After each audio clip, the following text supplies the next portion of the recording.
Sylvie and Bruno, Lewis Carroll. Preface. One little picture in this book, The Magic Locket, at p.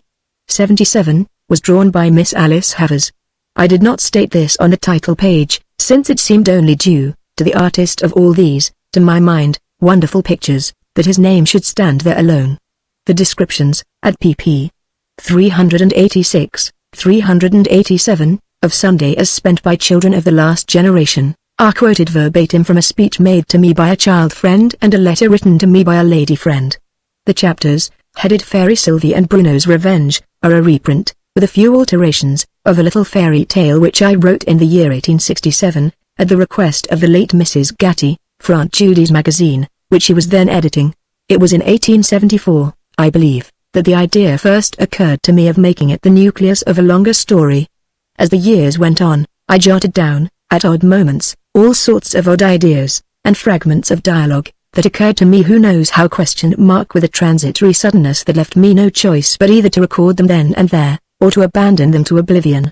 Sometimes one could trace to their source these random flashes of thought as being suggested by the book one was reading, or struck out from the flint of one's own mind by the steel of a friend's chance remark, but they had also a way of their own, of occurring, apropos of nothing, specimens of that hopelessly illogical phenomenon, an effect without a cause.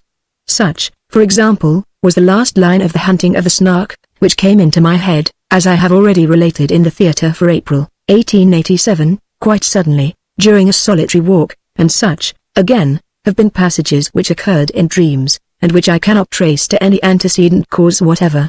There are at least 2 instances of such dream suggestions in this book. One, my lady's remark, "It often runs in families, just as a love for pastry does," at p. 88. The other, Eric Lindon's badinage about having been in domestic service, at p. 332. And thus it came to pass that I found myself at last in possession of a huge unwieldy mass of literature, if the reader will kindly excuse the spelling, which only needed stringing together, upon the thread of a consecutive story, to constitute the book I hoped to write. Only, the task, at first, seemed absolutely hopeless, and gave me a far clearer idea, than I ever had before, of the meaning of the word chaos, and I think it must have been 10 years, or more, before I had succeeded in classifying these odds and ends sufficiently to see what sort of a story they indicated, for the story had to grow out of the incidents, not the incidents out of the story. I am telling all this, in no spirit of egoism, but because I really believe that some of my readers will be interested in these details of the genesis of a book, which looks so simple and straightforward a matter, when completed, that they might suppose it to have been written straight off, page by page, as one would write a letter, beginning at the beginning, and ending at the end. It is, no doubt, possible to write a story in that way, and, if it be not vanity to say so, I believe that I could, myself, if I were in the unfortunate position, for I do hold it to be a real misfortune, of being obliged to produce a given amount of fiction in a given time, that I could fulfill my task, and produce my tale of bricks, as other slaves have done. One thing, at any rate, I could guarantee as to the story so produced, that it should be utterly commonplace, should contain no new ideas whatever, and should be very, very weary reading. This species of literature has received the very appropriate name of padding, which might fitly be defined as that which all can write and none can read. That the present volume contains no such writing I dare not avow. Sometimes, in order to bring a picture into its proper place, it has been necessary to eke out a page with 2 or 3 extra lines, but I can honestly say I have put in no more than I was absolutely compelled to do. My readers may perhaps like to amuse themselves by trying to detect, in a given passage, the one piece of padding it contains. While arranging the slips into pages, I found that the passage, Wigno, extends from the top of p. 35 to the middle of p. 38, was 3 lines too short. I supplied the deficiency, not by interpolating a word here and a word there, but by writing in 3 consecutive lines. Now can my readers guess which they are? A harder puzzle, if a harder be desired, would be to determine, as to the gardener's song, in which cases, if any, the stanza was adapted to the surrounding text, and in which, if any, the text was adapted to the stanza.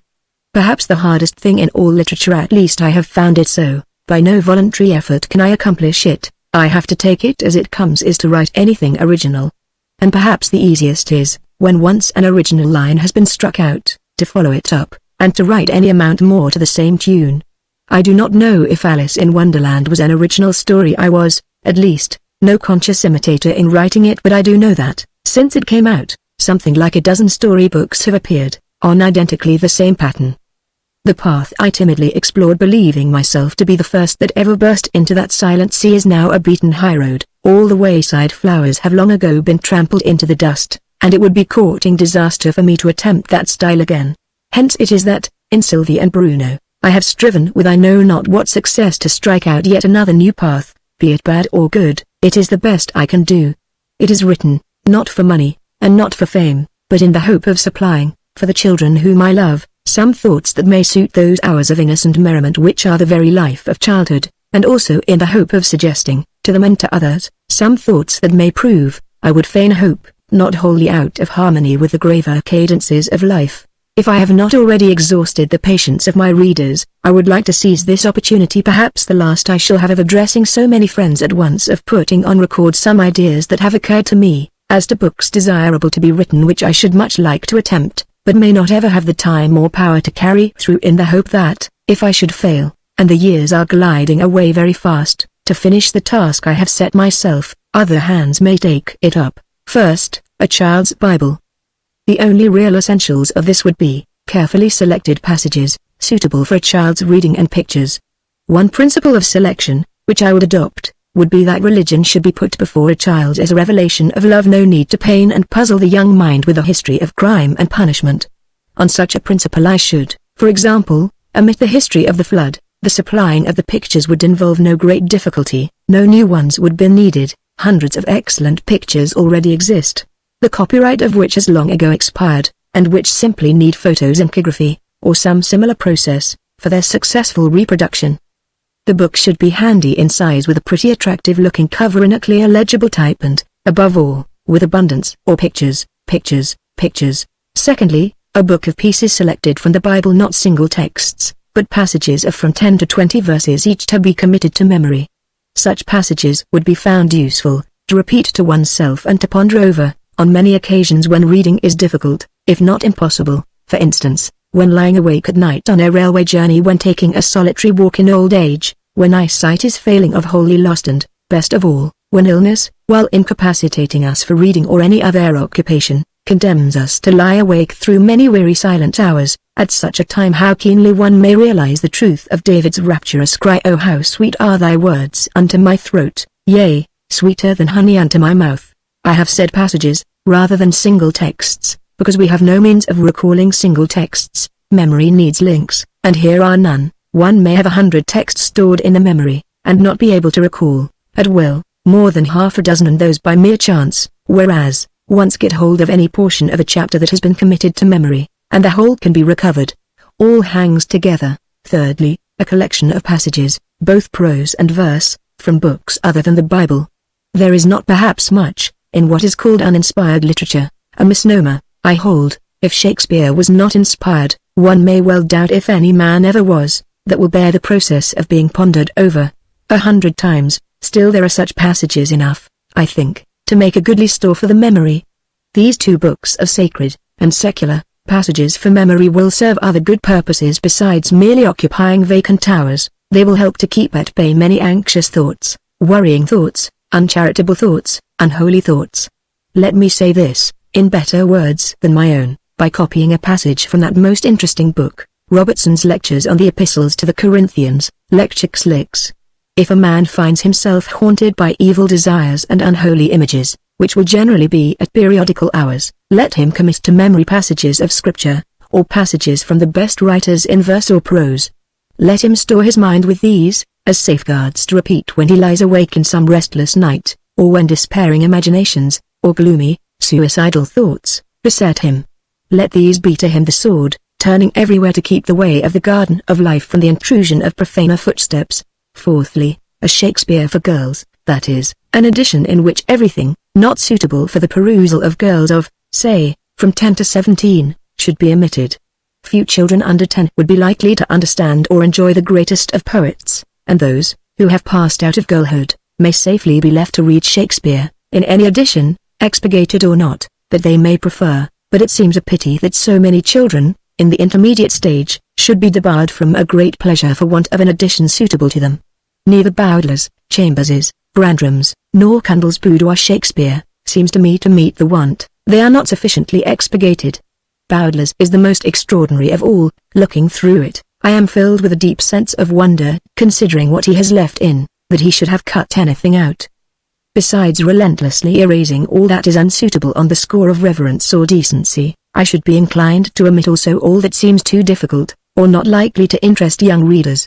The resulting book might be slightly fragmentary, but it would be a real treasure to all British maidens who have any taste for poetry. If it be needful to apologize to anyone for the new departure I have taken in this story by introducing, along with what will, I hope, prove to be acceptable nonsense for children, some of the graver thoughts of human life, it must be to one who has learned the art of keeping such thoughts wholly at a distance in hours of mirth and careless ease.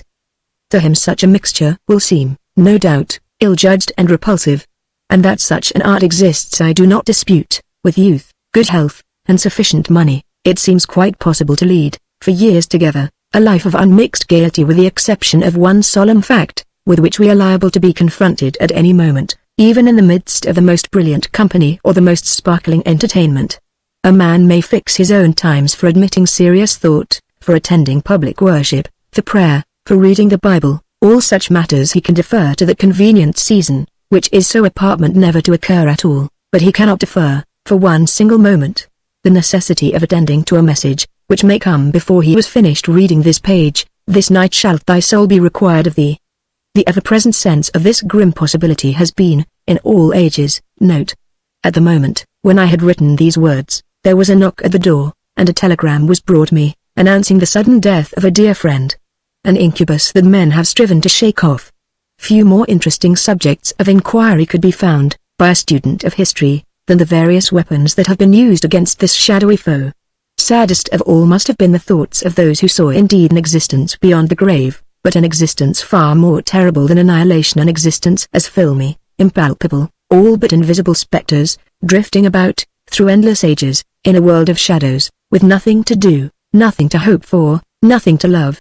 In the midst of the gay verses of that genial bon vivant Horace, there stands one dreary word whose utter sadness goes to one's heart. It is the word exilium in the well-known passage, Omnes eodem cogima, omnium versata urnus aureus ocius sors exitura et nos in eternum exilium impositura simbi. Yes, to him this present life, spite of all its weariness and all its sorrow, was the only life worth having, all else was exile. Does it not seem almost incredible that one, holding such a creed, should ever have smiled? And many in this day, I fear, even though believing in an existence beyond the grave far more real than Horace ever dreamed of, yet regard it as a sort of exile from all the joys of life, and so adopt Horace's theory, and say let us eat and drink, for tomorrow we die. We go to entertainments, such as the theatre. I say we, for I also go to the play, whenever I get the chance of seeing a really good one, and keep at arm's length, if possible, the thought that we may not return alive. Yet how do you know, dear friend, whose patience has carried you through this garrulous preface, that it may not be your lot, when mirth is fastest and the most furious, to feel the sharp pang, or the deadly faintness, which heralds the final crisis, to see, with vague wonder, anxious friends bending over you to hear their troubled whispers, perhaps yourself to shape the question, with trembling lips, is it serious? And to be told yes, the end is near, and oh, how different all life will look when those words are said. How do you know, I say, that all this may not happen to you, this night?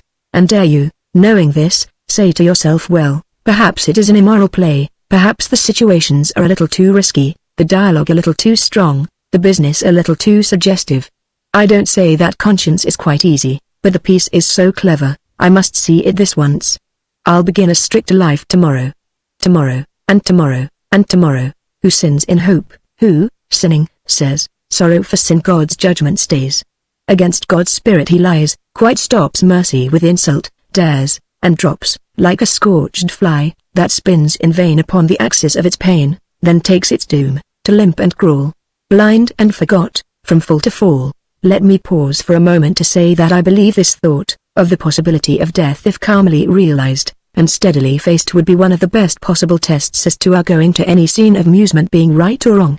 If the thought of sudden death acquires, for you, a special horror when imagined as happening in a theatre, then be very sure the theatre is harmful for you, however harmless it may be for others, and that you are incurring a deadly peril in going. Be sure the safest rule is that we should not dare to live in any scene in which we dare not die.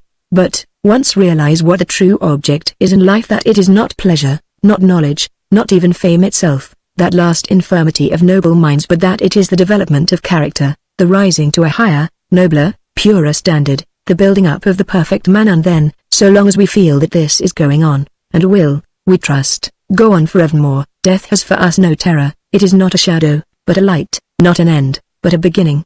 One other matter may perhaps seem to call for apology, that I should have treated with such entire want of sympathy the British passion for sport, which no doubt has been in bygone days, and is still, in some forms of it, an excellent school for hardihood and for coolness in moments of danger. But I am not entirely without sympathy for genuine sport. I can heartily admire the courage of the man who, with severe bodily toil, and at the risk of his life, hunts down some man-eating tiger, and I can heartily sympathize with him when he exults in the glorious excitement of the chase and the hand-to-hand struggle with the monster brought to bay.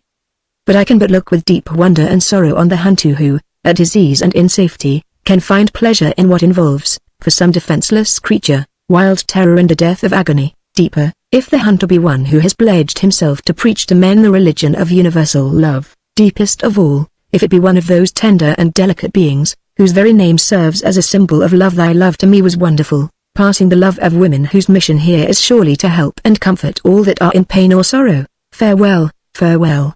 But this I tell to thee, thou wedding guest. He proveth well, who loveth well both man and bird and beast. He proveth best, who loveth best all things both great and small, for the dear God who loveth us, he made and loveth all. Chapter 1. Less bread. More taxes. And then all the people cheered again, and one man, who was more excited than the rest, flung his hat high into the air, and shouted, as well as I could make out, "Hurrah for the sub-warden." Everybody roared, but whether it was for the sub-warden, or not, did not clearly appear. Some were shouting bread, and some taxes, but no one seemed to know what it was they really wanted. All this I saw from the open window of the warden's breakfast saloon, looking across the shoulder of the Lord Chancellor, who had sprung to his feet the moment the shouting began, almost as if he had been expecting it, and had rushed to the window which commanded the best view of the marketplace. What can it all mean? He kept repeating to himself, as, with his hands clasped behind him, and his gown floating in the air, he paced rapidly up and down the room. I never heard such shouting before, and at this time of the morning, too. And with such unanimity. Doesn't it strike you as very remarkable? I represented, modestly, that to my ears it appeared that they were shouting for different things, but the Chancellor would not listen to my suggestion for a moment. They all shout the same words, I assure you. He said, then, leaning well out of the window, he whispered to a man who was standing close underneath, "Keep 'em together, can't you? The warden will be here directly. Give him the signal for the march up." All this was evidently not meant for my ears, but I could scarcely help hearing it, considering that my chin was almost on the Chancellor's shoulder. The march up was a very curious sight. Image.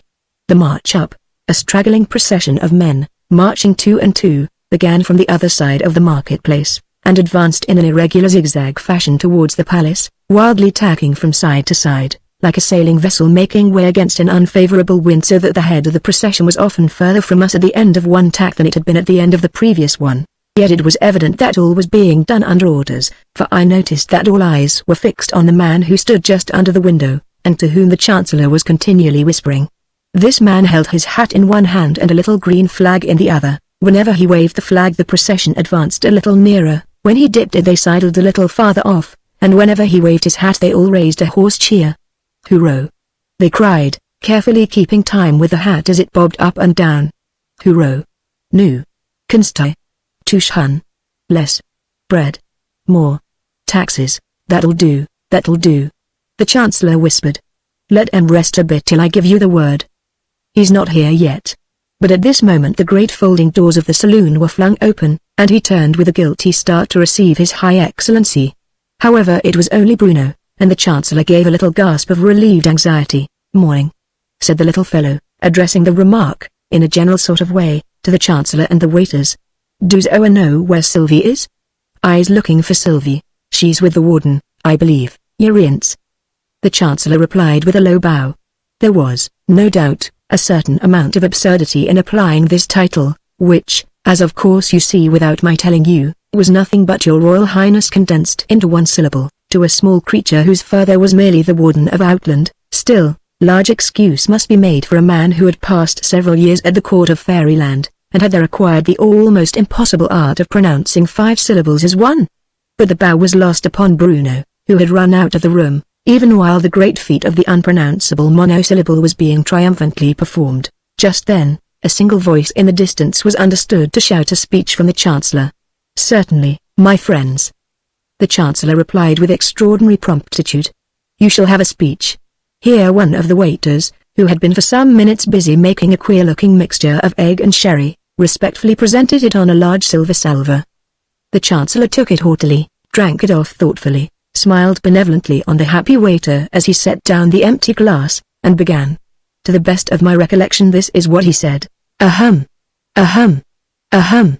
Fellow sufferers, or rather suffering fellows, don't call them names," muttered the man under the window. "I didn't say felons," the Chancellor explained. "You may be sure that I always simper, ear, ear," shouted the crowd, so loudly as quite to drown the orator's thin squeaky voice. "That I always simper," he repeated. "Don't simper quite so much," said the man under the window. "It makes you look a idiot." And, all this time, ear, ear, went rumbling round the marketplace, like a peal of thunder. "That I always sympathize," yelled the Chancellor. The first moment there was silence. "But your true friend is the sub-warden. Day and night he is brooding on your wrongs. I should say your rights, that is to say your wrongs. No, I mean your rights. Don't talk no more," growled the man under the window. "You're making a mess of it." At this moment the sub-warden entered the saloon. He was a thin man, with a mean and crafty face, and a greenish-yellow complexion, and he crossed the room very slowly, looking suspiciously about him as if he thought there might be a savage dog hidden somewhere. "Bravo!"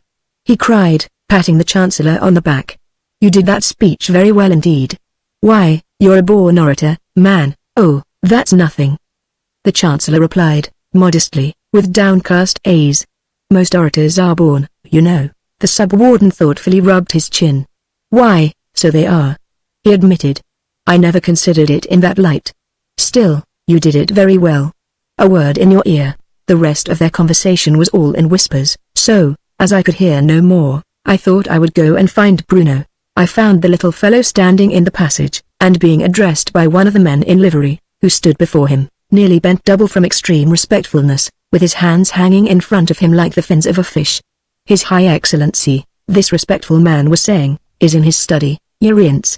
He didn't pronounce this quite so well as the Chancellor. Thither Bruno trotted, and I thought it well to follow him. The warden, a tall dignified man with a grave but very pleasant face, was seated before a writing table, which was covered with papers, and holding on his knee one of the sweetest and loveliest little maidens it has ever been my lot to see. She looked 4 or 5 years older than Bruno, but she had the same rosy cheeks and sparkling eyes, and the same wealth of curly brown hair.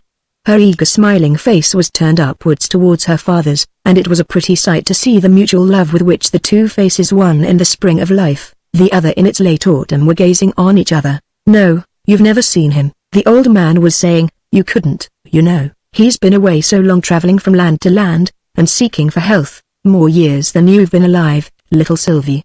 Here Bruno climbed upon his other knee, and a good deal of kissing, on a rather complicated system, was the result. "He only came back last night," said the warden, when the kissing was over. "He's been traveling post-haste, for the last 1,000 miles or so, in order to be here on Sylvie's birthday. But he's a very early riser, and I dare say he's in the library already. Come with me and see him.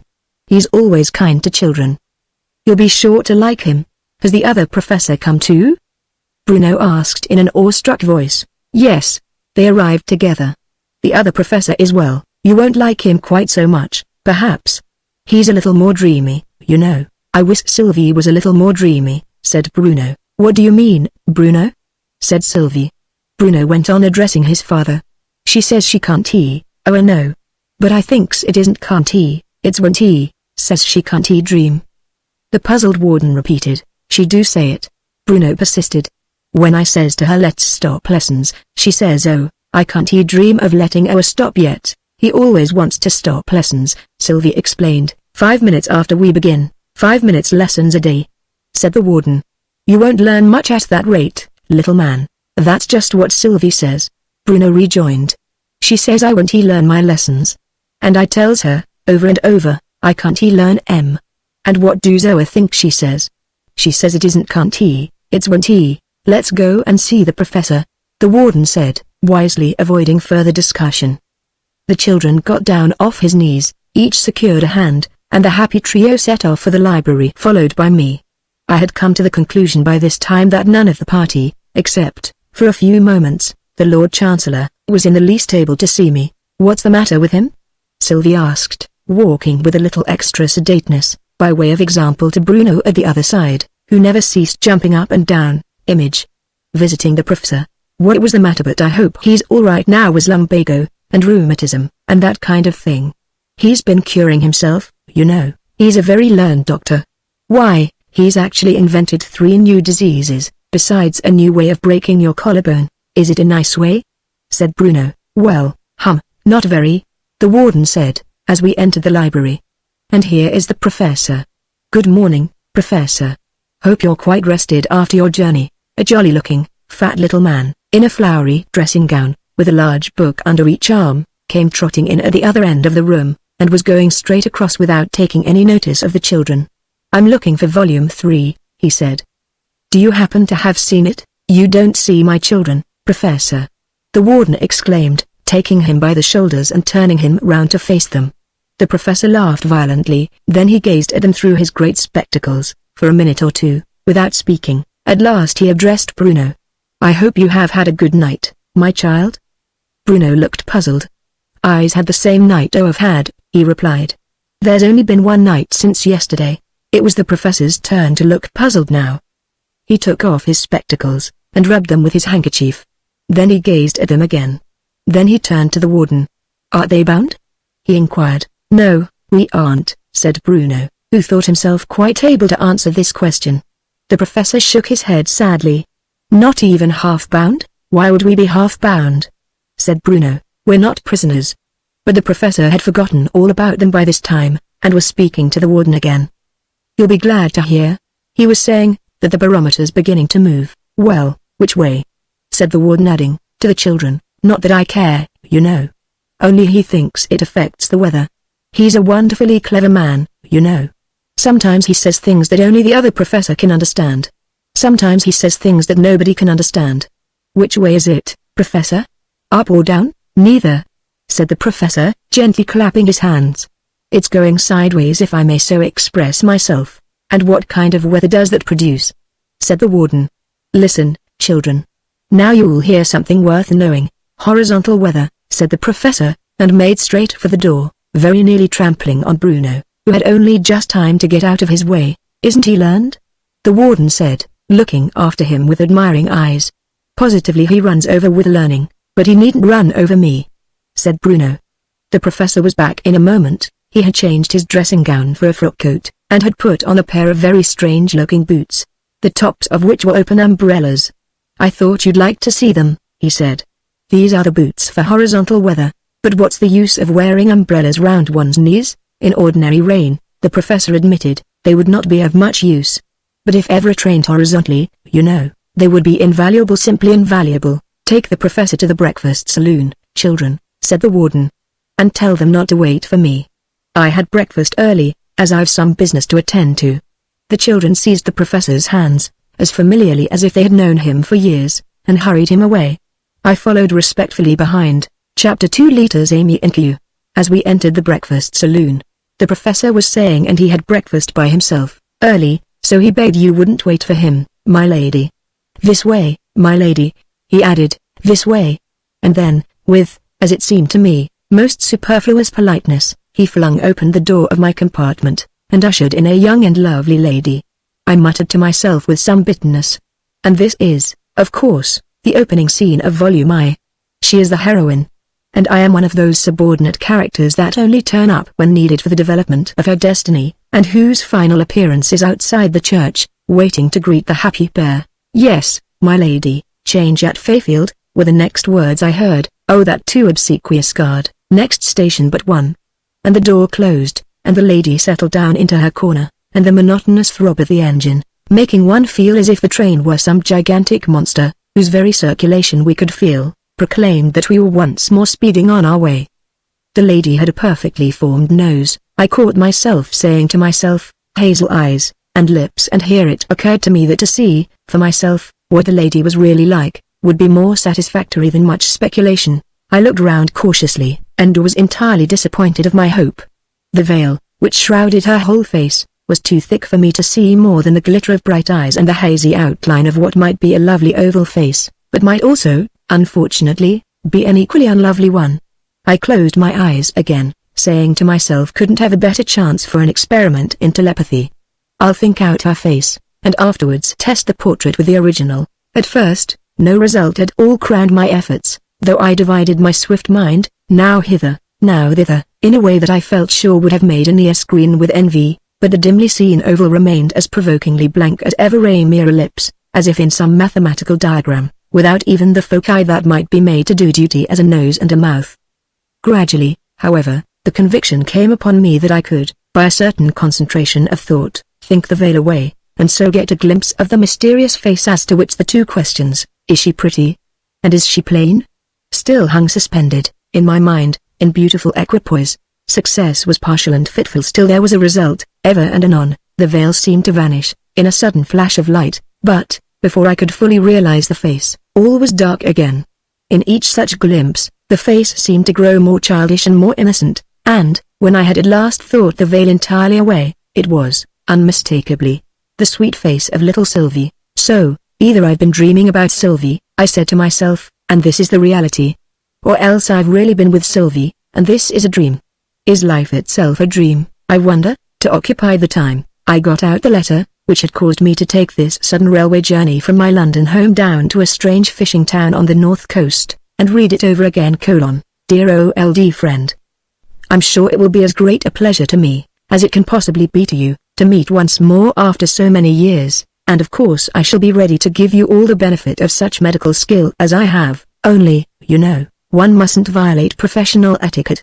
And you are already in the hands of a first-rate London doctor, with whom it would be utter affectation for me to pretend to compete. I make no doubt he is right in saying the heart is affected. All your symptoms point that way. One thing, at any rate, I have already done in my doctorial capacity: secured you a bedroom on the ground floor, so that you will not need to ascend the stairs at all. I shall expect you by last train on Friday, in accordance with your letter, and, till then, I shall say, in the words of the old song, "Oh for Friday nicht. Friday's lang a coming, yours always, Arthur Forrester." P.S. Do you believe in fate? This postscript puzzled me sorely. He is far too sensible a man, I thought, to have become a fatalist. And yet what else can he mean by it? And, as I folded up the letter and put it away, I inadvertently repeated the words aloud. Do you believe in fate? The fair incognita turned her head quickly at the sudden question. No, I don't, she said with a smile. Do you?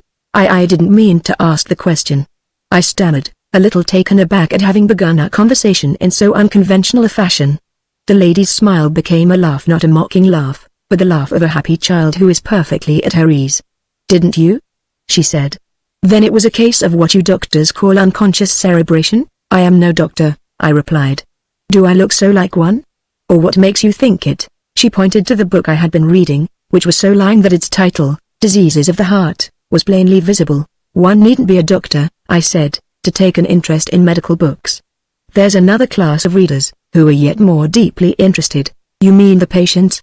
She interrupted, while a look of tender pity gave new sweetness to her face. But, with an evident wish to avoid a possibly painful topic, one needn't be either, to take an interest in books of science, which contain the greatest amount of science. Do you think, the books, or the minds? Rather a profound question for a lady. I said to myself, holding, with the conceit so natural to man, that woman's intellect is essentially shallow. And I considered a minute before replying. If you mean living minds, I don't think it's possible to decide. There is so much written science that no living person has ever read, and there is so much thought-out science that hasn't yet been written. But, if you mean the whole human race, then I think the minds have it. Everything, recorded in books, must have once been in some mind, you know. Isn't that rather like one of the rules in algebra? My lady inquired. Algebra too? I thought with increasing wonder. I mean, if we consider thoughts as factors, may we not say that the least common multiple of all the minds contains that of all the books, but not the other way? Certainly we may, I replied, delighted with the illustration. And what a grand thing it would be, I went on dreamily, thinking aloud rather than talking, if we could only apply that rule to books. You know, in finding the least common multiple, we strike out a quantity wherever it occurs, except in the term where it is raised to its highest power. So we should have to erase every recorded thought, except in the sentence where it is expressed with the greatest intensity. My lady laughed merrily. Some books would be reduced to blank paper, I'm afraid, she said. They would. Most libraries would be terribly diminished in bulk. But just think what they would gain in quality. When will it be done? She eagerly asked. If there's any chance of it in my time, I think I'll leave off reading, and wait for it. Well, perhaps in another 1,000 years or so. Then there's no use waiting, said my lady. Let's sit down. You Gug, my pet, come and sit by me. Anywhere but by me, growled the sub-warden. The little wretch always manages to upset his coffee. I guessed at once, as perhaps the reader will also have guessed, if, like myself, he is very clever at drawing conclusions, that my lady was the sub-warden's wife, and that you Gug, a hideous fat boy, about the same age as Sylvie, with the expression of a prize pig, was their son. Sylvie and Bruno, with the Lord Chancellor, made up a party of 7. And you actually got a plunge bath every morning? Said the sub-warden, seemingly in continuation of a conversation with the professor. Even at the little roadside inns? Oh, certainly, certainly. The professor replied with a smile on his jolly face. Allow me to explain. It is, in fact, a very simple problem in hydrodynamics. That means a combination of water and strength. If we take a plunge bath, and a man of great strength, such as myself, about to plunge into it, we have a perfect example of this science. I'm bound to admit, the professor continued, in a lower tone and with downcast eyes, that we need a man of remarkable strength. He must be able to spring from the floor to about twice his own height, gradually turning over as he rises, so as to come down again head first. Why, you need a flea, not a man, exclaimed the sub-warden. Pardon me, said the professor. This particular kind of bath is not adapted for a flea. Let us suppose, he continued, folding his table napkin into a graceful festoon, that this represents what is perhaps the necessity of this age, the active tourist's portable bath. You may describe it briefly, if you like, looking at the Chancellor. By the letters ATPB, the Chancellor, much disconcerted at finding everybody looking at him, could only murmur, in a shy whisper, precisely so. One great advantage of this plunge bath, continued the professor, is that it requires only half a gallon of water. I don't call it a plunge bath, His Sub-Excellency remarked, unless your active tourist goes right under. But he does go right under, the old man gently replied. The AT hangs up the P.B. on a nail thus. He then empties the water jug into it, places the empty jug below the bag, leaps into the air, descends head first into the bag, the water rises round him to the top of the bag, and there you are. He triumphantly concluded. The AT is as much underwater as if he'd gone a mile or 2 down into the Atlantic, and he's drowned, let us say, in about 4 minutes. By no means. The professor answered with a proud smile. After about a minute, he quietly turns a tap at the lower end of the P.B. All the water runs back into the jug and the ewer again. But how in the world is he to get out of the bag again? That, I take it, said the professor, is the most beautiful part of the whole invention. All the way up the P.B., inside, are loops for the thumbs, so it's something like going upstairs, only perhaps less comfortable, and, by the time the A.T. has risen out of the bag, all but his head, he's sure to topple over, one way or the other. The law of gravity secures that. And there he is on the floor again, a little bruised, perhaps, well, yes, a little bruised, but having had his plunge bath, that's the great thing. Wonderful. It's almost beyond belief, murmured the sub-warden. The professor took it as a compliment, and bowed with a gratified smile. Quite beyond belief. My lady added, meaning, no doubt, to be more complimentary still. The professor bowed, but he didn't smile this time. I can assure you, he said earnestly, that, provided the bath was made, I used it every morning. I certainly ordered it. That I am clear about. My only doubt is, whether the man ever finished making it. It's difficult to remember, after so many years. At this moment the door, very slowly and creakingly, began to open, and Sylvie and Bruno jumped up, and ran to meet the well-known footstep. Chapter 3 Birthday Presents. It's my brother. The sub-warden exclaimed, in a warning whisper. Speak out, and be quick about it. The appeal was evidently addressed to the Lord Chancellor, who instantly replied, in a shrill monotone, like a little boy repeating the alphabet, as I was remarking, Your Sub-Excellency, this portentous movement, you began too soon. the other interrupted, scarcely able to restrain himself to a whisper, so great was his excitement. He couldn't have heard you. Begin again. As I was remarking, chanted the obedient Lord Chancellor, this portentous movement has already assumed the dimensions of a revolution. And what are the dimensions of a revolution? The voice was genial and mellow, and the face of the tall dignified old man, who had just entered the room, leading Sylvie by the hand, and with Bruno riding triumphantly on his shoulder, was too noble and gentle to have scared a less guilty man. But the Lord Chancellor turned pale instantly, and could hardly articulate the words. The dimensions, your High Excellency. I scarcely comprehend. Well, the length, breadth, and thickness, if you like it better. And the old man smiled, half contemptuously. The Lord Chancellor recovered himself with a great effort, and pointed to the open window. If your High Excellency will listen for a moment to the shouts of the exasperated populace, the sub-warden repeated in a louder tone, as the Lord Chancellor, being in a state of abject terror, had dropped almost into a whisper, you will understand what it is they want. And at that moment there surged into the room a hoarse confused cry, in which the only clearly audible words were less bread more taxes. The old man laughed heartily. What in the world he was beginning, but the Chancellor heard him not. Some mistake, he muttered, hurrying to the window, from which he shortly returned with an air of relief. Now listen, he exclaimed, holding up his hand impressively. And now the words came quite distinctly, and with the regularity of the ticking of a clock. More bread, less taxes, more bread.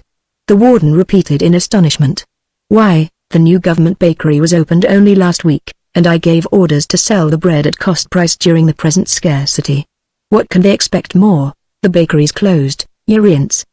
The Chancellor said, more loudly and clearly than he had spoken yet. He was emboldened by the consciousness that here, at least, he had evidence to produce, and he placed in the warden's hands a few printed notices, that were lying ready, with some open ledgers, on a side table. Yes, I see. The warden muttered, glancing carelessly through them. Order countermanded by my brother, and supposed to be my doing. Rather sharp practice. It's all right, he added in a louder tone. My name is signed to it, so I take it on myself. But what do they mean by less taxes? How can they be less? I abolished the last of them a month ago. It's been put on again, your Ince, and by your Ince's own orders, and other printed notices were submitted for inspection. The warden, whilst looking them over, glanced once or twice at the sub-warden, who had seated himself before one of the open ledgers, and was quite absorbed in adding it up, but he merely repeated it's all right. I accept it as my doing. And they do say, the Chancellor went on sheepishly looking much more like a convicted thief than an officer of state, that a change of government, by the abolition of the sub-warden I mean, he hastily added, on seeing the warden's look of astonishment, the abolition of the office of sub-warden, and giving the present holder the right to act as vice-warden whenever the warden is absent would appease all this seething discontent I mean. He added, glancing at a paper he held in his hand, all this seething discontent. For 15 years, put in a deep but very harsh voice, my husband has been acting as sub-warden. It is too long. It is much too long. My lady was a vast creature at all times, but, when she frowned and folded her arms, as now, she looked more gigantic than ever, and made one try to fancy what a haystack would look like, if out of temper. He would distinguish himself as a vice. My lady proceeded, being far too stupid to see the double meaning of her words. There has been no such vice in Outland for many a long year, as he would be. What course would you suggest, sister? The warden mildly inquired. My lady stamped, which was undignified, and snorted, which was ungraceful. This is no jesting matter. She bellowed. I will consult my brother, said the warden. Brother. And 7 makes 194, which is 16 and 2 pence, the sub-warden replied. Put down 2 and carry 16. The Chancellor raised his hands and eyebrows, lost in admiration. Such a man of business.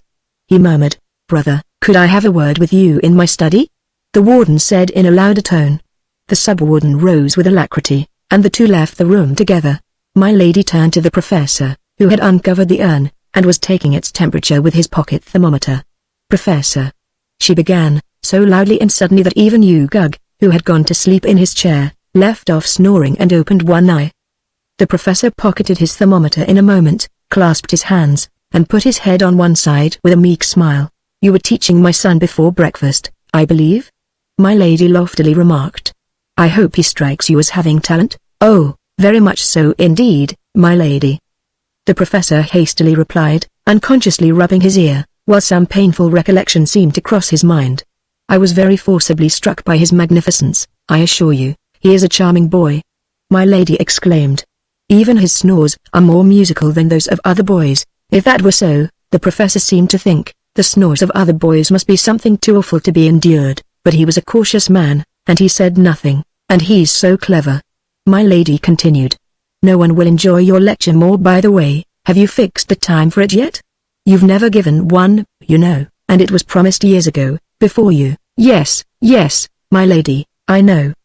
Perhaps next Tuesday or Tuesday week. That will do very well, said my lady, graciously. Of course you will let the other professor lecture as well? I think not, my lady, the professor said with some hesitation. You see, he always stands with his back to the audience. It does very well for reciting, but for lecturing. You are quite right, said my lady. And, now I come to think of it, there would hardly be time for more than one lecture. And it will go off all the better, if we begin with a banquet, and a fancy dress ball, it will indeed. The professor cried, with enthusiasm, I shall come as a grasshopper, my lady calmly proceeded. What shall you come as, professor? The professor smiled feebly. I shall come as early as I can, my lady. You mustn't come in before the doors are opened, said my lady. I can't said the professor. Excuse me a moment. As this is Lady Sylvie's birthday, I would like to, and he rushed away. Bruno began feeling in his pockets, looking more and more melancholy as he did so. Then he put his thumb in his mouth, and considered for a minute, then he quietly left the room. He had hardly done so before the professor was back again, quite out of breath. Wishing you many happy returns of the day, my dear child. He went on, addressing the smiling little girl, who had run to meet him. Allow me to give you a birthday present. It's a second-hand pincushion, my dear. And it only cost 4 halfpenny. Thank you, it's very pretty. And Sylvie rewarded the old man with a hearty kiss. And the pins they gave me for nothing. The professor added in high glee. 15 of them, and only one bent. I'll make the bent one into a hook, said Sylvie. To catch Bruno with, when he runs away from his lessons. You can't guess what my present is, said Ugug, who had taken the butter dish from the table, and was standing behind her, with a wicked leer on his face. No, I can't guess, Sylvie said without looking up. She was still examining the professor's pincushion. It's this, cried the bad boy, exultingly, as he emptied the dish over her, and then, with a grin of delight at his own cleverness, looked round for applause. Sylvie coloured crimson, as she shook off the butter from her frock, but she kept her lips tight shut, and walked away to the window, where she stood looking out and trying to recover her temper. Ugug's triumph was a very short one. The sub-warden had returned, just in time to be a witness of his dear child's playfulness, and in another moment a skillfully applied box on the ear had changed the grin of delight into a howl of pain. My darling, cried his mother, enfolding him in her fat arms. Did they box his ears for nothing? A precious pet. It's not for nothing, growled the angry father. Are you aware, madame, that I pay the house bills, out of a fixed annual sum? The loss of all that wasted butter falls on me. Do you hear, madame? Hold your tongue, sir. My lady spoke very quietly, almost in a whisper. But there was something in her look which silenced him. Don't you see it was only a joke? And a very clever one, too. He only meant that he loved nobody but her. And, instead of being pleased with the compliment, the spiteful little thing has gone away in a huff. The sub-warden was a very good hand at changing a subject. He walked across to the window. My dear, he said, is that a pig that I see down below, rooting about among your flower beds? A pig! Shrieked my lady, rushing madly to the window, and almost pushing her husband out, in her anxiety to see for herself. Whose pig is it? How did it get in? Where's that crazy gardener gone? At this moment Bruno re-entered the room, and passing Ugug, who was blubbering his loudest, in the hope of attracting notice, as if he was quite used to that sort of thing, he ran up to Sylvie and threw his arms round her. I went to my toy cupboard, he said with a very sorrowful face, to see if there was something fit for a present for Oa. And there isn't nothing. They's all broken, every one. And I haven't got no money left, to buy Oa a birthday present. And I can't give Oa nothing but this. This was a very earnest hug and a kiss. Oh, thank you, darling, cried Sylvie. I like your present best of all. But if so, why did she give it back so quickly? His Sub-Excellency turned and patted the two children on the head with his long lean hands. Go away, dears, he said. There's business to talk over." Sylvie and Bruno went away hand in hand, but, on reaching the door, Sylvie came back again and went up to Ugug timidly. "I don't mind about the butter," she said, "and I am sorry he hurt you." And she tried to shake hands with the little ruffian, but Ugug only blubbered louder, and wouldn't make friends. Sylvie left the room with a sigh. The sub-warden glared angrily at his weeping son. "Leave the room, sirrah," he said, as loud as he dared. His wife was still leaning out of the window, and kept repeating, "I can't see that pig." "Where is it?" "It's moved to the right now." "It's gone a little to the left," said the sub-warden, but he had his back to the window, and was making signals to the Lord Chancellor, pointing to Ugug and the door, with many a cunning nod and wink. The Chancellor caught his meaning at last, and, crossing the room, took that interesting child by the ear. The next moment he and Ugug were out of the room, and the door shut behind them, but not before one piercing yell had rung through the room, and reached the ears of the fond mother. "What is that hideous noise?" she fiercely asked, turning upon her startled husband. "It's some hyena or other," replied the sub-warden, looking vaguely up to the ceiling, as if that was where they usually were to be found. "Let us to business, my dear. Here comes the warden." And he picked up from the floor a wandering scrap of manuscript, on which I just caught the words, "After which election duly holden the said Sibamet and Tabakat his wife may at their pleasure assume imperial before." With a guilty look, he crumpled it up in his hand. Chapter 4: A Cunning Conspiracy. The warden entered at this moment, and close behind him came the Lord Chancellor, a little flushed and out of breath, and adjusting his wig, which appeared to have been dragged partly off his head. "But where is my precious child?" my lady inquired, as the four took their seats at the small side table devoted to ledgers and bundles and bills. "He left the room a few minutes ago with the Lord Chancellor," the sub-warden briefly explained. "Ah," said my lady, graciously smiling on that high official. "Your lordship has a very taking way with children. I doubt if anyone could gain the ear of my darling Ugug so quickly as you can." For an entirely stupid woman, my lady's remarks were curiously full of meaning, of which she herself was wholly unconscious. The Chancellor bowed, but with a very uneasy air. "I think the warden was about to speak," he remarked, evidently anxious to change the subject. But my lady would not be checked. "He is a clever boy," she continued with enthusiasm, "but he needs a man like your lordship to draw him out." The Chancellor bit his lip, and was silent. He evidently feared that, stupid as she looked, she understood what she said this time, and was having a joke at his expense. He might have spared himself all anxiety. Whatever accidental meaning her words might have, she herself never meant anything at all. "It is all settled," the warden announced, wasting no time over preliminaries. "The sub-wardenship is abolished, and my brother is appointed to act as vice-warden whenever I am absent. So, as I am going abroad for a while, he will enter on his new duties at once. And there will really be a vice after all?" my lady inquired. "I hope so," the warden smilingly replied. My lady looked much pleased, and tried to clap her hands, "But you might as well have knocked two feather beds together, for any noise it made." "When my husband is vice," she said, "it will be the same as if we had 100 vices." "Here, here," cried the sub-warden, "you seem to think it very remarkable," my lady remarked with some severity, "that your wife should speak the truth." "No, not remarkable at all," her husband anxiously explained. "Nothing is remarkable that you say, sweet one." My lady smiled approval of the sentiment, and went on. "And am I vice-wardeness?" "If you choose to use that title," said the warden. "But your excellency will be the proper style of address. And I trust that both his excellency and her excellency will observe the agreement I have drawn up. The provision I am most anxious about is this." He unrolled a large parchment scroll, and read aloud the words item, "that we will be kind to the poor." The Chancellor worded it for me. He added, glancing at that great functionary. "I suppose, now, that word item has some deep legal meaning?" "Undoubtedly," replied the Chancellor, as articulately as he could with a pen between his lips. He was nervously rolling and unrolling several other scrolls, and making room among them for the one the warden had just handed to him.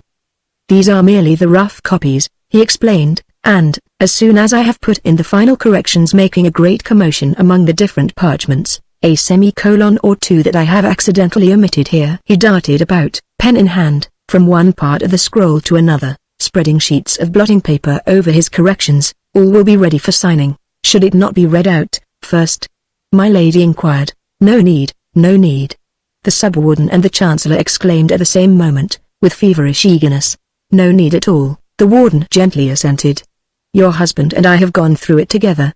It provides that he shall exercise the full authority of warden, and shall have the disposal of the annual revenue attached to the office, until my return, or, failing that, until Bruno comes of age, and that he shall then hand over, to myself or to Bruno as the case may be, the wardenship, the unspent revenue, and the contents of the treasury, which are to be preserved, intact, under his guardianship. All this time the sub-warden was busy, with the Chancellor's help, shifting the papers from side to side, and pointing out to the warden the place few he was to sign. He then signed it himself, and my lady and the Chancellor added their names as witnesses. "Short partings are best," said the warden. "All is ready for my journey. My children are waiting below to see me off." He gravely kissed my lady, shook hands with his brother and the Chancellor, and left the room. The three waited in silence till the sound of wheels announced that the warden was out of hearing. Then, to my surprise, they broke into peals of uncontrollable laughter. "What a game! Oh, what a game!" cried the Chancellor. And he and the Vice-Warden joined hands, and skipped wildly about the room. My lady was too dignified to ship, but she laughed like the neighing of a horse, and waved her handkerchief above her head. It was clear to her very limited understanding that something very clever had been done, but what it was she had yet to learn. "You said I should hear all about it when the warden had gone," she remarked, as soon as she could make herself heard, "and so you shall, Tabby." Her husband graciously replied, as he removed the blotting paper, and showed the two parchments lying side by side. "This is the one he read but didn't sign, and this is the one he signed but didn't read. You see it was all covered up, except the place for signing the names." "Yes, yes," my lady interrupted eagerly, and began comparing the two agreements. Item, that he shall exercise the authority of warden, in the warden's absence. Why, that's been changed into shall be absolute governor for life, with the title of emperor, if elected to that office by the people. "What? Are you emperor, darling?" "Not yet, dear," the vice-warden replied. "It won't do to let this paper be seen, just at present."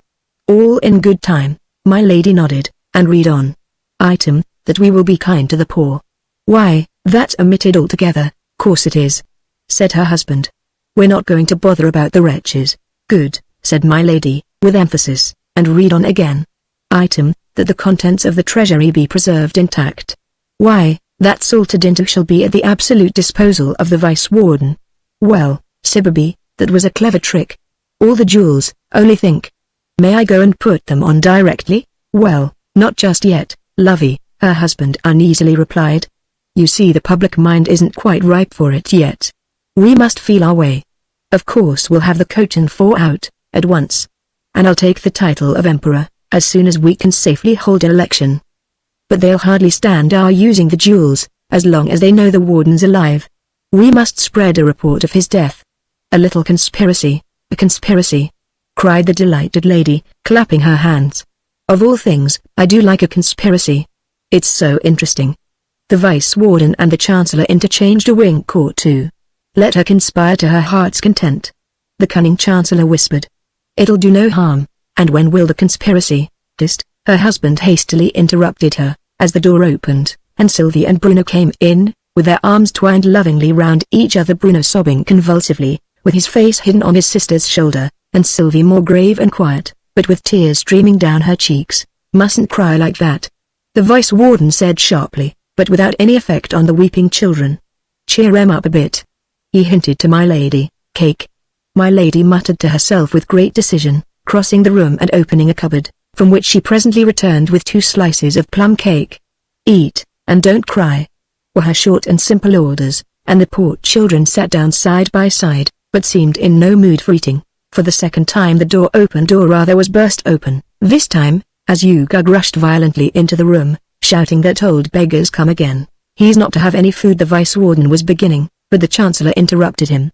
"It's all right," he said, in a low voice, "the servants have their orders." "He's just under here," said Ugug, who had gone to the window, and was looking down into the courtyard. "Where, my darling?" said his fond mother, flinging her arms round the neck of the little monster. All of us, except Sylvie and Bruno, who took no notice of what was going on, followed her to the window. The old beggar looked up at us with hungry eyes. "Only a crust of bread, Your Highness," he pleaded. He was a fine old man, but looked sadly ill and worn. "A crust of bread is what I crave," he repeated. "A single crust, and a little water." "Here's some water, drink this," Ugug bellowed, emptying a jug of water over his head. "Well done, "My boy!" cried the vice warden, "that's the way to settle such folk." "Clever boy," the wardeness chimed in. "Hasn't he good spirits? Take a stick to him," shouted the vice warden, as the old beggar shook the water from his ragged cloak, and again gazed meekly upwards. "Take red-hot poker to him." My lady again chimed in. Possibly there was no red-hot poker handy, but some sticks were forthcoming in a moment, and threatening faces surrounded the poor old wanderer, who waved them back with quiet dignity. "No need to break my old bones," he said. "I am going." "Not even a crust, poor old man," exclaimed a little voice at my side, half choked with sobs. Bruno was at the window, trying to throw out his slice of plum cake, but Sylvie held him back. "He shalt have my cake," Bruno cried, passionately struggling out of Sylvie's arms. Yes, darling," Sylvie gently pleaded. "But don't throw it out. He's gone away, don't you see? Let's go after him." And she led him out of the room, unnoticed by the rest of the party, who were wholly absorbed in watching the old beggar.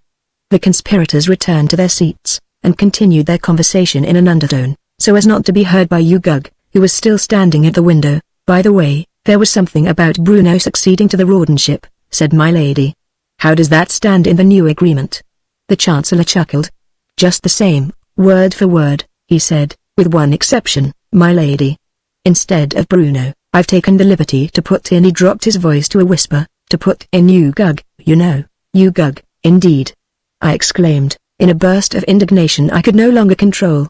To bring out even that one word seemed a gigantic effort, but, the cry once uttered, all effort ceased at once. A sudden gust swept away the whole scene, and I found myself sitting up, staring at the young lady in the opposite corner of the carriage, who had now thrown back her veil, and was looking at me with an expression of amused surprise. Chapter 5 A Beggar's Palace. That I had said something, in the act of waking, I felt sure. The hoarse stifled cry was still ringing in my ears, even if the startled look of my fellow traveler had not been evidence enough. But what could I possibly say by way of apology? "I hope I didn't frighten you?" I stammered out at last. "I have no idea what I said. I was dreaming." "You said Ugug indeed," the young lady replied, with quivering lips that would curve themselves into a smile, in spite of all her efforts to look grave. "At least you didn't say it, you shouted it." "I'm very sorry," was all I could say, feeling very penitent and helpless.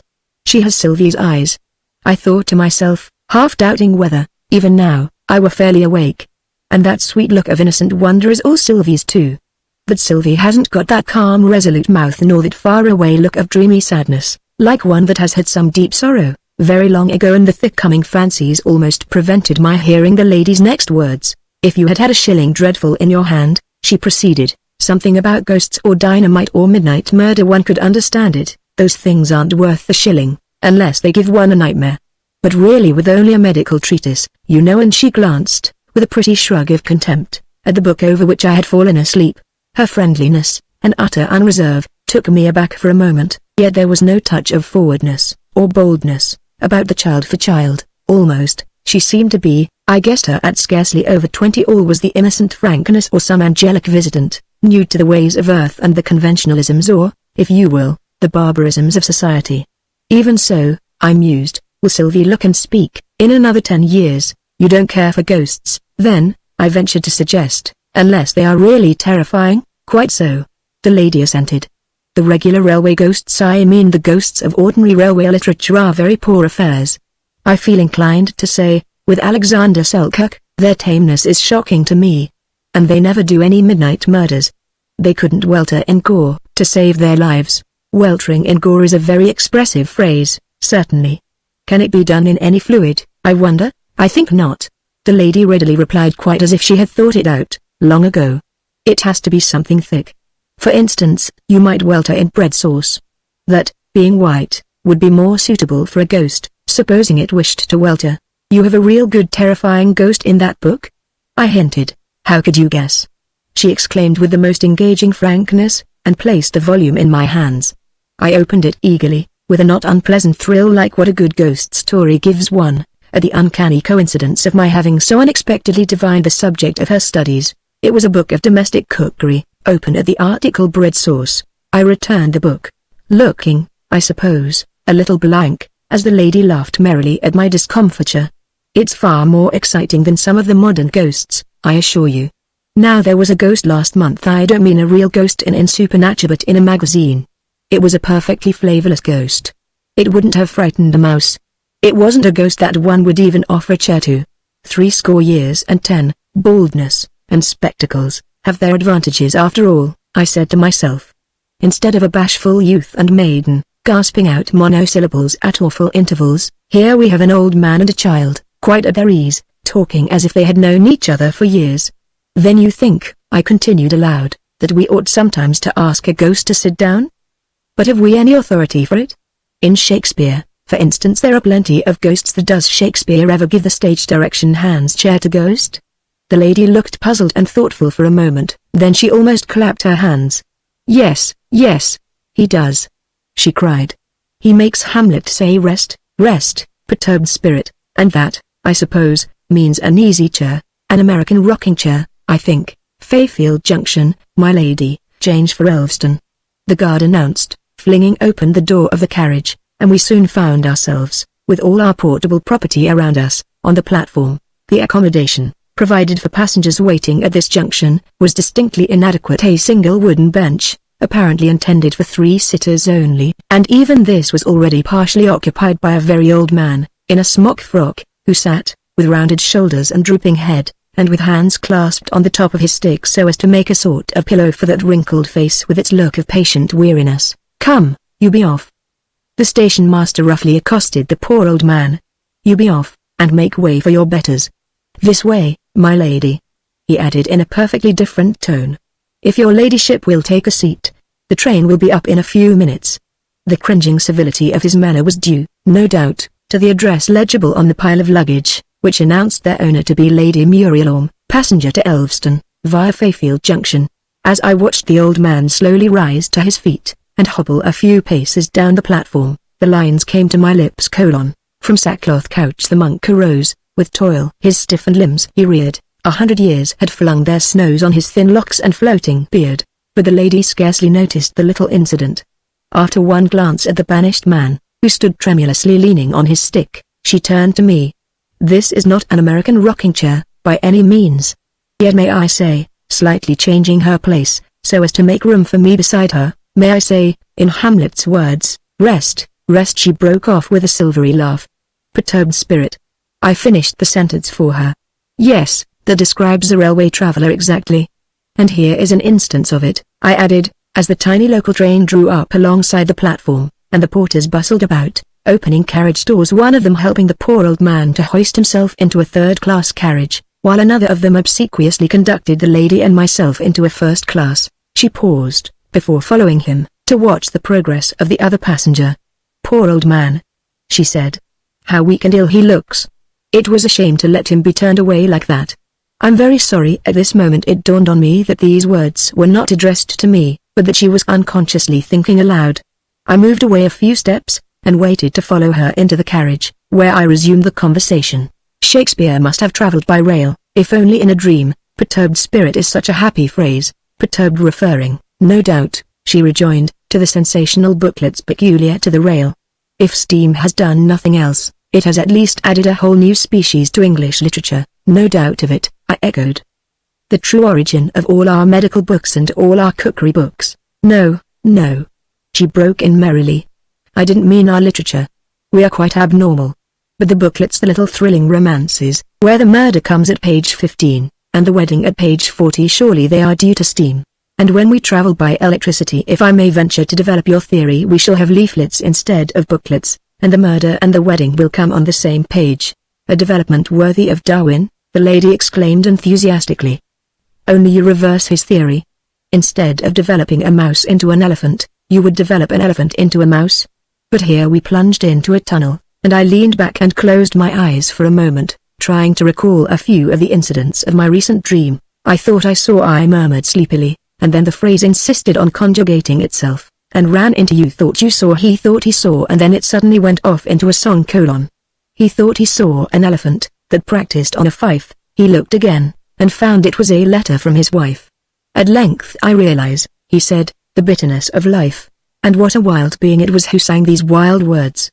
A gardener he seemed to be, yet surely a mad one, by the way he brandished his rake, madder, by the way he broke, ever and anon, into a frantic jig, maddest of all, by the shriek in which he brought out the last words of the stanza. It was so far a description of himself that he had the feet of an elephant, but the rest of him was skin and bone, and the wisps of loose straw, that bristled all about him, suggested that he had been originally stuffed with it, and that nearly all the stuffing had come out. Sylvie and Bruno waited patiently till the end of the first verse.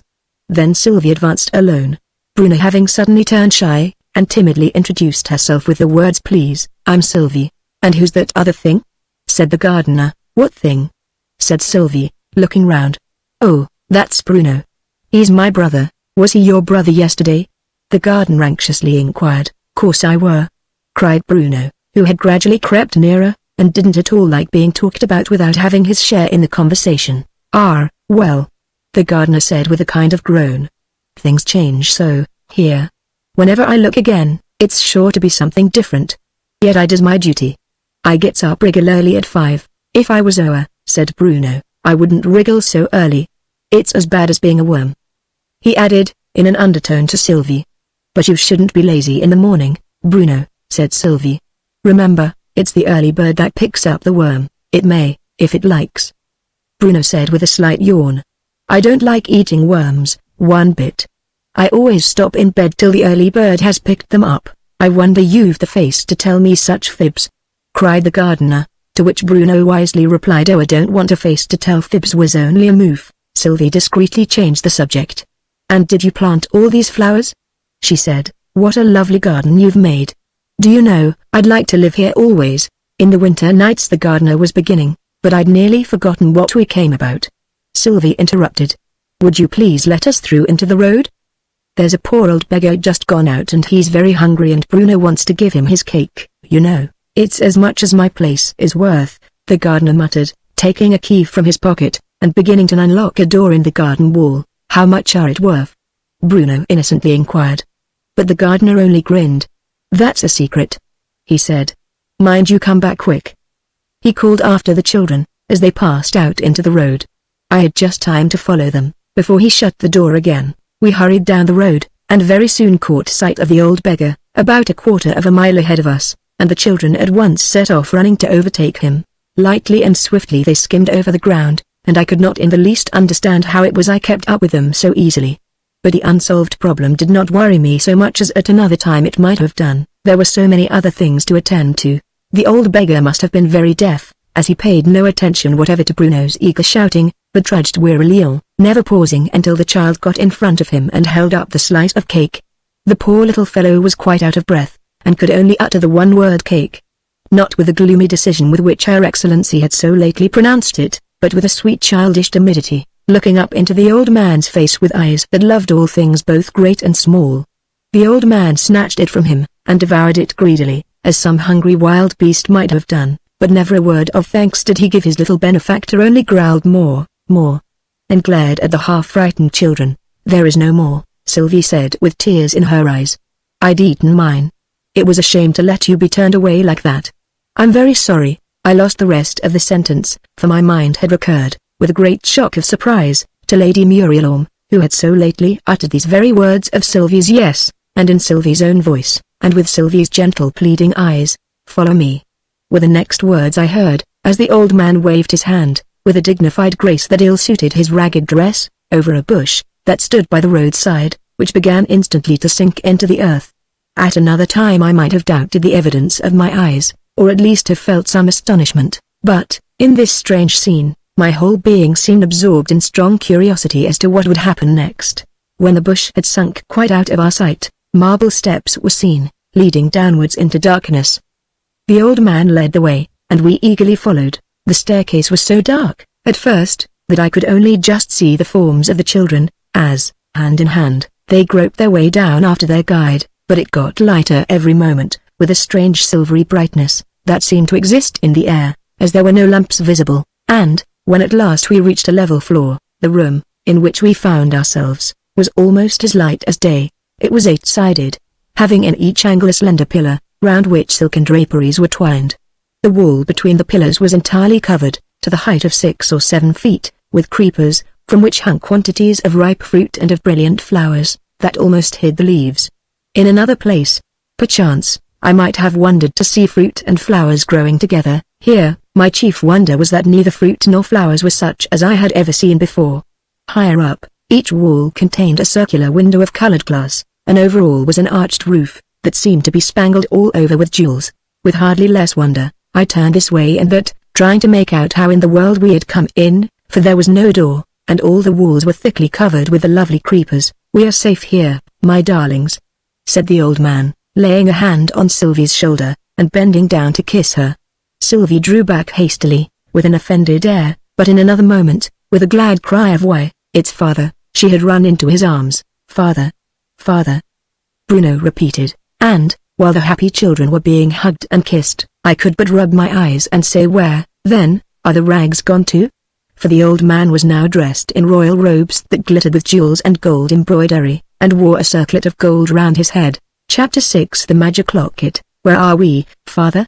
Sylvie whispered, with her arms twined closely around the old man's neck, and with her rosy cheek lovingly pressed to his. "In Elfland, darling. It's one of the provinces of Fairyland, but I thought Elfland was ever so far from Outland, and we've come such a tiny little way. You came by the royal road, sweet one. Only those of royal blood can travel along it, but you've been royal ever since I was made king of Elfland. That's nearly a month ago. They sent 2 ambassadors, to make sure that their invitation to me, to be their new king, should reach me. One was a prince, so he was able to come by the royal road, and to come invisibly to all but me. The other was a baron, so he had to come by the common road, and I dare say he hasn't even arrived yet." "Then how far have we come?" Sylvie inquired. "Just 1,000 miles, sweet one, since the gardener unlocked that door for you." 1,000 miles. Bruno repeated. "And may I eat one?" "Eat a mile, little rogue?" "No," said Bruno.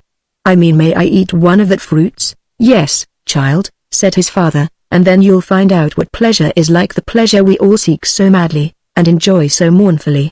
Bruno ran eagerly to the wall, and picked a fruit that was shaped something like a banana, but had the color of a strawberry. He ate it with beaming looks, that became gradually more gloomy, and were very blank indeed by the time he had finished. "It hasn't got no taste at all," he complained. "I couldn't feel nothin' in my mouth." "It say what's that hard word, Sylvie?" "It was a fliz," Sylvie gravely replied. "Are they all like that, father?" "They're all like that to you, darling, because you don't belong to Elfland yet. But to me they are real." Bruno looked puzzled. "I'll try another kind of fruits," he said, and jumped down off the king's knee. "There's some lovely striped ones, just like a rainbow." And off he ran.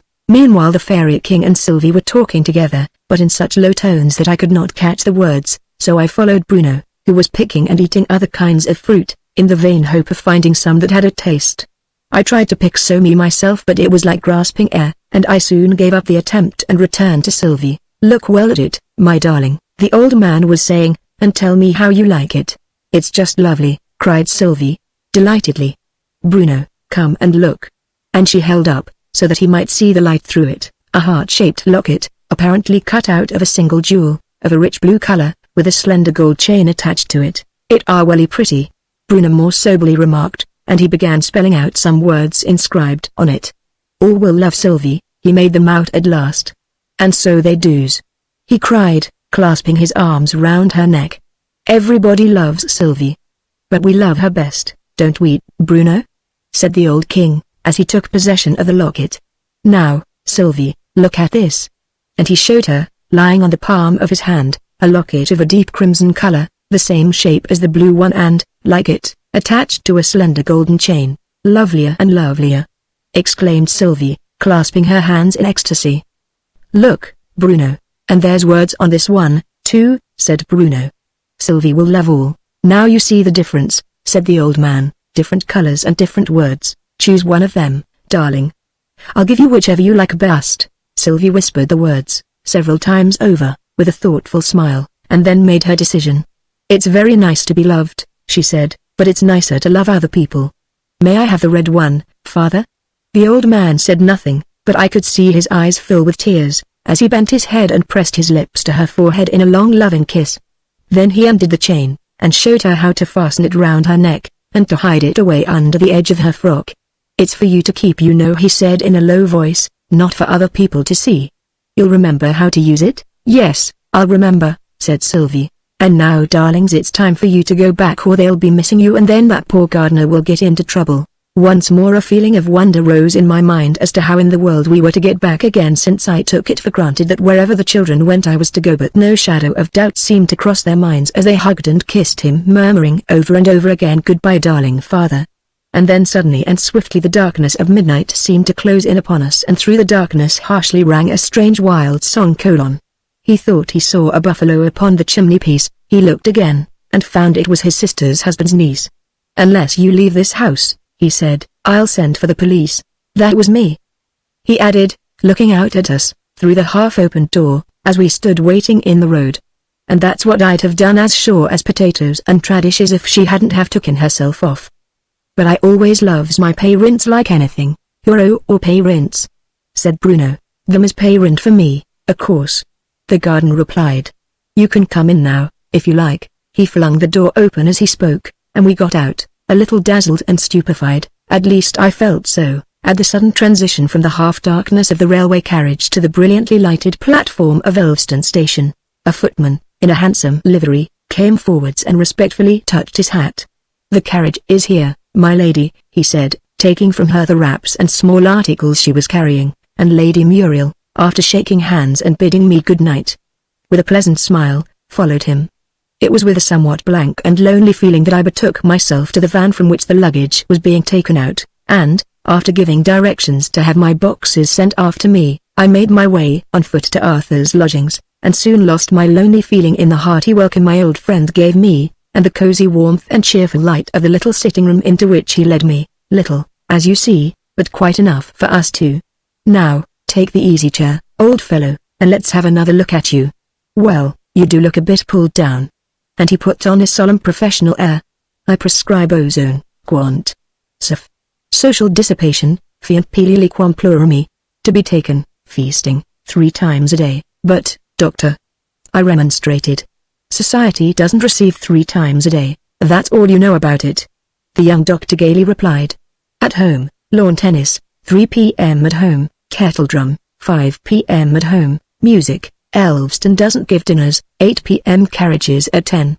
You are." It sounded very pleasant, I was obliged to admit. "And I know some of the lady society already," I added. "One of them came in the same carriage with me. What was she like?" "Then perhaps I can identify her." The name was Lady Muriel. As to what she was like, well, I thought her very beautiful. "Do you know her?" "Yes, I do know her." And the grave doctor colored slightly as he added, "Yes, I agree with you. She is beautiful. I quite lost my heart to her." I went on mischievously. "We talked, have some supper." Arthur interrupted with an air of relief, as the maid entered with a tray. And he steadily resisted all my attempts to return to the subject of Lady Muriel until the evening had almost worn itself away. Then, as we sat gazing into the fire, and conversation was lapsing into silence, he made a hurried confession. "I hadn't meant to tell you anything about her," he said, naming no names, as if there were only one she in the world, till you had seen more of her, and formed your own judgment of her, "but somehow you surprised it out of me. And I've not breathed a word of it to anyone else. But I can trust you with a secret, old friend." "Yes. It's true of me, what I suppose you said in jest. In the merest jest, believe me," I said earnestly. "Why, man, I'm 3 times her age. But if she's your choice, then I'm sure she's all that is good and sweet," Arthur went on, "and pure, and self-denying, and true-hearted," and he broke off hastily, as if he could not trust himself to say more on a subject so sacred and so precious. Silence followed, and I leaned back drowsily in my easy-chair, filled with bright and beautiful imaginings of Arthur and his lady-love, and of all the peace and happiness in store for them. I pictured them to myself walking together, lingeringly and lovingly, under arching trees, in a sweet garden of their own, and welcomed back by their faithful gardener, on their return from some brief excursion. It seemed natural enough that the gardener should be filled with exuberant delight at the return of so gracious a master and mistress, and how strangely childlike they looked. I could have taken them for Sylvie and Bruno less natural that he should show it by such wild dances, such crazy songs. He thought he saw a rattlesnake that questioned him in Greek. He looked again, and found it was the middle of next week. "The one thing I regret," he said, "is that it cannot speak. Least natural of all that the vice-warden and my lady should be standing close beside me, discussing an open letter, which had just been handed to him by the professor, who stood, meekly waiting, a few yards off. If it were not for those two brats, I heard him mutter, glancing savagely at Sylvie and Bruno, who were courteously listening to the gardener's song, there would be no difficulty whatever. Let's hear that bit of the letter again, said my lady. And the vice warden read aloud : and we therefore entreat you graciously to accept the kingship, to which you have been unanimously elected by the Council of Elfland, and that you will allow your son Bruno, of whose goodness, cleverness, and beauty, reports have reached us, to be regarded as heir apparent. But what's the difficulty? Said my lady. Why, don't you see? The ambassador, that brought this, is waiting in the house, and he's sure to see Sylvie and Bruno, and then, when he sees you Gug, and remembers all that about goodness, cleverness, and beauty, why, he's sure to, and where will you find a better boy than you Gug? My lady indignantly interrupted. Or a wittier, or a lovelier, to all of which the vice warden simply replied, don't you be a great blethering goose. Our only chance is to keep those two brats out of sight. If you can manage that, you may leave the rest to me. I'll make him believe you Gug to be a model of cleverness and all that. We must change his name to Bruno, of course? Said my lady. The vice warden rubbed his chin. Humphrey. No. He said musingly. Wouldn't do. The boy's such an utter idiot, he'd never learn to answer to it. Idiot, indeed. Cried my lady. He's no more an idiot than I am. You're right, my dear. The vice warden soothingly replied. He isn't, indeed. My lady was appeased. Let's go in and receive the ambassador, she said, and beckoned to the professor. Which room is he waiting in? She inquired. In the library. Madame, and what did you say his name was? Said the vice warden. The professor referred to a card he held in his hand. His adiposity, the Baron Doppelgeist. Why does he come with such a funny name? Said my lady. He couldn't well change it on the journey, the professor meekly replied, because of the luggage. You go and receive him, my lady said to the vice warden, and I'll attend to the children. Chapter 7 The Baron's Embassy. I was following the vice warden, but, on second thoughts, went after my lady, being curious to see how she would manage to keep the children out of sight. I found her holding Sylvie's hand, and with her other hand stroking Bruno's hair in a most tender and motherly fashion. Both children were looking bewildered and half frightened. My own darlings, she was saying, I've been planning a little treat for you.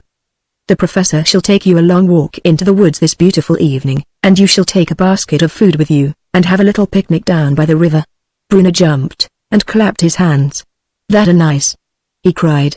Aren't it, Sylvie? Sylvie, who hadn't quite lost her surprised look, put up her mouth for a kiss. Thank you very much, she said earnestly. My lady turned her head away to conceal the broad grin of triumph that spread over her vast face, like a ripple on a lake. Little simpletons, she muttered to herself, as she marched up to the house. I followed her in. Quite so, Your Excellency, the Baron was saying as we entered the library. All the infantry were under my command. He turned, and was duly presented to my lady. A military hero? Said my lady. The fat little man simpered. Well, yes, he replied, modestly casting down his eyes. My ancestors were all famous for military genius. My lady smiled graciously. It often runs in families, she remarked, just as a love for pastry does. The Baron looked slightly offended, and the vice warden discreetly changed the subject. Dinner will soon be ready, he said. May I have the honor of conducting your adiposity to the guest chamber? Certainly, certainly. The Baron eagerly assented. It would never do to keep dinner waiting. And he almost trotted out of the room after the vice warden. He was back again so speedily that the vice warden had barely time to explain to my lady that her remark about a love for pastry was unfortunate. You might have seen, with half an eye, he added, that that's his line. Military genius, indeed. Pooh, dinner ready yet? The Baron inquired, as he hurried into the room. Will be in a few minutes, the vice warden replied. Meanwhile, let's take a turn in the garden. You were telling me, he continued, as the trio left the house, something about a great battle in which you had the command of the infantry. True, said the Baron. The enemy, as I was saying, far outnumbered us, but I marched my men right into the middle of what's that? The military hero exclaimed in agitated tones, drawing back behind the vice warden, as a strange creature rushed wildly upon them, brandishing a spade. It's only the gardener. The vice warden replied in an encouraging tone. Quite harmless, I assure you. Hark, he's singing. It's his favorite amusement, and once more those shrill discordant tones rang out. He thought he saw a banker's clerk descending from the bus. He looked again, and found it was a hippopotamus. If this should stay to dine, he said, there won't be much for us. Throwing away the spade, he broke into a frantic jig, snapping his fingers, and repeating, again and again, there won't be much for us. There won't be much for us. Once more the Baron looked slightly offended, but the Vice Warden hastily explained that the song had no allusion to him, and in fact had no meaning at all. You didn't mean anything by it, now did you? He appealed to the gardener, who had finished his song, and stood, balancing himself on one leg, and looking at them, with his mouth open. I never means nothing, said the gardener, and Ugug luckily came up at the moment, and gave the conversation a U-turn. Allow me to present my son, said the Vice Warden, adding, in a whisper, one of the best and cleverest boys that ever lived. I'll contrive for you to see some of his cleverness. He knows everything that other boys don't know, and in archery, in fishing, in painting, and in music, his skill is but you shall judge for yourself. You see that target over there? He shall shoot an arrow at it. Dear boy, he went on aloud. His adiposity would like to see you shoot. Bring his highness bow and arrows. Ugug looked very sulky as he received the bow and arrow, and prepared to shoot. Just as the arrow left the bow, the Vice Warden trod heavily on the toe of the Baron, who yelled with the pain, 10,000 pardons. He exclaimed. I stepped back in my excitement. See. It is a bullseye. The Baron gazed in astonishment. He held the bow so awkwardly, it seemed impossible. He muttered. But there was no room for doubt. There was the arrow, right in the center of the bullseye. The lake is close by, continued the Vice Warden. Bring his highness fishing rod. And Ugug most unwillingly held the rod, and dangled the fly over the water. A beetle on your arm, cried my lady, pinching the poor Baron's arm worse than if 10 lobsters had seized it at once. That kind is poisonous, she explained. But what a pity. You missed seeing the fish pulled out. An enormous dead codfish was lying on the bank, with a hook in its mouth. I had always fancied, the Baron faltered, that cod were saltwater fish. Not in this country, said the Vice Warden. Shall we go in? Ask my son some question on the way, any subject you like. And the sulky boy was violently shoved forwards, to walk at the Baron's side. Could your highness tell me, the Baron cautiously began, how much 7 times 9 would come to? Turn to the left, cried the Vice Warden, hastily stepping forwards to show the way so hastily, that he ran against his unfortunate guest, who fell heavily on his face. So sorry, my lady exclaimed, as she and her husband helped him to his feet again. My son was in the act of saying 63 as you fell. The Baron said nothing. He was covered with dust, and seemed much hurt, both in body and mind. However, when they had got him into the house, and given him a good brushing, matters looked a little better. Dinner was served in due course, and every fresh dish seemed to increase the good humor of the Baron. But all efforts, to get him to express his opinion as to Ugug's cleverness, were in vain, until that interesting youth had left the room, and was seen from the open window, prowling about the lawn with a little basket, which he was filling with frogs. So fond of natural history as he is, dear boy, said the doting mother. Now do tell us, Baron, what you think of him. To be perfectly candid, said the cautious Baron, I would like a little more evidence.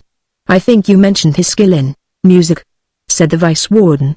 Why, he's simply a prodigy. You shall hear him play the piano. And he walked to the window. You guy mean my boy. Come in for a minute, and bring the music master with you. To turn over the music for him, he added as an explanation. Ugug, having filled his basket with frogs, had no objection to obey, and soon appeared in the room, followed by a fierce-looking little man, who asked the Vice Warden what music will you have? The sonata that His Highness plays so charmingly, said the Vice Warden.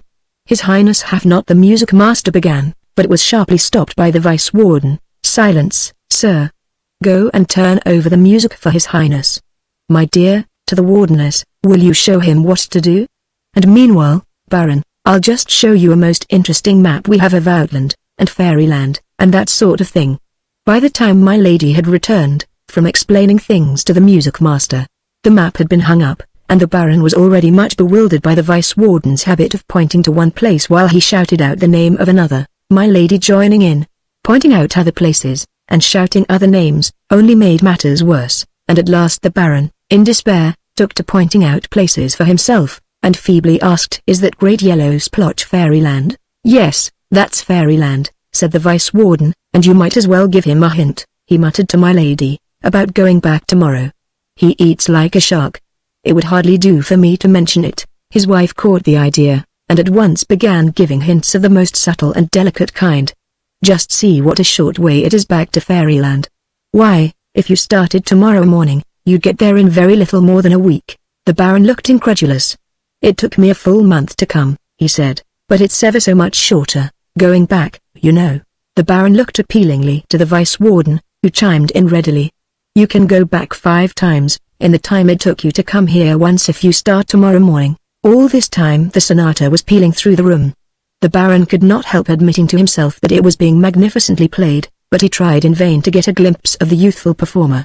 Every time he had nearly succeeded in catching sight of him, either the Vice Warden or his wife was sure to get in the way, pointing out some new place on the map, and deafening him with some new name. He gave in at last, wished a hasty good night, and left the room, while his host and hostess interchanged looks of triumph. Deftly done, cried the Vice Warden. Craftily contrived. But what means all that tramping on the stairs? He half opened the door, looked out, and added in a tone of dismay, the Baron's boxes are being carried down. And what means all that rumbling of wheels? Cried my lady.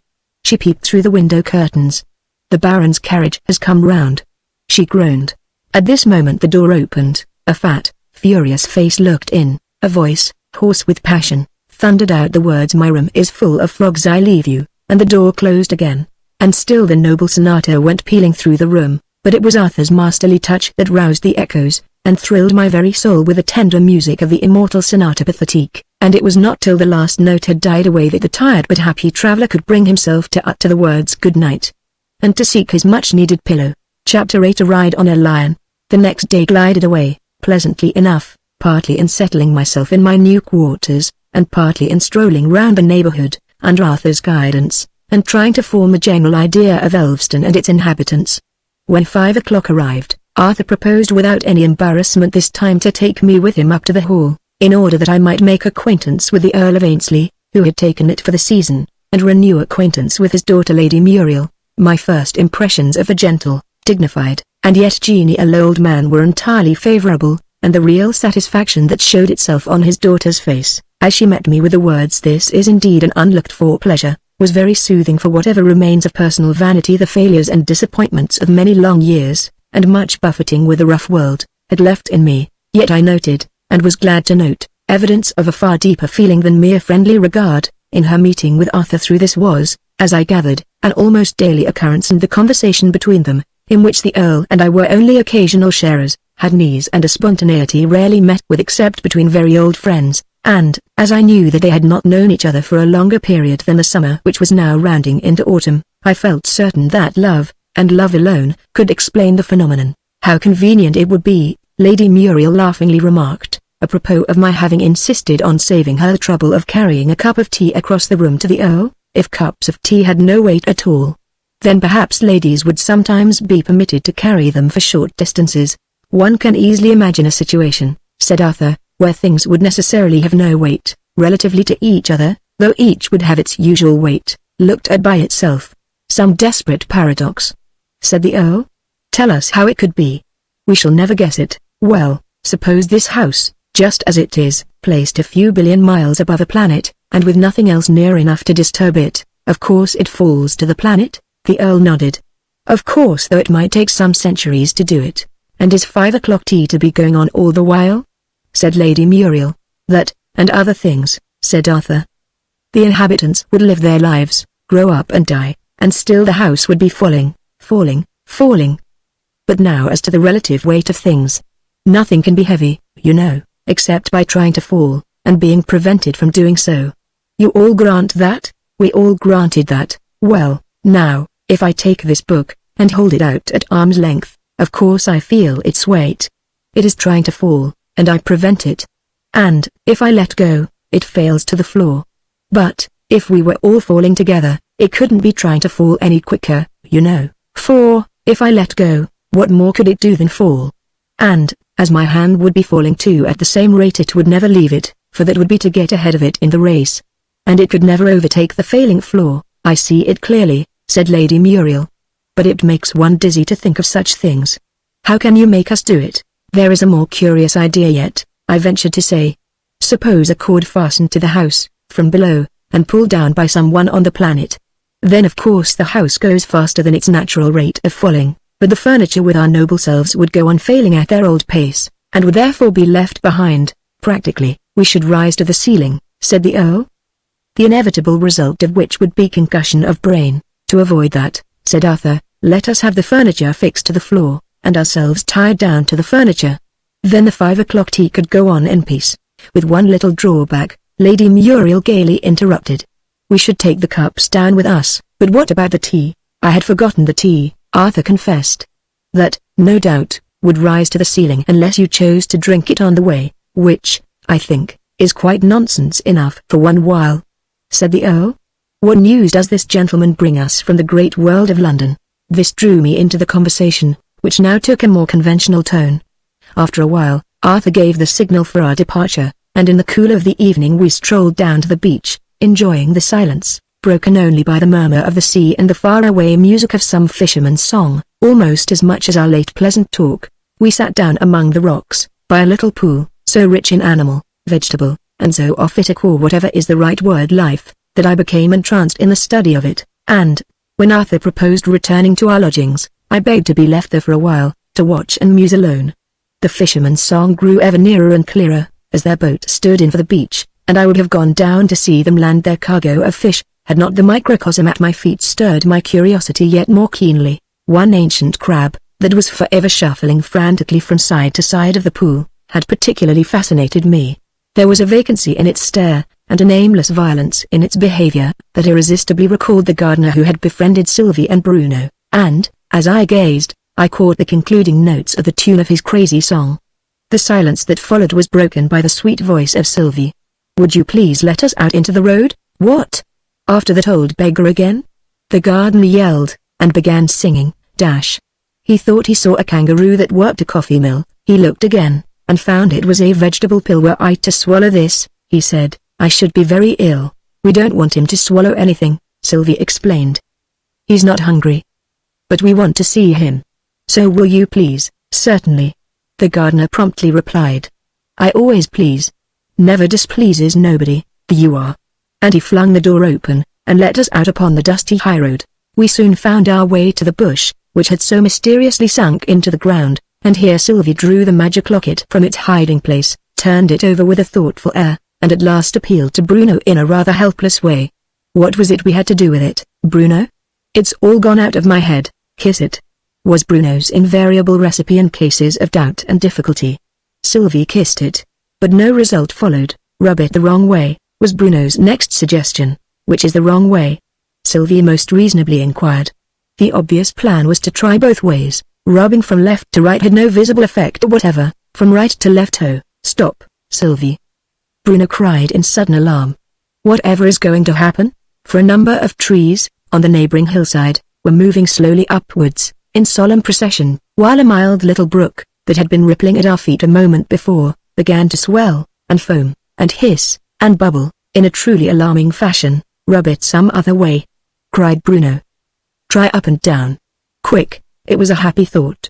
Up and down did it, and the landscape, which had been showing signs of mental aberration in various directions, returned to its normal condition of sobriety with the exception of a small yellowish-brown mouse, which continued to run wildly up and down the road, lashing its tail like a little lion.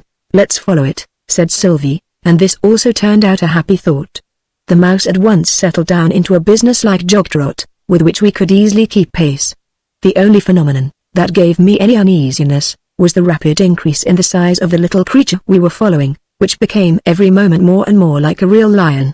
Soon the transformation was complete, and a noble lion stood patiently waiting for us to come up with it. No thought of fear seemed to occur to the children, who patted and stroked it as if it had been a Shetland pony. Help me up, cried Bruno. And in another moment Sylvie had lifted him upon the broad back of the gentle beast, and seated herself behind him, pillion fashion.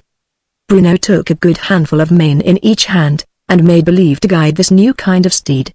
Gee up, seemed quite sufficient by way of verbal direction. The lion at once broke into an easy canter, and we soon found ourselves in the depths of the forest. I say we, for I am certain that I accompanied them, though how I managed to keep up with a cantering lion I am wholly unable to explain. But I was certainly one of the party when he came upon an old beggarman cutting sticks, at whose feet the lion made a profound obeisance, Sylvie and Bruno at the same moment dismounting, and leaping into the arms of their father.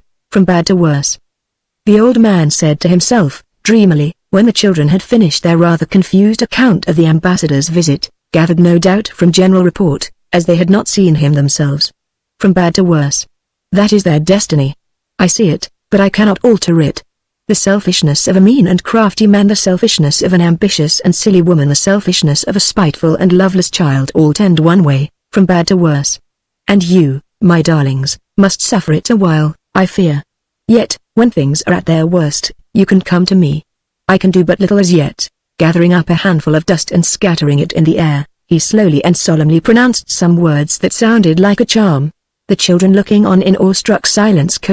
Let craft, ambition, spite, be quenched in reason's night, till weakness turn to might, till what is dark be light, till what is wrong be right. The cloud of dust spread itself out through the air, as if it were alive, forming curious shapes that were forever changing into others. It makes letters. It makes words. Bruno whispered, as he clung, half frightened, to Sylvie. Only I can't make them out. Read them, Sylvie. I'll try, Sylvie gravely replied. Wait a minute, if only I could see that word, I should be very ill. A discordant voice yelled in our ears. Were I to swallow this, he said, I should be very ill. Chapter 9. A Jester and a Bear. Yes, we were in the garden once more, and, to escape that horrid discordant voice, we hurried indoors, and found ourselves in the library. Ugug blubbering, the professor standing by with a bewildered air, and my lady, with her arms clasped round her son's neck, repeating, over and over again, and did they give him nasty lessons to learn? My own pretty pet, what's all this noise about? The vice-warden angrily inquired, as he strode into the room. And who put the hat stand here? And he hung his hat up on Bruno, who was standing in the middle of the room, too much astonished by the sudden change of scene to make any attempt at removing it, though it came down to his shoulders, making him look something like a small candle with a large extinguisher over it. The professor mildly explained that His Highness had been graciously pleased to say he wouldn't do his lessons. Do your lessons this instant, you young cub, thundered the vice-warden. And take this. And a resounding box on the ear made the unfortunate professor reel across the room. Save me, faltered the poor old man, as he sank, half fainting, at my lady's feet. Shave you? Of course I will, my lady replied, as she lifted him into a chair, and pinned an antimacassar round his neck. Where's the razor? The vice-warden meanwhile had got hold of Ugug, and was belaboring him with his umbrella. Who left this loose nail in the floor? He shouted, hammer it in, I say, hammer it in. Blow after blow fell on the writhing Ugug, till he dropped howling to the floor. Then his father turned to the shaving scene which was being enacted, and roared with laughter. Excuse me, dear, I can't help it, he said as soon as he could speak. You are such an utter donkey. Kiss me, Tabby. And he flung his arms round the neck of the terrified professor, who raised a wild shriek, but whether he received the threatened kiss or not I was unable to see, as Bruno, who had by this time released himself from his extinguisher, rushed headlong out of the room, followed by Sylvie, and I was so fearful of being left alone among all these crazy creatures that I hurried after them. We must go to father, Sylvie panted, as they ran down the garden. I'm sure things are at their worst. I'll ask the gardener to let us out again. But we can't walk all the way. Bruno whimpered. How I wish we had a coach and four, like uncle. And, shrill and wild, rang through the air the familiar voice. He thought he saw a coach and four that stood beside his bed. He looked again, and found it was a bear without a head. Poor thing, he said, poor silly thing. It's waiting to be fed. No, I can't let you out again, he said, before the children could speak. The vice-warden gave it me. He did, for letting you out last time. So be off with you. And, turning away from them, he began digging frantically in the middle of a gravel walk, singing, over and over again, poor thing, he said, poor silly thing. It's waiting to be fed. But in a more musical tone than the shrill screech in which he had begun. The music grew fuller and richer at every moment, other manly voices joined in the refrain, and soon I heard the heavy thud that told me the boat had touched the beach, and the harsh grating of the shingle as the men dragged it up. I roused myself, and, after lending them a hand in hauling up their boat, I lingered yet a while to watch them disembark a goodly assortment of the hard-won treasures of the deep. When at last I reached our lodgings I was tired and sleepy, and glad enough to settle down again into the easy-chair, while Arthur hospitably went to his cupboard, to get me out some cake and wine, without which, he declared, he could not. as a doctor, permit my going to bed. And how that cupboard door did creak. It surely could not be Arthur, who was opening and shutting it so often, moving so restlessly about, and muttering like the soliloquy of a tragedy queen. No, it was a female voice. Also the figure half hidden by the cupboard door was a female figure, massive, and in flowing robes. Could it be the landlady? The door opened, and a strange man entered the room. What is that donkey doing? He said to himself, pausing, aghast, on the threshold. The lady, thus rudely referred to, was his wife. She had got one of the cupboards open, and stood with her back to him, smoothing down a sheet of brown paper on one of the shelves, and whispering to herself so. Deftly done. Craftily contrived. Her loving husband stole behind her on tiptoe, and tapped her on the head. Bah! He playfully shouted at her ear. Never tell me again I can't say bah to a goose. My lady wrung her hands. Discovered. She groaned. Yet no, he is one of us. Reveal it not, O man. Let it bide its time. Reveal what not? Her husband testily replied, dragging out the sheet of brown paper. What are you hiding here, my lady? I insist upon knowing. My lady cast down her eyes, and spoke in the littlest of little voices. Don't make fun of it, Benjamin. She pleaded. Don't you understand? It's a dagger. And what's that for? Sneered His Excellency. We've only got to make people think he's dead. We haven't got to kill him. And made of tin, too. He snarled, contemptuously bending the blade round his thumb. Now, madame, you'll be good enough to explain. First, what do you call me Benjamin for? It's part of the conspiracy, love. One must have an alias, you know. Oh, an alias, is it? Well. And next, what did you get this dagger for? Come, no evasions. You can't deceive me. I got it for the detected conspirator stammered, trying her best to put on the assassin expression that she had been practicing at the looking-glass. For what? Madame, well, for 18p, if you must know, dearest. That's what I got it for, on my— Now don't say your word and honor. Groaned the other conspirator. Why, they aren't worth half the money, put together, on my birthday, my lady concluded in a meek whisper. One must have a dagger, you know. It's part of their— Oh, don't talk of conspiracies. Her husband savagely interrupted, as he thrust the dagger into the cupboard. You know about as much how to manage a conspiracy as if you were a chicken. Why, the first thing is to get a disguise. Now, just look at this. And with pardonable pride he fitted on the cap and bells, and the rest of the fool's dress, and winked at her, and put his tongue in his cheek. Is that the sort of thing, now? He demanded. My lady's eyes flashed with all a conspirator's enthusiasm. The very thing! She exclaimed, clapping her hands. You do look, oh, such a perfect fool. The fool smiled a doubtful smile. He was not quite clear whether it was a compliment or not. To express it so plainly. You mean a jester? Yes, that's what I intended. And what do you think your disguise is to be? And he proceeded to unfold the parcel. The lady watching him in rapture. Oh, how lovely! She cried, when at last the dress was unfolded. What a splendid disguise! An Esquimaux peasant woman, an Esquimaux peasant, indeed. Growled the other. Here, put it on, and look at yourself in the glass. Why, it's a bear, can't you use your eyes? He checked himself suddenly, as a harsh voice yelled through the room. He looked again, and found it was a bear without a head. But it was only the gardener, singing under the open window. The vice-warden stole on tiptoe to the window, and closed it noiselessly, before he ventured to go on. Yes, lovey, a bear. But not without a head, I hope. You're the bear, and me the keeper. And if anyone knows us, they'll have sharp eyes, that's all. I shall have to practice the steps a bit, my lady said, looking out through the bear's mouth. One can't help being rather human just at first, you know.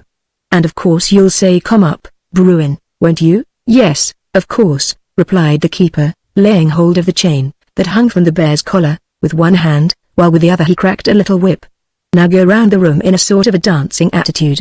Very good, my dear, very good. Come up, Bruin. Come up, I say. He roared out the last words for the benefit of Ugug, who had just come into the room, and was now standing, with his hands spread out, and eyes and mouth wide open.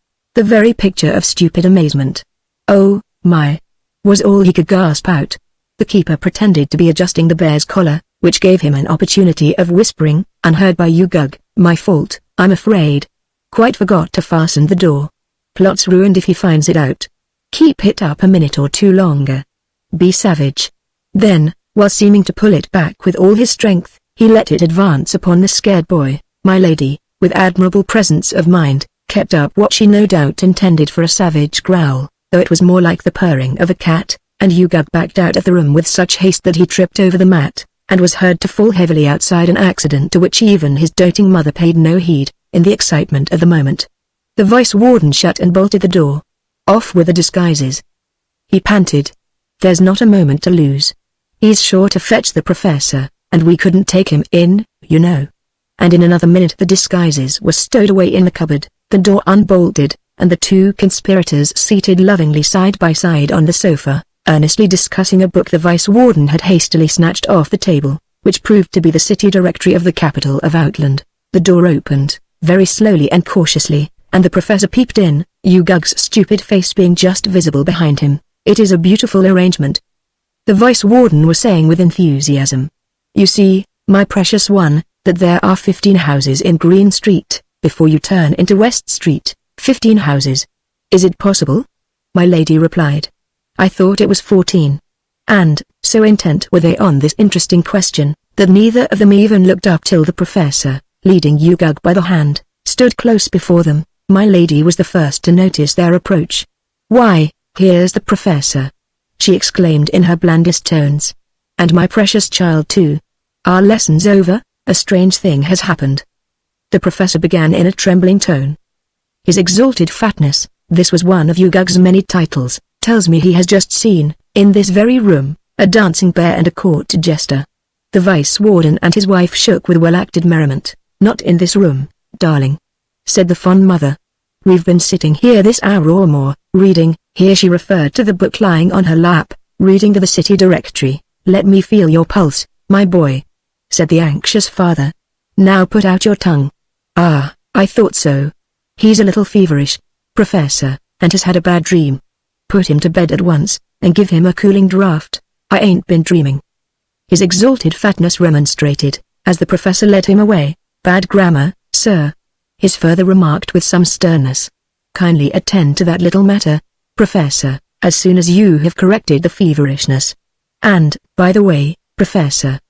The professor left his distinguished pupil standing at the door, and meekly returned. There is a rumor afloat, that the people wish to elect an in point of fact, and you understand that I mean an, not another professor. The poor old man exclaimed in horror. No, certainly not. The vice warden eagerly explained. Merely an emperor, you understand, an emperor, cried the astonished professor, holding his head between his hands, as if he expected it to come to pieces with the shock. What will the warden? Why, the warden will most likely be the new emperor, my lady explained. Where could we find a better? Unless, perhaps she glanced at her husband, where indeed? The professor fervently responded, quite failing to take the hint. The vice warden resumed the thread of his discourse. The reason I mentioned it, professor, was to ask you to be so kind as to preside at the election. You see, it would make the thing respectable, no suspicion of anything underhand. I fear I can't, your excellency. The old man faltered. What will the warden? True. The vice warden interrupted. Your position, as court professor, makes it awkward, I admit. Well, then the election shall be held without you. Better so, than if it were held within me. The professor murmured with a bewildered air, as if he hardly knew what he was saying. Bed, I think your highness said, and a cooling draught?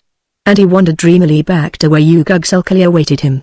I followed them out of the room, and down the passage, the professor murmuring to himself, all the time, as a kind of aid to his feeble memory. See, couch, cooling draught, correct grammar, till, in turning a corner, he met Sylvie and Bruno, so suddenly that the startled professor let go of his fat pupil, who instantly took to his heels. Chapter 10. The other professor, we were looking for you, cried Sylvie, in a tone of great relief.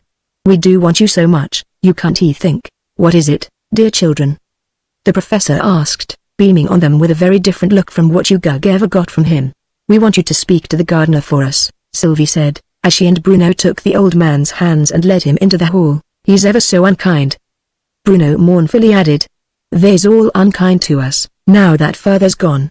The lion were much nicer, but you must explain to me, please, the professor said with an anxious look. Which is the lion, and which is the gardener?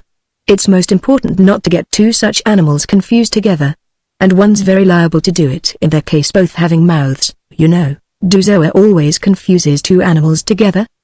Bruno asked. Pretty often, I'm afraid, the professor candidly confessed. Now, for instance, there's the rabbit hutch and the hall clock. The professor pointed them out. One gets a little confused with them both having doors, you know. Now, only yesterday, would you believe it, I put some lettuces into the clock, and tried to wind up the rabbit. Did the rabbit go, after Roa wounded it up? Said Bruno. The professor clasped his hands on the top of his head, and groaned. Go? I should think it did go. Why, it's gone. And wherever it's gone to, that's what I can't find out. I've done my best. I've read all the article rabbit in the great dictionary. Come in, only the tailor, sir, with your little bill, said a meek voice outside the door. Well, I can soon settle his business, the professor said to the children, if you'll just wait a minute. How much is it, this year, my man? The tailor had come in while he was speaking. Well, it's been a doubling so many years, you see, the tailor replied, a little gruffly, and I think I'd like the money now. It's £2,000, it is. Oh, that's nothing, the professor carelessly remarked, feeling in his pocket, as if he always carried at least that amount about with him. But wouldn't you like to wait just another year, and make it 4,000? Just think how rich you'd be. Why, you might be a king, if you liked. I don't know as I'd care about being a king, the man said thoughtfully. But do you sound a powerful sight o' money. Well, I think I'll wait. Of course you will, said the professor. There's good sense in you, I see. Good day to you, my man. Will you ever have to pay him that £4,000? Sylvie asked as the door closed on the departing creditor. Never, my child, the professor replied emphatically. He'll go on doubling it, till he dies. You see, it's always worthwhile waiting another year, to get twice as much money. And now what would you like to do, my little friends? Shall I take you to see the other professor? This would be an excellent opportunity for a visit, he said to himself, glancing at his watch. He generally takes a short rest of 14 minutes and a half about this time. Bruno hastily went round to Sylvie, who was standing at the other side of the professor, and put his hand into hers. I think we'd like to go, he said doubtfully, only please let's go all together. It's best to be on the safe side. Oh no, why, you talk as if you were Sylvie, exclaimed the professor. I know I did, Bruno replied very humbly. I quite forgot it, I wasn't Sylvie. Only I thought he might be rather fierce. The professor laughed a jolly laugh. Oh, he's quite tame, he said. He never bites. He's only a little dreamy, you know. He took hold of Bruno's other hand, and led the children down a long passage. I had never noticed before, not that there was anything remarkable in that. I was constantly coming on new rooms and passages in that mysterious palace, and very seldom succeeded in finding the old ones again. Near the end of the passage the professor stopped. This is his room, he said, pointing to the solid wall. We can't get in through the... Bruno exclaimed. Sylvie said nothing, till she had carefully examined whether the wall opened anywhere. Then she laughed merrily. You're playing us a trick, you dear old thing, she said. There's no door here. There isn't any door to the room, said the professor. We shall have to climb in at the window. So we went into the garden, and soon found the window of the other professor's room. It was a ground floor window, and stood invitingly open. The professor first lifted the two children in, and then he and I climbed in after them. The other professor was seated at a table, with a large book open before him, on which his forehead was resting. He had clasped his arms round the book, and was snoring heavily. He usually reads like that, the professor remarked, when the book's very interesting, and then sometimes it's very difficult to get him to attend. This seemed to be one of the difficult times. The professor lifted him up, once or twice, and shook him violently, but he always returned to his book the moment he was let go of, and showed by his heavy breathing that the book was as interesting as ever. How dreamy he is, the professor exclaimed. He must have got to a very interesting part of the book. And he rained quite a shower of thumps on the other professor's back, shouting "Hoy! Hoy!" all the time. Isn't it wonderful that he should be so dreamy? He said to Bruno. If he's always as sleepy as that, Bruno remarked. Of course he's dreamy, but what are we to do? Said the professor. You see, he's quite wrapped up in the book. Suppose I shuts the book? Bruno suggested. That's it, cried the delighted professor. Of course that'll do it. and he shut up the book so quickly that he caught the other professor's nose between the leaves, and gave it a severe pinch. The other professor instantly rose to his feet, and carried the book away to the end of the room, where he put it back in its place in the bookcase. "I've been reading for 18 hours and 3/4, he said, "and now I shall rest for 14 minutes and a half. Is the lecture all ready?" "Very nearly," the professor humbly replied. "I shall ask you to give me a hint or two. There will be a few little difficulties, and banquet, I think you said?" "Oh, yes. The banquet comes first, of course. People never enjoy abstract science, you know, when they're ravenous with hunger. And then there's the fancy dress ball." "Oh, there'll be lots of entertainment. Where will the ball come in?" said the other professor. "I think it had better come at the beginning of the banquet. It brings people together so nicely, you know." "Yes, that's the right order. First the meeting, then the eating, then the treating, for I'm sure any lecture you give us will be a treat," said the other professor, who had been standing with his back to us all this time, occupying himself in taking the books out, one by one, and turning them upside down.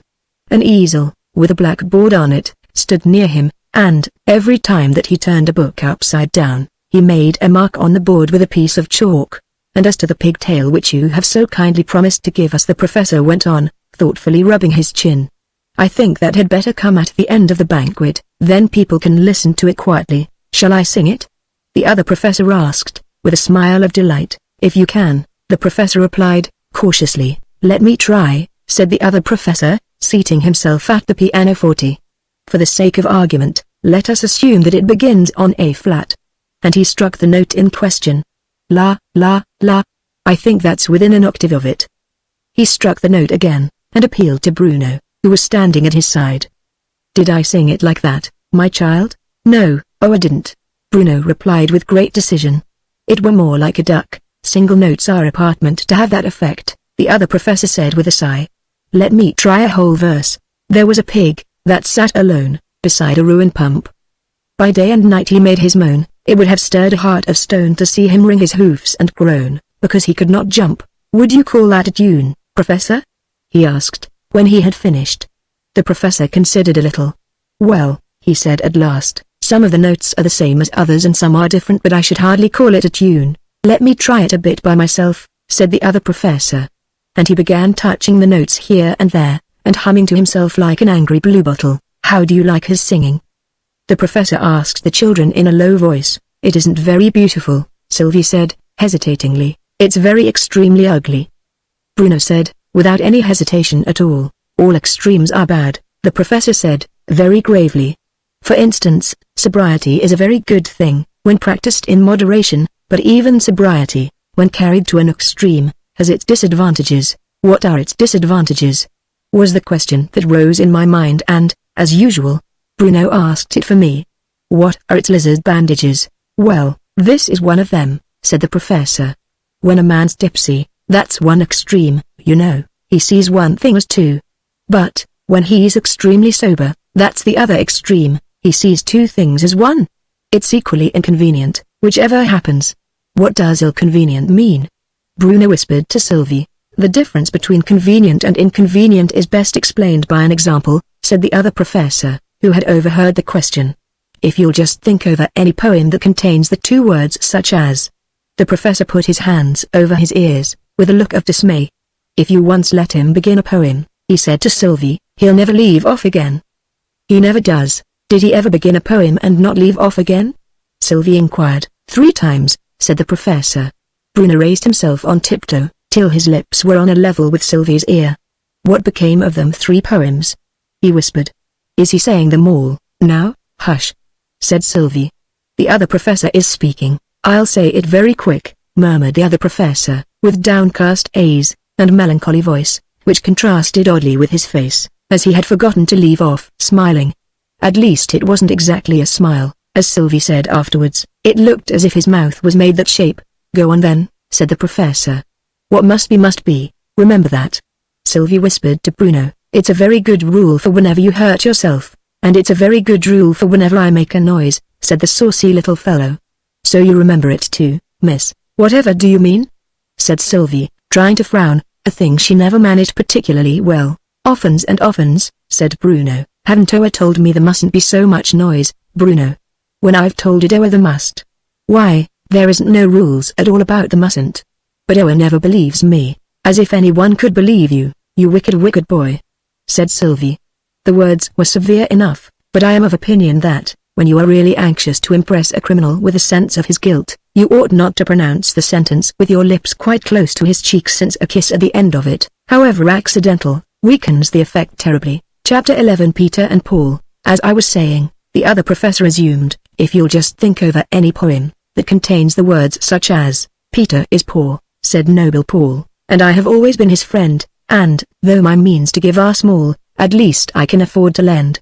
How few, in this cold age of greed, do good, except on selfish grounds.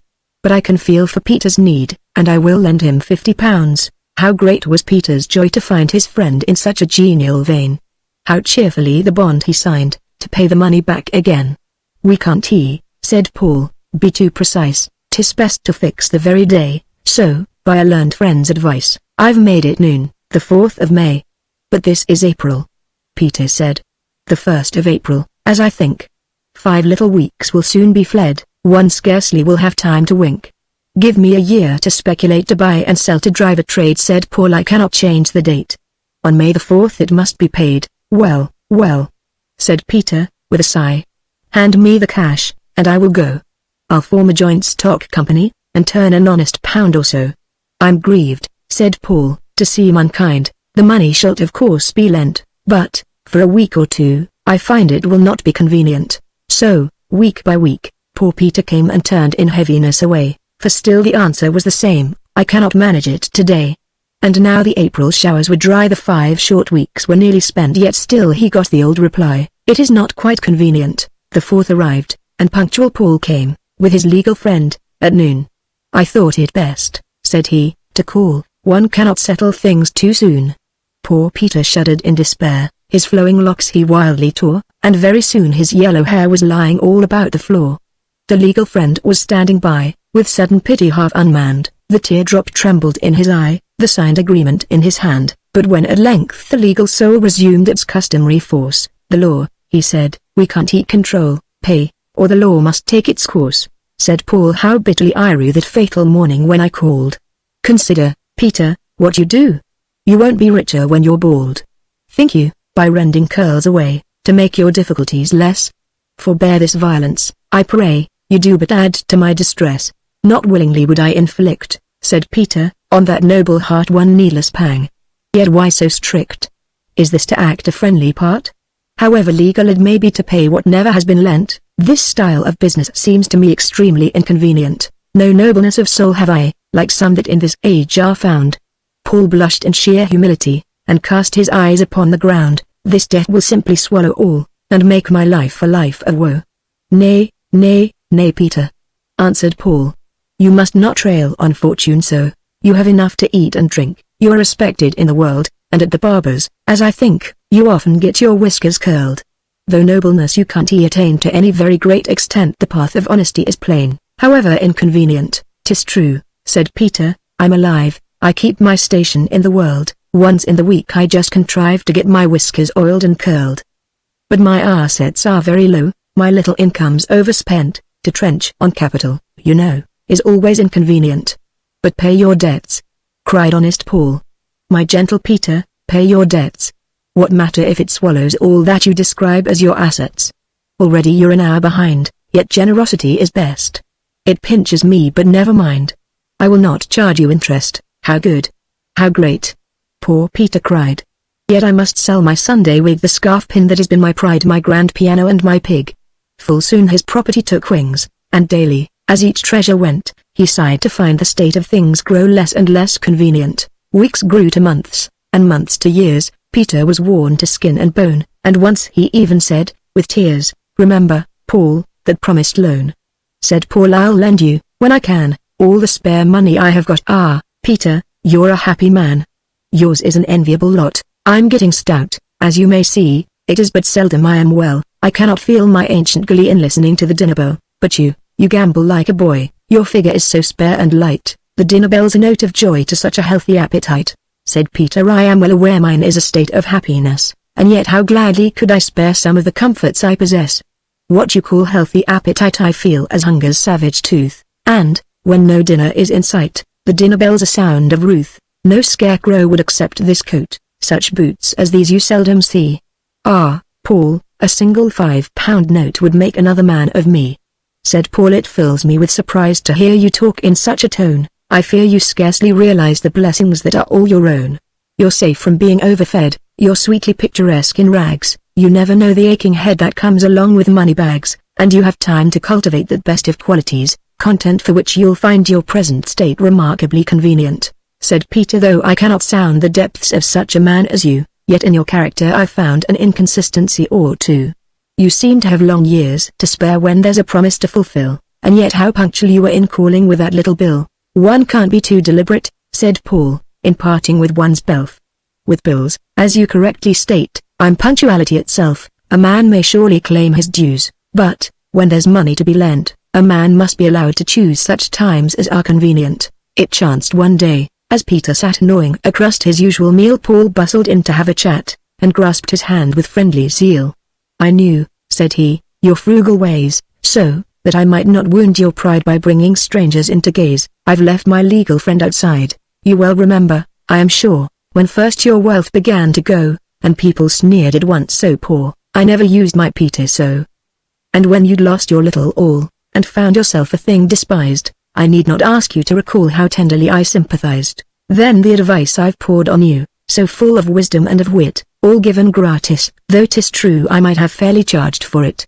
But I refrain from mentioning full many a deed I might relate, for boasting is a kind of thing that I particularly hate. How vast the total sum appears of all the kindnesses I've done, from childhood's half-forgotten years down to that loan of April 1. That £50. You little guessed how deep it drained my slender store. But there's a heart within this breast, and I will lend you 50 more. "Not so," was Peter's mild reply, his cheeks all wet with grateful tears. "No man recalls, so well as I, your services in bygone years, and this new offer, I admit, is very very kindly meant. Still, to avail myself of it would not be quite convenient. You'll see in a moment what the difference is between convenient and inconvenient. You quite understand it now, don't you?" he added, looking kindly at Bruno, who was sitting, at Sylvie's side, on the floor. "Yes," said Bruno, very quietly. Such a short speech was very unusual, for him. But just then he seemed, I fancied, a little exhausted. In fact, he climbed up into Sylvie's lap as he spoke, and rested his head against her shoulder. "What a many verses it was," he whispered. Chapter 12. A musical gardener. The other professor regarded him with some anxiety. "The smaller animal ought to go to bed at once," he said with an air of authority. "Why at once?" said the professor. "Because he can't go at twice," said the other professor. The professor gently clapped his hands. "Isn't he wonderful?" he said to Sylvie. Nobody else could have thought of the reason, so quick. "Why, of course he can't go at twice.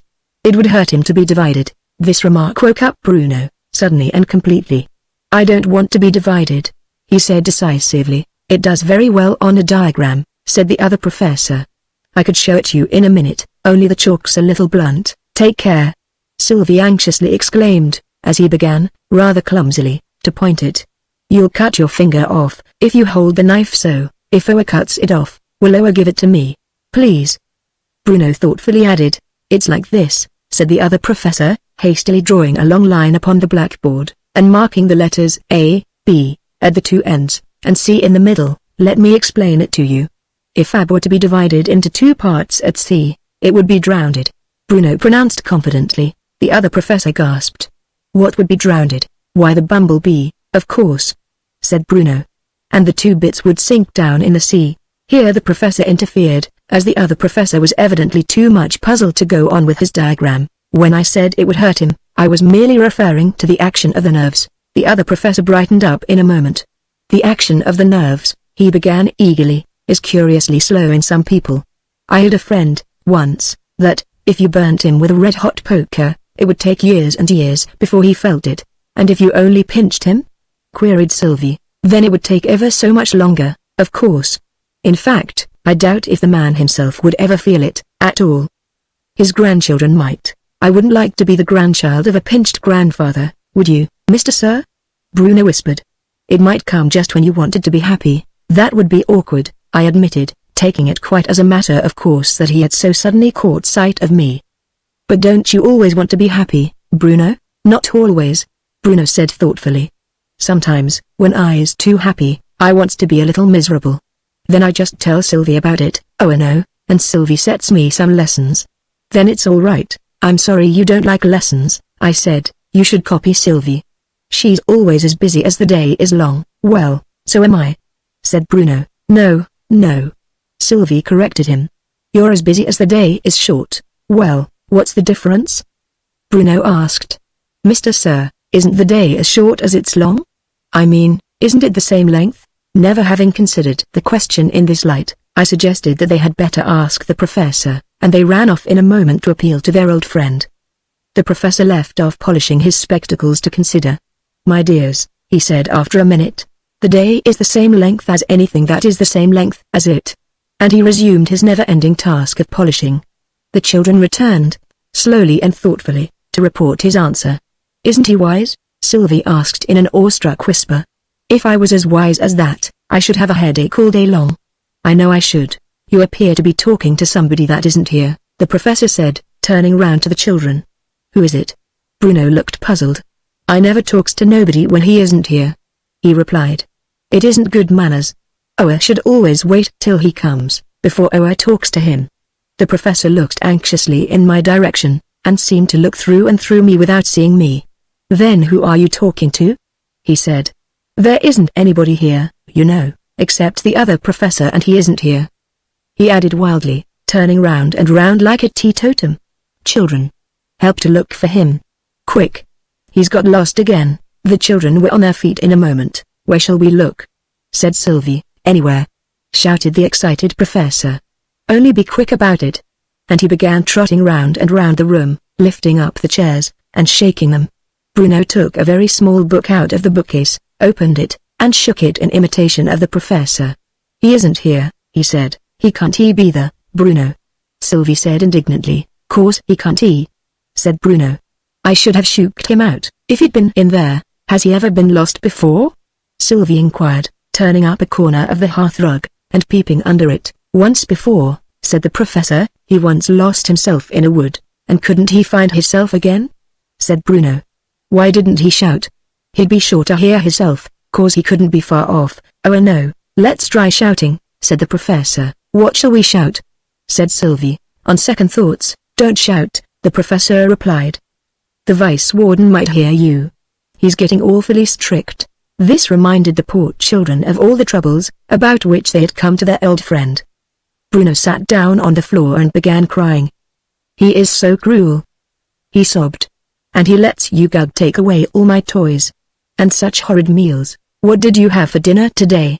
Said the professor. A little piece of a dead crow, was Bruno's mournful reply. He means rook pie, Sylvie explained. It were a dead crow, Bruno persisted. And there were apple pudding and you get it all and I got nothing but a crust. And I asked for a orange and didn't get it. And the poor little fellow buried his face in Sylvie's lap, who kept gently stroking his hair, as she went on. It's all true, Professor dear. They do treat my darling Bruno very badly. And they're not kind to me either, she added in a lower tone, as if that were a thing of much less importance. The professor got out a large red silk handkerchief, and wiped his eyes. I wish I could help you, dear children, he said. But what can I do? We know the way to Fairyland where Father's gone quite well, said Sylvie. If only the gardener would let us out. Won't he open the door for you? Said the professor. Not for us, said Sylvie. But I'm sure he would for you. Do come and ask him, Professor dear. I'll come this minute, said the professor. Bruno sat up and dried his eyes. Isn't he kind, Mr. Sir? He is indeed, said I. But the professor took no notice of my remark. He had put on a beautiful cap with a long tassel, and was selecting one of the other professor's walking sticks, from a stand in the corner of the room. A thick stick in one's hand makes people respectful, he was saying to himself. Come along, dear children. And we all went out into the garden together. I shall address him, first of all, the professor explained as we went along, with a few playful remarks on the weather. I shall then question him about the other professor. This will have a double advantage. First, it will open the conversation. You can't even drink a bottle of wine without opening it first, and secondly, if he's seen the other professor, we shall find him that way, and, if he hasn't, we shan't. On our way, we passed the target, at which Ugug had been made to shoot during the ambassador's visit. See, said the professor, pointing out a hole in the middle of the bullseye. His imperial fatness had only one shot at it, and he went in just here. Bruno carefully examined the hole. Couldn't go in there, he whispered to me. He are too fat. We had no sort of difficulty in finding the gardener. Though he was hidden from us by some trees, that harsh voice of his served to direct us, and, as we drew nearer, the words of his song became more and more plainly audible. He thought he saw an albatross that fluttered round the lamp. He looked again, and found it was a penny postage stamp. You'd best be getting home, he said, the nights are very damp. Would it be afraid of catching cold? Said Bruno. If it got very damp, Sylvie suggested, it might stick to something, you know. And that something would have to go by the post, whatever it was. Bruno eagerly exclaimed. Suppose it was a cow. Wouldn't it be dreadful for the other things? And all these things happened to him, said the professor. That's what makes the song so interesting. He must have had a very curious life, said Sylvie. You may say that. The professor heartily rejoined, Of course she may. Cried Bruno. By this time we had come up to the gardener, who was standing on one leg, as usual, and busily employed in watering a bed of flowers with an empty watering can. It hasn't got no water in it. Bruno explained to him, pulling his sleeve to attract his attention. It's lighter to hold, said the gardener. A lot of water in it makes one's arms ache. And he went on with his work, singing softly to himself. The nights are very damp. In digging things out of the ground, which you probably do now and then, the professor began in a loud voice, in making things into heaps, which no doubt you often do, and in kicking things about with one heel, which you seem never to leave off doing. Have you ever happened to notice another professor something like me? But different? Never. Shouted the gardener, so loudly and violently that we all drew back in alarm. There ain't such a thing. We will try a less exciting topic, the professor mildly remarked to the children. You were asking. We asked him to let us through the garden door, said Sylvie, but he wouldn't. But perhaps he would for you. The professor put the request, very humbly and courteously. I wouldn't mind letting you out, said the gardener. But I mustn't open the door for children. Do you think I'd disobey the rules? Not for 1 and 6 pence. The professor cautiously produced a couple of shillings. That'll do it. The gardener shouted, as he hurled the watering can across the flower bed, and produced a handful of keys, one large one, and a number of small ones. But look here, Professor dear, whispered Sylvie. He needn't open the door for us, at all. We can go out with you, true, dear child. The professor thankfully replied, as he replaced the coins in his pocket. That saves 2 shillings. And he took the children's hands, that they might all go out together when the door was opened. This, however, did not seem a very likely event, though the gardener patiently tried all the small keys, over and over again. At last the professor ventured on a gentle suggestion. Why not try the large one? I have often observed that a door unlocks much more nicely with its own key. The very first trial of the large key proved a success. The gardener opened the door, and held out his hand for the money. The professor shook his head. You are acting by rule, he explained, in opening the door for me. And now it's open, we are going out by rule, their rule of 3. The gardener looked puzzled, and let us go out, but, as he locked the door behind us, we heard him singing thoughtfully to himself. He thought he saw a garden door that opened with a key. He looked again, and found it was a double rule of 3, and all its mystery, he said, is clear as day to me. I shall now return, said the professor, when we had walked a few yards. You see, it's impossible to read here, for all my books are in the house. But the children still kept fast hold of his hands. Do come with us, Sylvie entreated with tears in her eyes. Well, well, said the good-natured old man. Perhaps I'll come after you, some day soon. But I must go back now. You see, I left off at a comma, and it's so awkward not knowing how the sentence finishes. Besides, you've got to go through Dogland first, and I'm always a little nervous about dogs.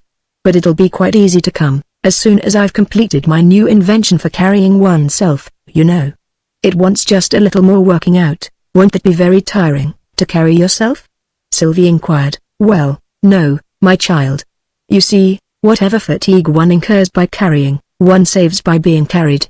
Goodbye, dears. Goodbye, sir. He added to my intense surprise, giving my hand an affectionate squeeze. Goodbye, Professor. I replied, but my voice sounded strange and far away, and the children took not the slightest notice of our farewell. Evidently they neither saw me nor heard me, as, With their arms lovingly twined round each other, they marched boldly on. Chapter 13 A Visit to Dogland. There's a house. Away there to the left, said Sylvie, after we had walked what seemed to me about 50 miles. Let's go and ask for a night's lodging. It looks a very comfortable house, Bruno said, as we turned into the road leading up to it.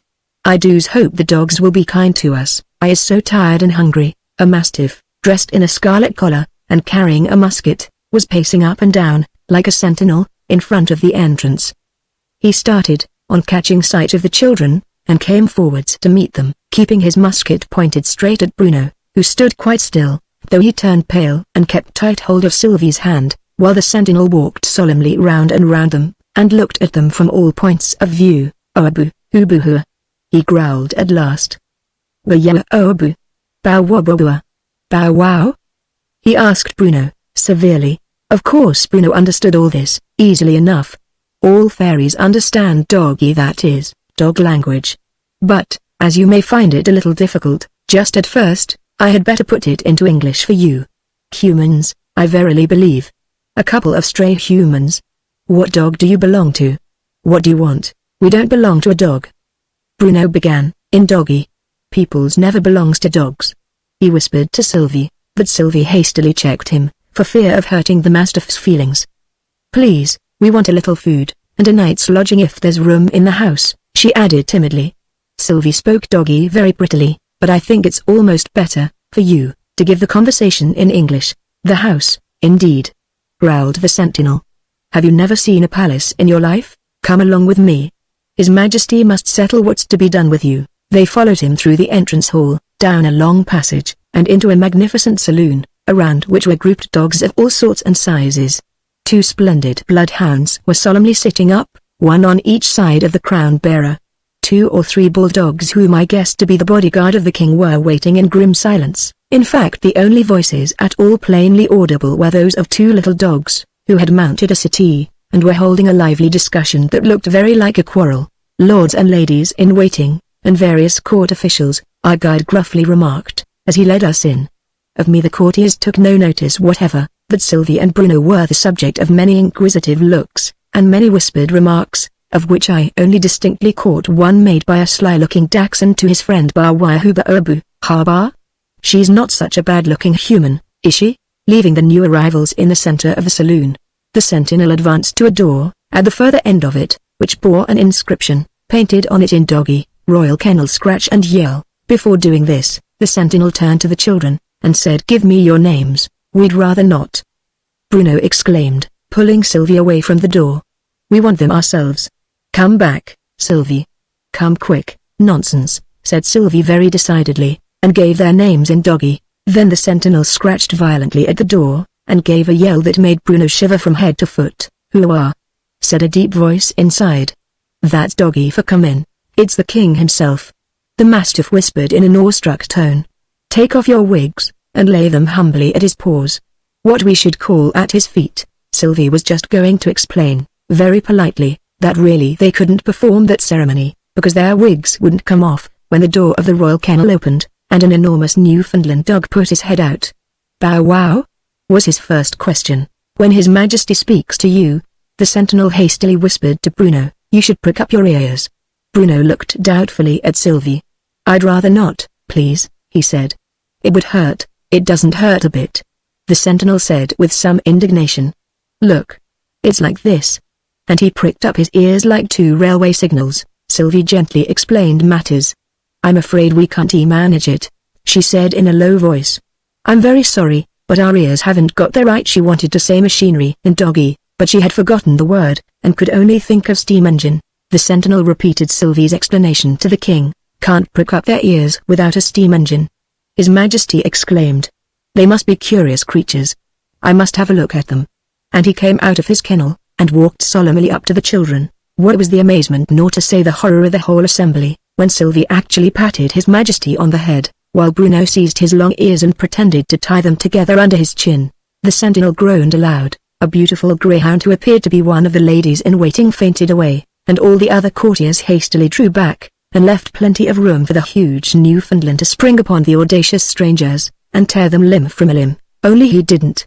On the contrary, His Majesty actually smiled so far as a dog can smile, and the other dogs couldn't believe their eyes, but it was true. All the same, His Majesty wagged his tail. "Yeah. Hoo-hoo.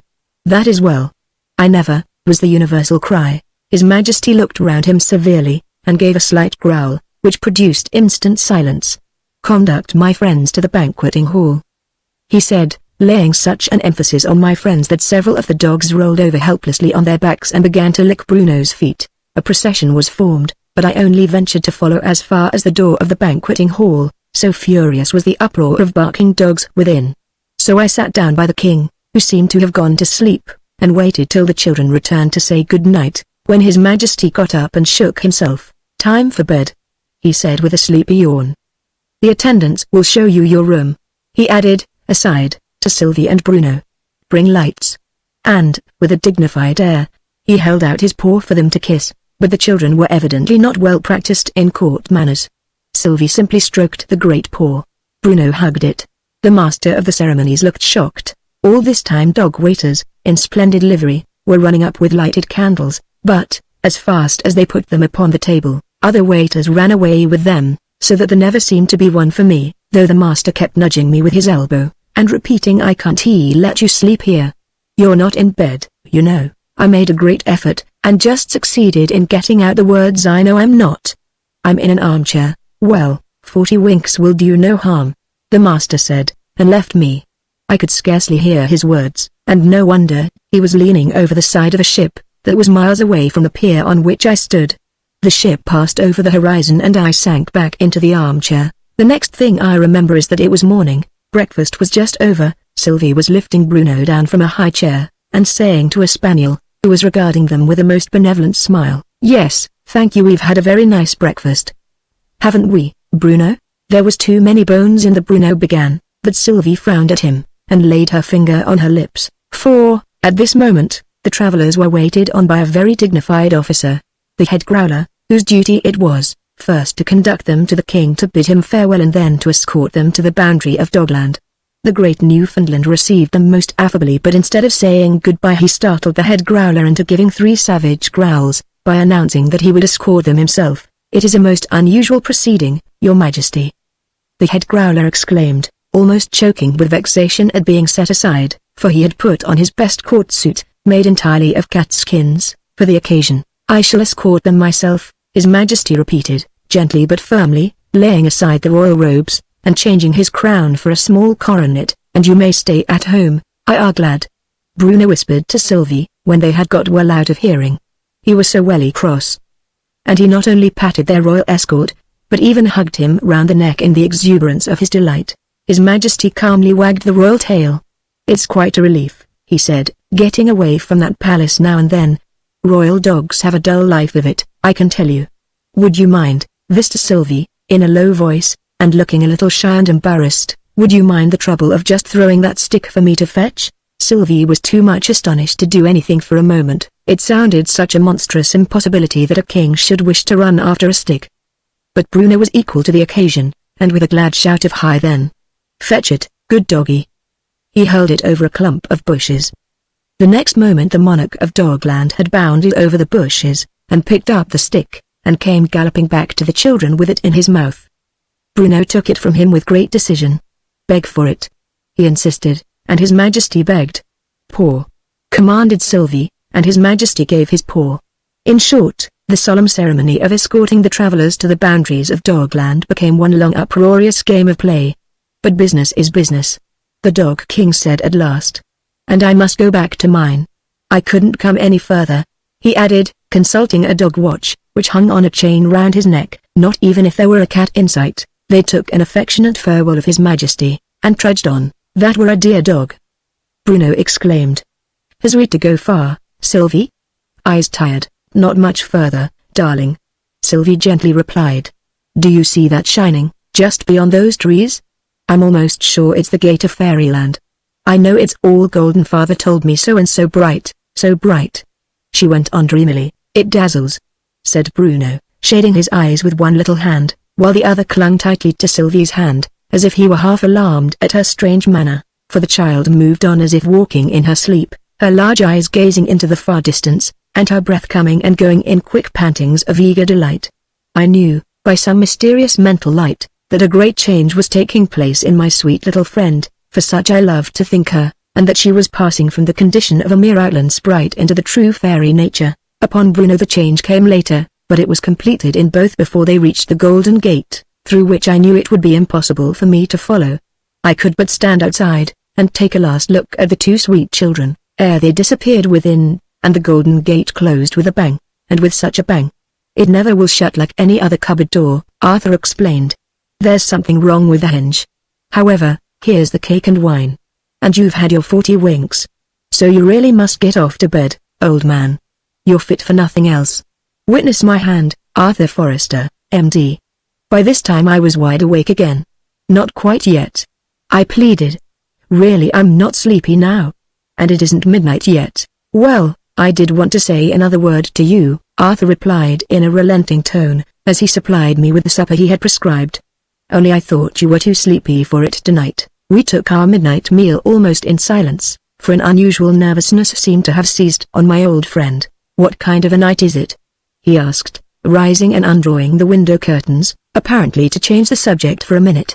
I followed him to the window, and we stood together, looking out, in silence. When I first spoke to you about Arthur began, after a long and embarrassing silence, that is, when we first talked about her, for I think it was you that introduced the subject. My own position in life forbade me to do more than worship her from a distance, and I was turning over plans for leaving this place finally, and settling somewhere out of all chance of meeting her again. That seemed to be my only chance of usefulness in life. Would that have been wise? I said. To leave yourself no hope at all? There was no hope to leave, Arthur firmly replied, though his eyes glittered with tears as he gazed upwards into the midnight sky, from which one solitary star, the glorious Vega, blazed out in fitful splendor through the driving clouds. She was like that star to me, bright, beautiful, and pure, but out of reach, out of reach. He drew the curtains again, and we returned to our places by the fireside. What I wanted to tell you was this, he resumed. I heard this evening from my solicitor. I can't go into the details of the business, but the upshot is that my worldly wealth is much more than I thought, and I am, or shall soon be, in a position to offer marriage, without imprudence, to any lady, even if she brought nothing. I doubt if there would be anything on her side. The Earl is poor, I believe.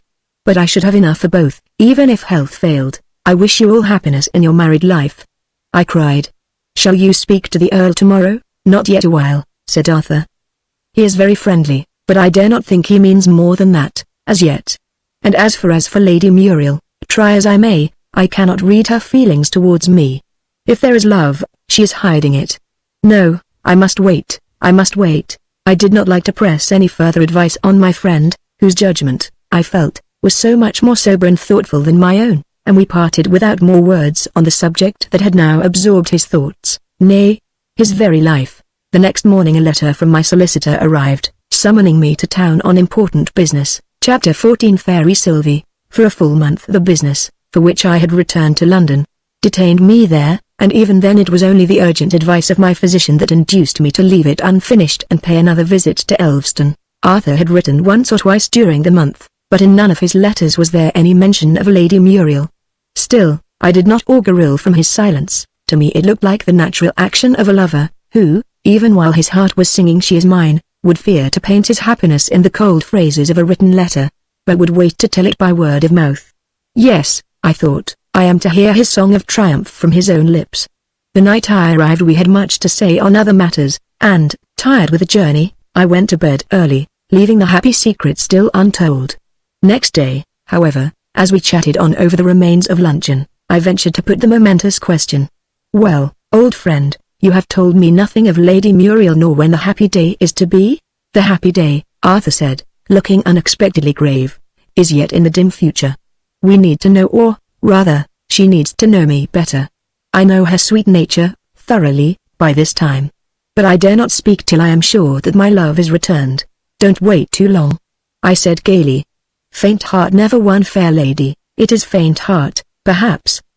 But really I dare not speak just yet. But meanwhile, I pleaded, you are running a risk that perhaps you have not thought of.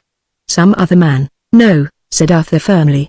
She is heart whole, I am sure of that. Yet, if she loves another better than me, so be it. I will not spoil her happiness. The secret shall die with me. But she is my first and my only love. That is all very beautiful sentiment, I said, but it is not practical. It is not like you. He either fears his fate too much, or his desert is small, who dares not put it to the touch, to win or lose it all. I dare not ask the question whether there is another. He said passionately. It would break my heart to know it, yet is it wise to leave it unasked? You must not waste your life upon an if. I tell you I dare not. May I find it out for you? I asked, with the freedom of an old friend. No, no. He replied with a pained look. I entreat you to say nothing.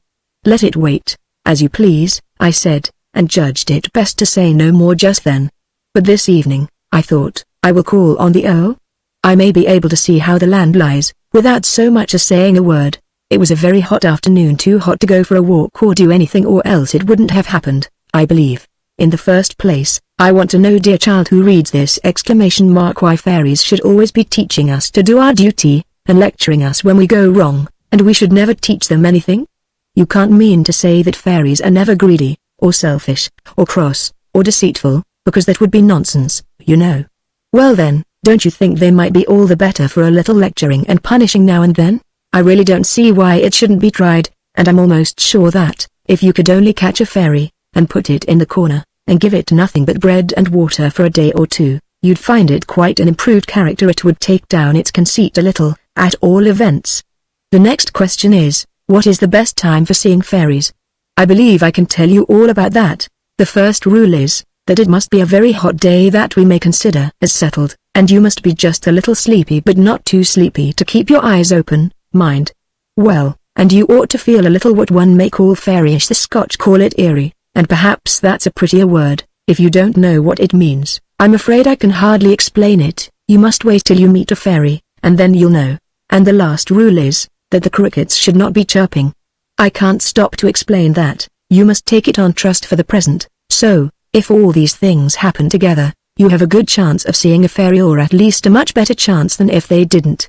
The first thing I noticed, as I went lazily along through an open place in the wood, was a large beetle lying struggling on its back, and I went down upon one knee to help the poor thing to its feet again. In some things, you know, you can't be quite sure what an insect would like. For instance, I never could quite settle, supposing I were a moth, whether I would rather be kept out of the candle, or be allowed to fly straight in and get burnt, or again, supposing I were a spider, I'm not sure if I should be quite pleased to have my web torn down, and the fly let loose, but I feel quite certain that, if I were a beetle and had rolled over on my back, I should always be glad to be helped up again. So, as I was saying, I had gone down upon one knee, and was just reaching out a little stick to turn the beetle over, when I saw a sight that made me draw back hastily and hold my breath, for fear of making any noise and frightening the little creature away.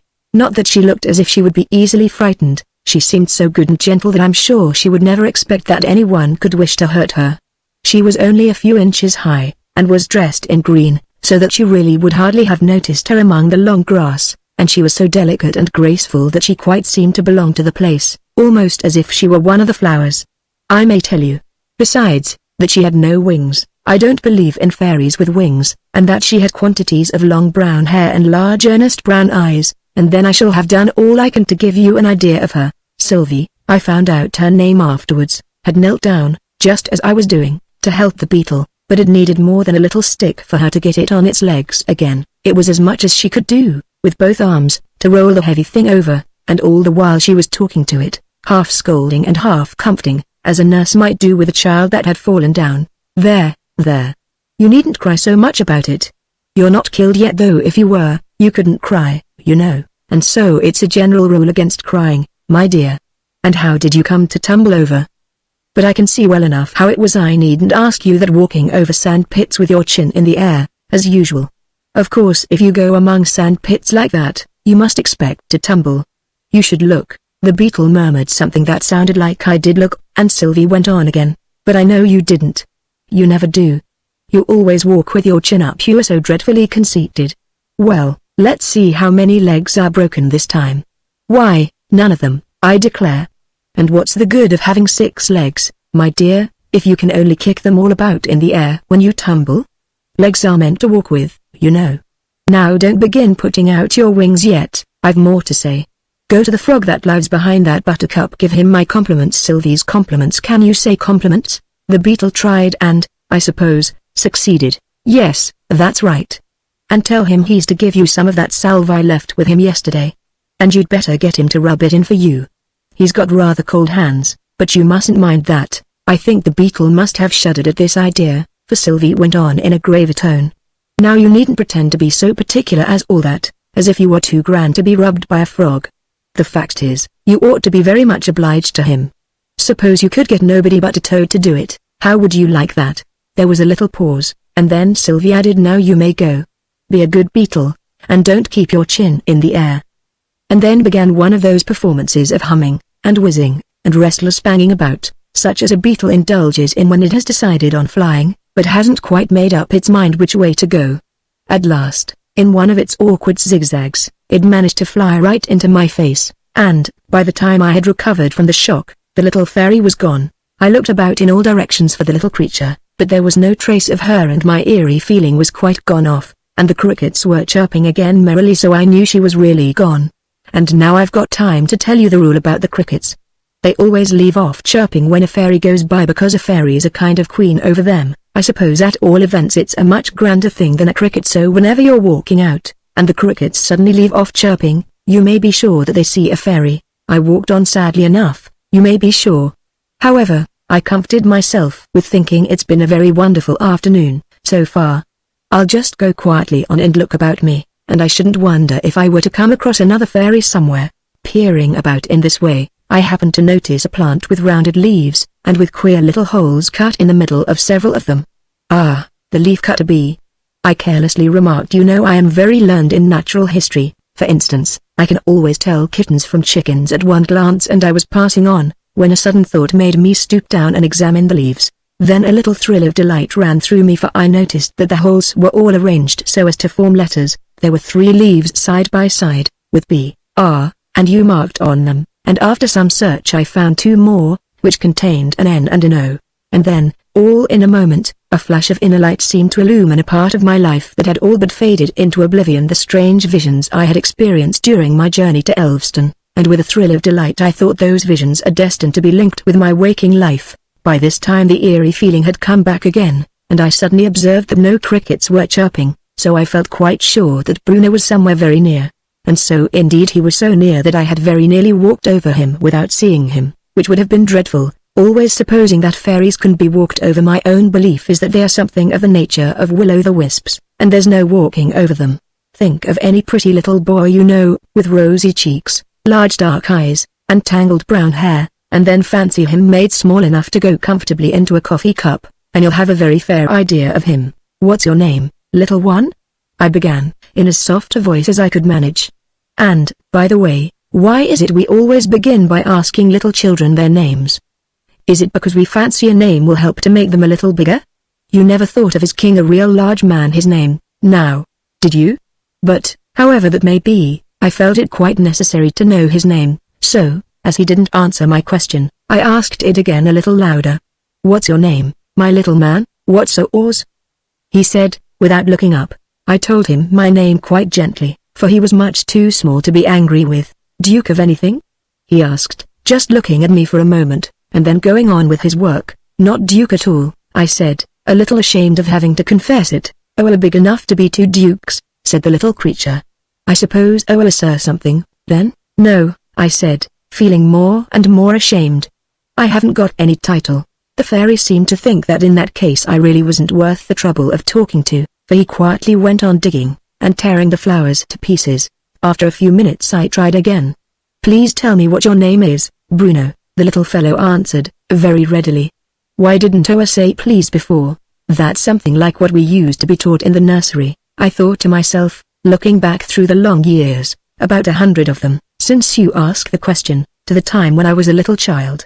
And here an idea came into my head, and I asked him, aren't you one of the fairies that teach children to be good? Well, we have to do that sometimes, said Bruno, and a dreadful bother it is. As he said this, he savagely tore a heartsease in 2, and trampled on the pieces. What are you doing there, Bruno? I said. Spoiling Sylvie's garden, was all the answer Bruno would give at first. But, as he went on tearing up the flowers, He muttered to himself, the nasty cross thing wouldn't let me go and play this morning, said I must finish my lessons first. Lessons, indeed. I'll vex her finally, though. Oh, Bruno, you shouldn't do that. I cried. Don't you know that's revenge?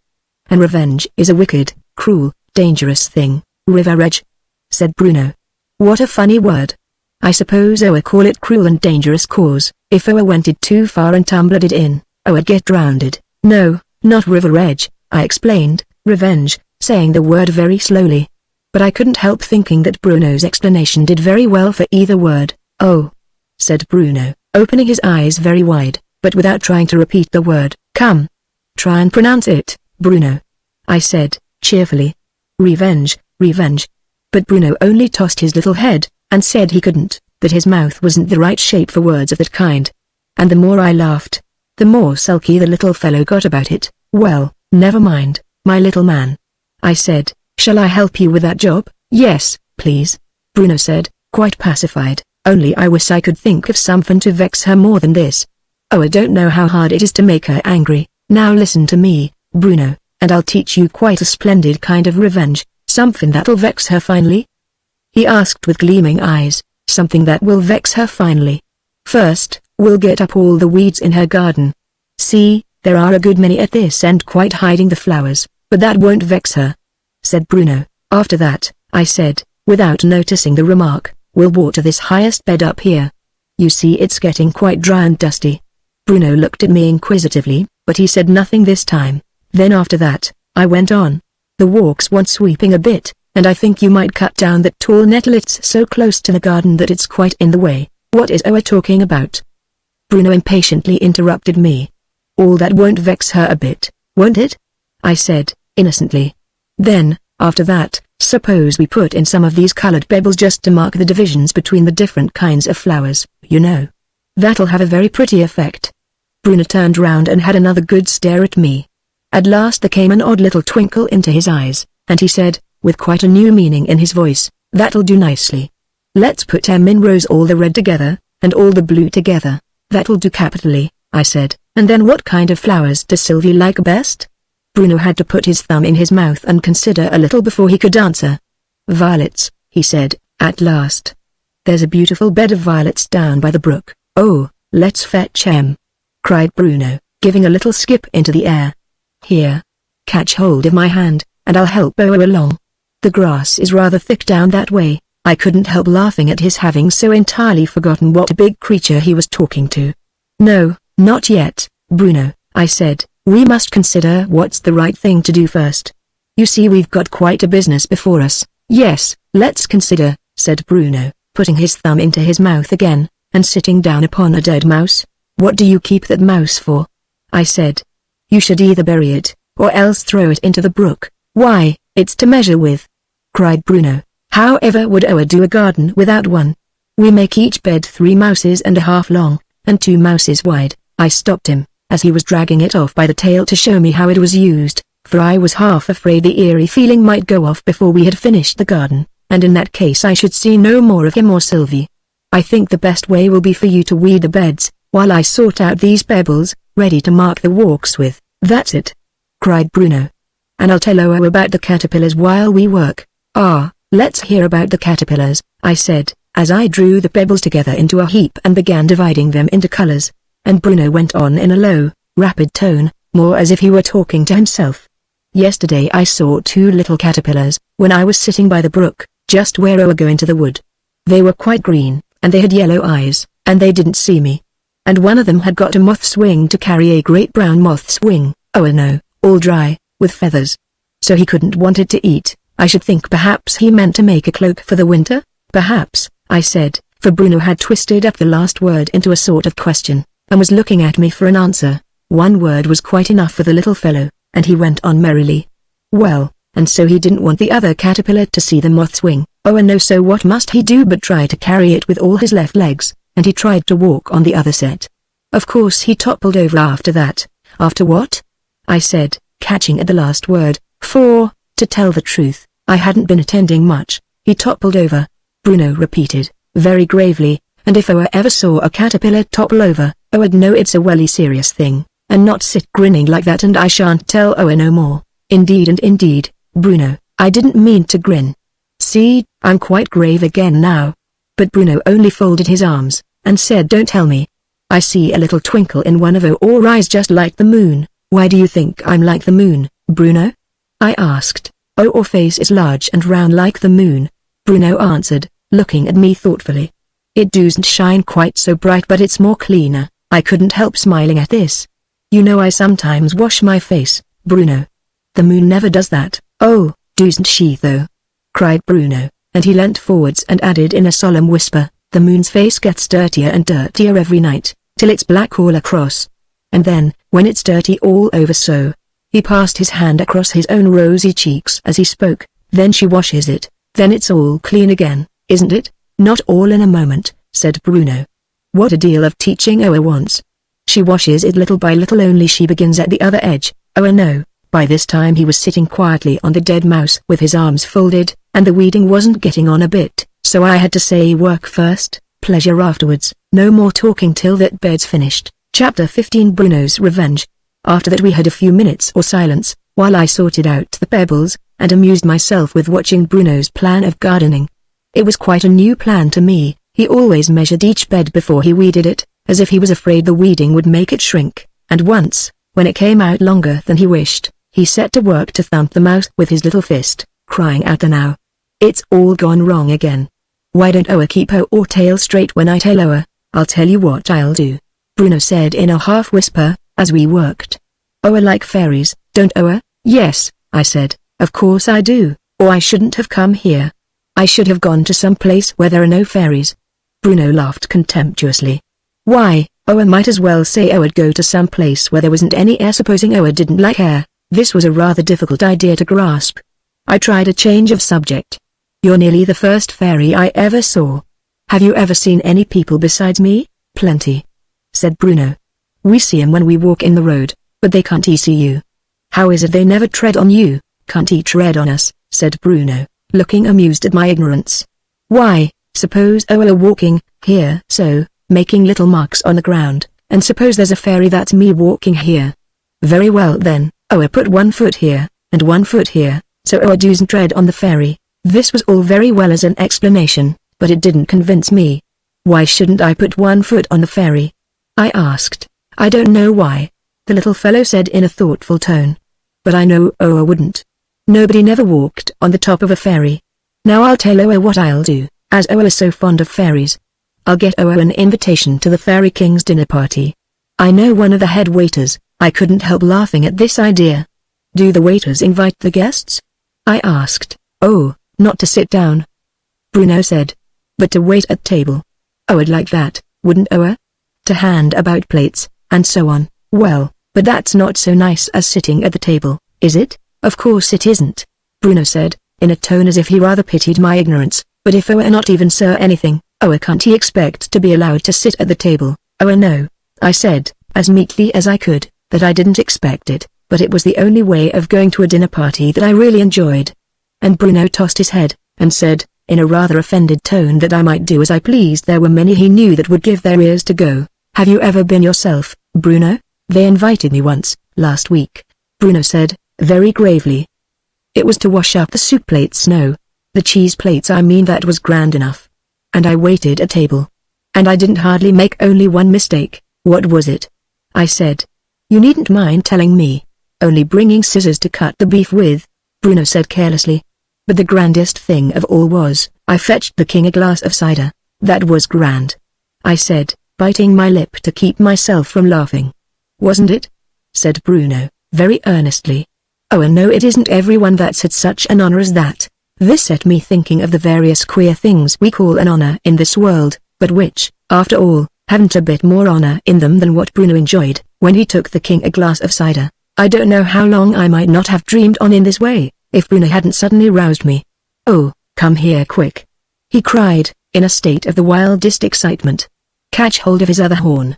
I can't hold him more than a minute. He was struggling desperately with a great snail, clinging to one of its horns, and nearly breaking his poor little back in his efforts to drag it over a blade of grass. I saw we should have no more gardening if I let this sort of thing go on, so I quietly took the snail away, and put it on a bank where he couldn't reach it. We'll hunt it afterwards, Bruno, I said, if you really want to catch it, but what's the use of it when you've got it? What's the use of a fox when I've got it? Said Bruno. I know big things hunt foxes. I tried to think of some good reason why big things should hunt foxes, and he should not hunt snails, but none came into my head, so I said at last, well, I suppose one's as good as the other. I'll go snail hunting myself someday. I should think wouldn't be so silly, said Bruno, as to go snail hunting by yourself. Why, I'd never get the snail along, if hadn't somebody to hold on to his other horn. Of course I shan't go alone, I said, quite gravely. By the way, is that the best kind to hunt, or do you recommend the ones without shells? Oh, no, we never hunt the ones without shells, Bruno said, with a little shudder at the thought of it. They're always so cross about it, and then, if tumbles over them, they're ever so sticky. By this time we had nearly finished the garden. I had fetched some violets, and Bruno was just helping me to put in the last, when he suddenly stopped and said, I'm tired. Rest then, I said, I can go on without you, quite well. Bruno needed no second invitation, he at once began arranging the dead mouse as a kind of sofa. And I'll sing a little song, he said, as he rolled it about. Do, said I like songs very much. Which song will choose? Bruno said, as he dragged the mouse into a place where he could get a good view of me. Ding, ding, ting is the nicest. There was no resisting such a strong hint as this. However, I pretended to think about it for a moment, and then said, well, I like ding, ding, ding, best of all. That shows a good judge of music. Bruno said, with a pleased look. How many harebells would like? And he put his thumb into his mouth to help me to consider. As there was only one cluster of harebells within easy reach, I said very gravely that I thought one would do this time, and I picked it and gave it to him. Bruno ran his hand once or twice up and down the flowers, like a musician trying an instrument, producing a most delicious delicate tinkling as he did so. I had never heard flower music before. I don't think one can, unless one's in the eerie state, and I don't know quite how to give you an idea of what it was like, except by saying that it sounded like a peal of bells 1,000 miles off. When he had satisfied himself that the flowers were in tune, he seated himself on the dead mouse. He never seemed really comfortable anywhere else, and, looking up at me with a merry twinkle in his eyes, he began. By the way, the tune was rather a curious one, and you might like to try it for yourself, so here are the notes. Rise, oh, rise. The daylight dies, the owls are hooting, ding, ding, ting. Wake, oh, wake. Beside the lake the elves are fluting, ding, ding, ting. Welcoming our fairy king, we sing, sing, sing. He sang the first 4 lines briskly and merrily, making the harebells chime in time with the music, but the last 2 he sang quite slowly and gently, and merely waved the flowers backwards and forwards. Then he left off to explain. The fairy king is Oberon, and he lives across the lake, and sometimes he comes in a little boat and we go and meet him, and then we sing this song, you know, and then you go and dine with him? I said, mischievously, I shouldn't talk. Bruno hastily said, it interrupts the song so. I said I wouldn't do it again. I never talk myself when I'm singing, he went on very gravely, so I shouldn't either. Then he tuned the harebells once more, and sang here, oh, here. From far and near the music stealing, ding, ding, ting. Fairy belts down the dells are merrily pealing, ding, ding, ting. Welcoming our fairy king, we ring, ring, ring, see, oh, see. On every tree what lamps are shining, ding, ding, ting. They are eyes of fiery flies to light our dining, ding, ding, ting. Welcoming our fairy king they swing, swing, swing, haste, oh haste, to take and taste the dainties waiting, ding, ding, ting. Honeydew is stored, hush, Bruno. I interrupted in a warning whisper. She's coming. Bruno checked his song, and, as she slowly made her way through the long grass, he suddenly rushed out headlong at her like a little bull, shouting, look the other way. Look the other way. Which way? Sylvie asked, in rather a frightened tone, as she looked round in all directions to see where the danger could be. That way, said Bruno, carefully turning her round with her face to the wood. Now, walk backwards, walk gently, don't be frightened. I shan't trip. But Sylvie did trip notwithstanding. In fact he led her, in his hurry, across so many little sticks and stones, that it was really a wonder the poor child could keep on her feet at all. But he was far too much excited to think of what he was doing. I silently pointed out to Bruno the best place to lead her to, so as to get a view of the whole garden at once. It was a little rising ground, about the height of a potato, and, when they had mounted it, I drew back into the shade, that Sylvie mightn't see me. I heard Bruno cry out triumphantly, "Now Oa may look." And then followed a clapping of hands, but it was all done by Bruno himself. Sylvie was silent. She only stood and gazed with her hands clasped together, and I was half afraid she didn't like it after all. Bruno too was watching her anxiously, and when she jumped down off the mound, and began wandering up and down the little walks, he cautiously followed her about, evidently anxious that she should form her own opinion of it all, without any hint from him. And when at last she drew a long breath, and gave her verdict in a hurried whisper, and without the slightest regard to grammar, "It's the loveliest thing as I never saw in all my life before." The little fellow looked as well pleased as if it had been given by all the judges and juries in England put together. "And did you really do it all by yourself, Bruno?" said Sylvie. "And all for me? I was helped a bit," Bruno began, with a merry little laugh at her surprise. "We've been at it all the afternoon. I thought I'd like," and here the poor little fellow's lip began to quiver, and all in a moment he burst out crying, and running up to Sylvie he flung his arms passionately round her neck, and hid his face on her shoulder. There was a little quiver in Sylvie's voice too, as she whispered, "Why, what's the matter, darling?" and tried to lift up his head and kiss him. But Bruno only clung to her, sobbing, and wouldn't be comforted till he had confessed.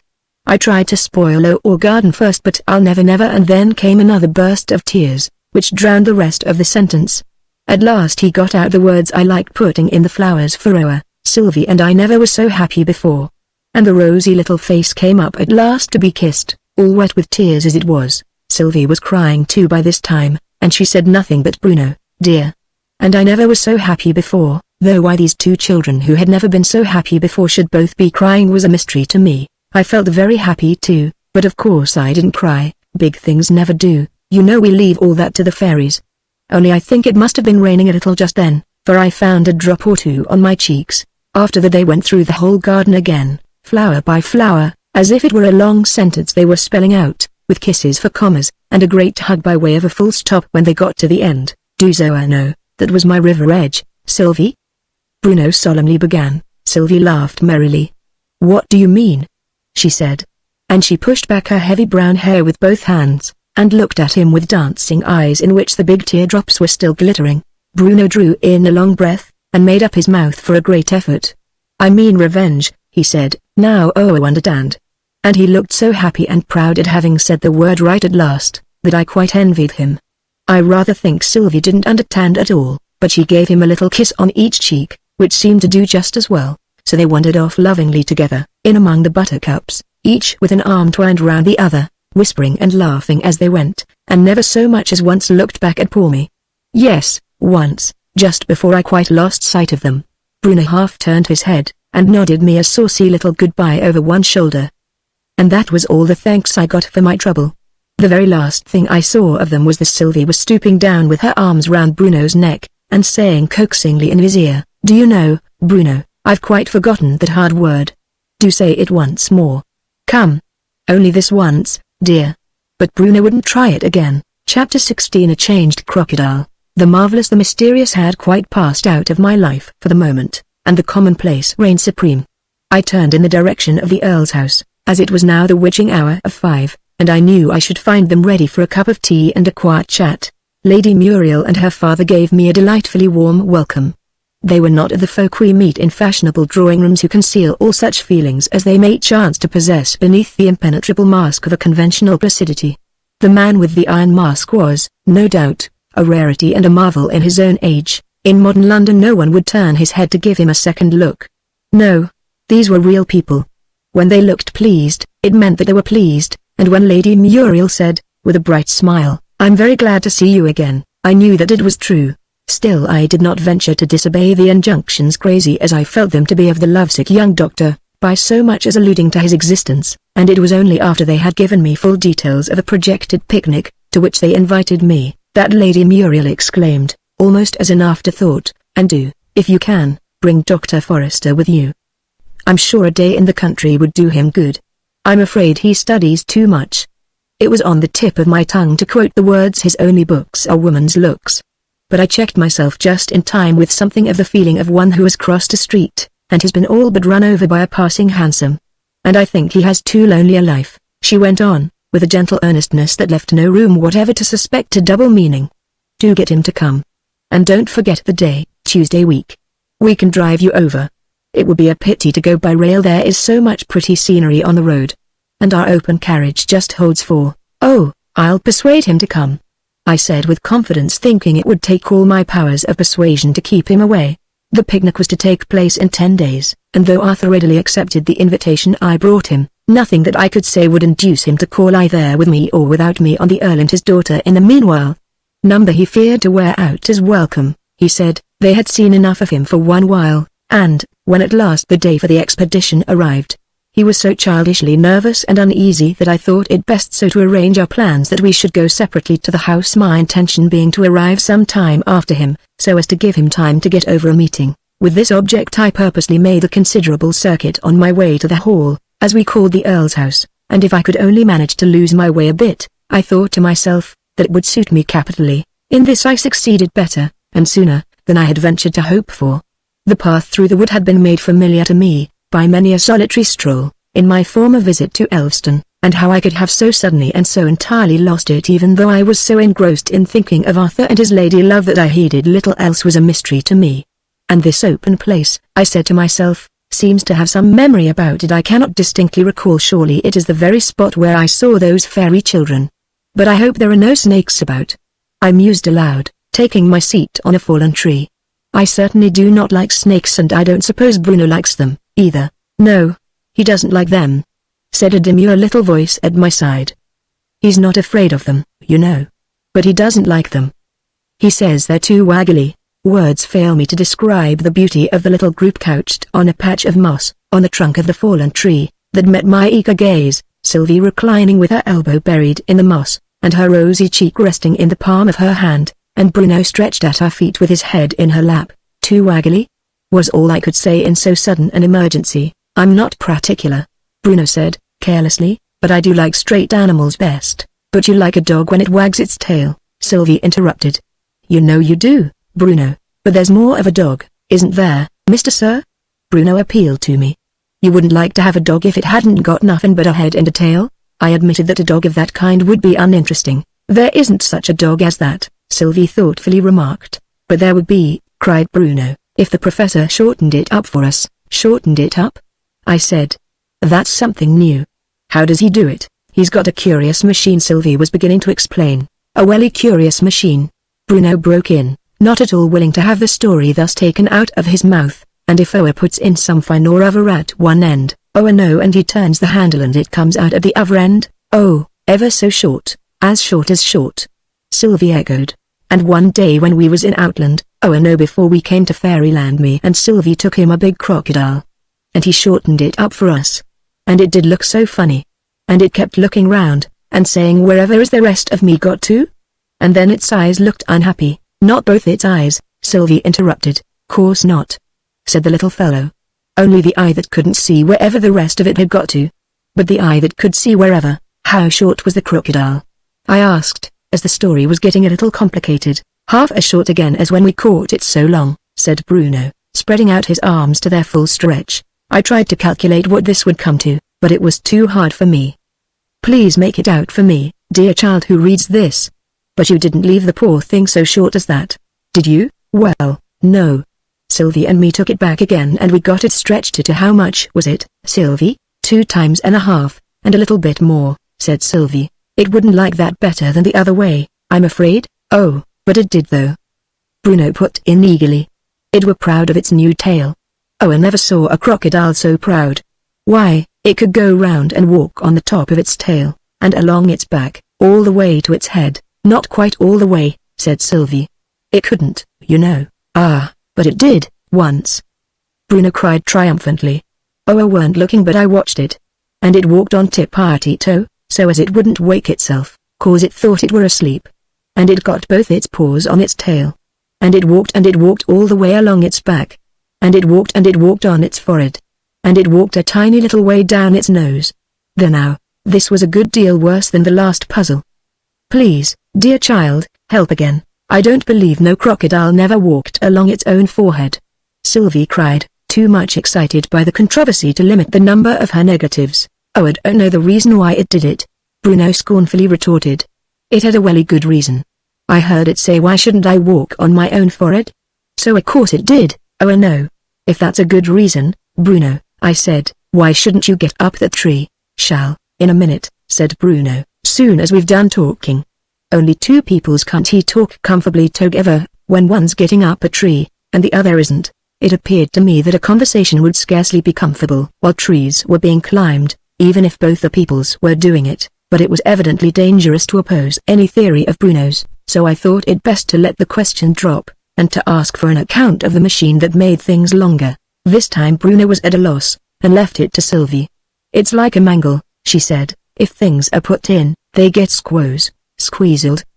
Bruno interrupted, yes. Sylvie accepted the correction, but did not attempt to pronounce the word, which was evidently new to her. They get like that and they come out, oh, ever so long. Once, Bruno began again, Sylvie and me wrote. Sylvie whispered, well, we wrote a nursery song, and the professor mangled it longer for us. There was a little man, and he had a little gun, and the bullets. I know the rest, I interrupted. But would you say it long? I mean the way that it came out of the mangle? We'll get the professor to sing it for you, said Sylvie. It would spoil it to say it.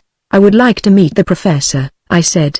And I would like to take you all with me, to see some friends of mine, that live near here. Would you like to come? I don't think the professor would like to come, said Sylvie.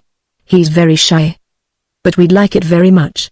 Only we'd better not come this size, you know. The difficulty had occurred to me already, and I had felt that perhaps there would be a slight awkwardness in introducing two such tiny friends into society. What size will you be? I inquired. We'd better come as common children, Sylvie thoughtfully replied. That's the easiest size to manage. Could you come today? I said, thinking then we could have you at the picnic. Sylvie considered a little. Not today, she replied. We haven't got the things ready. We'll come on Tuesday next, if you like. And now, really Bruno, you must come and do your lessons. I wish I wouldn't say really Bruno. The little fellow pleaded, with pouting lips that made him look prettier than ever. It always shows there's something horrid coming.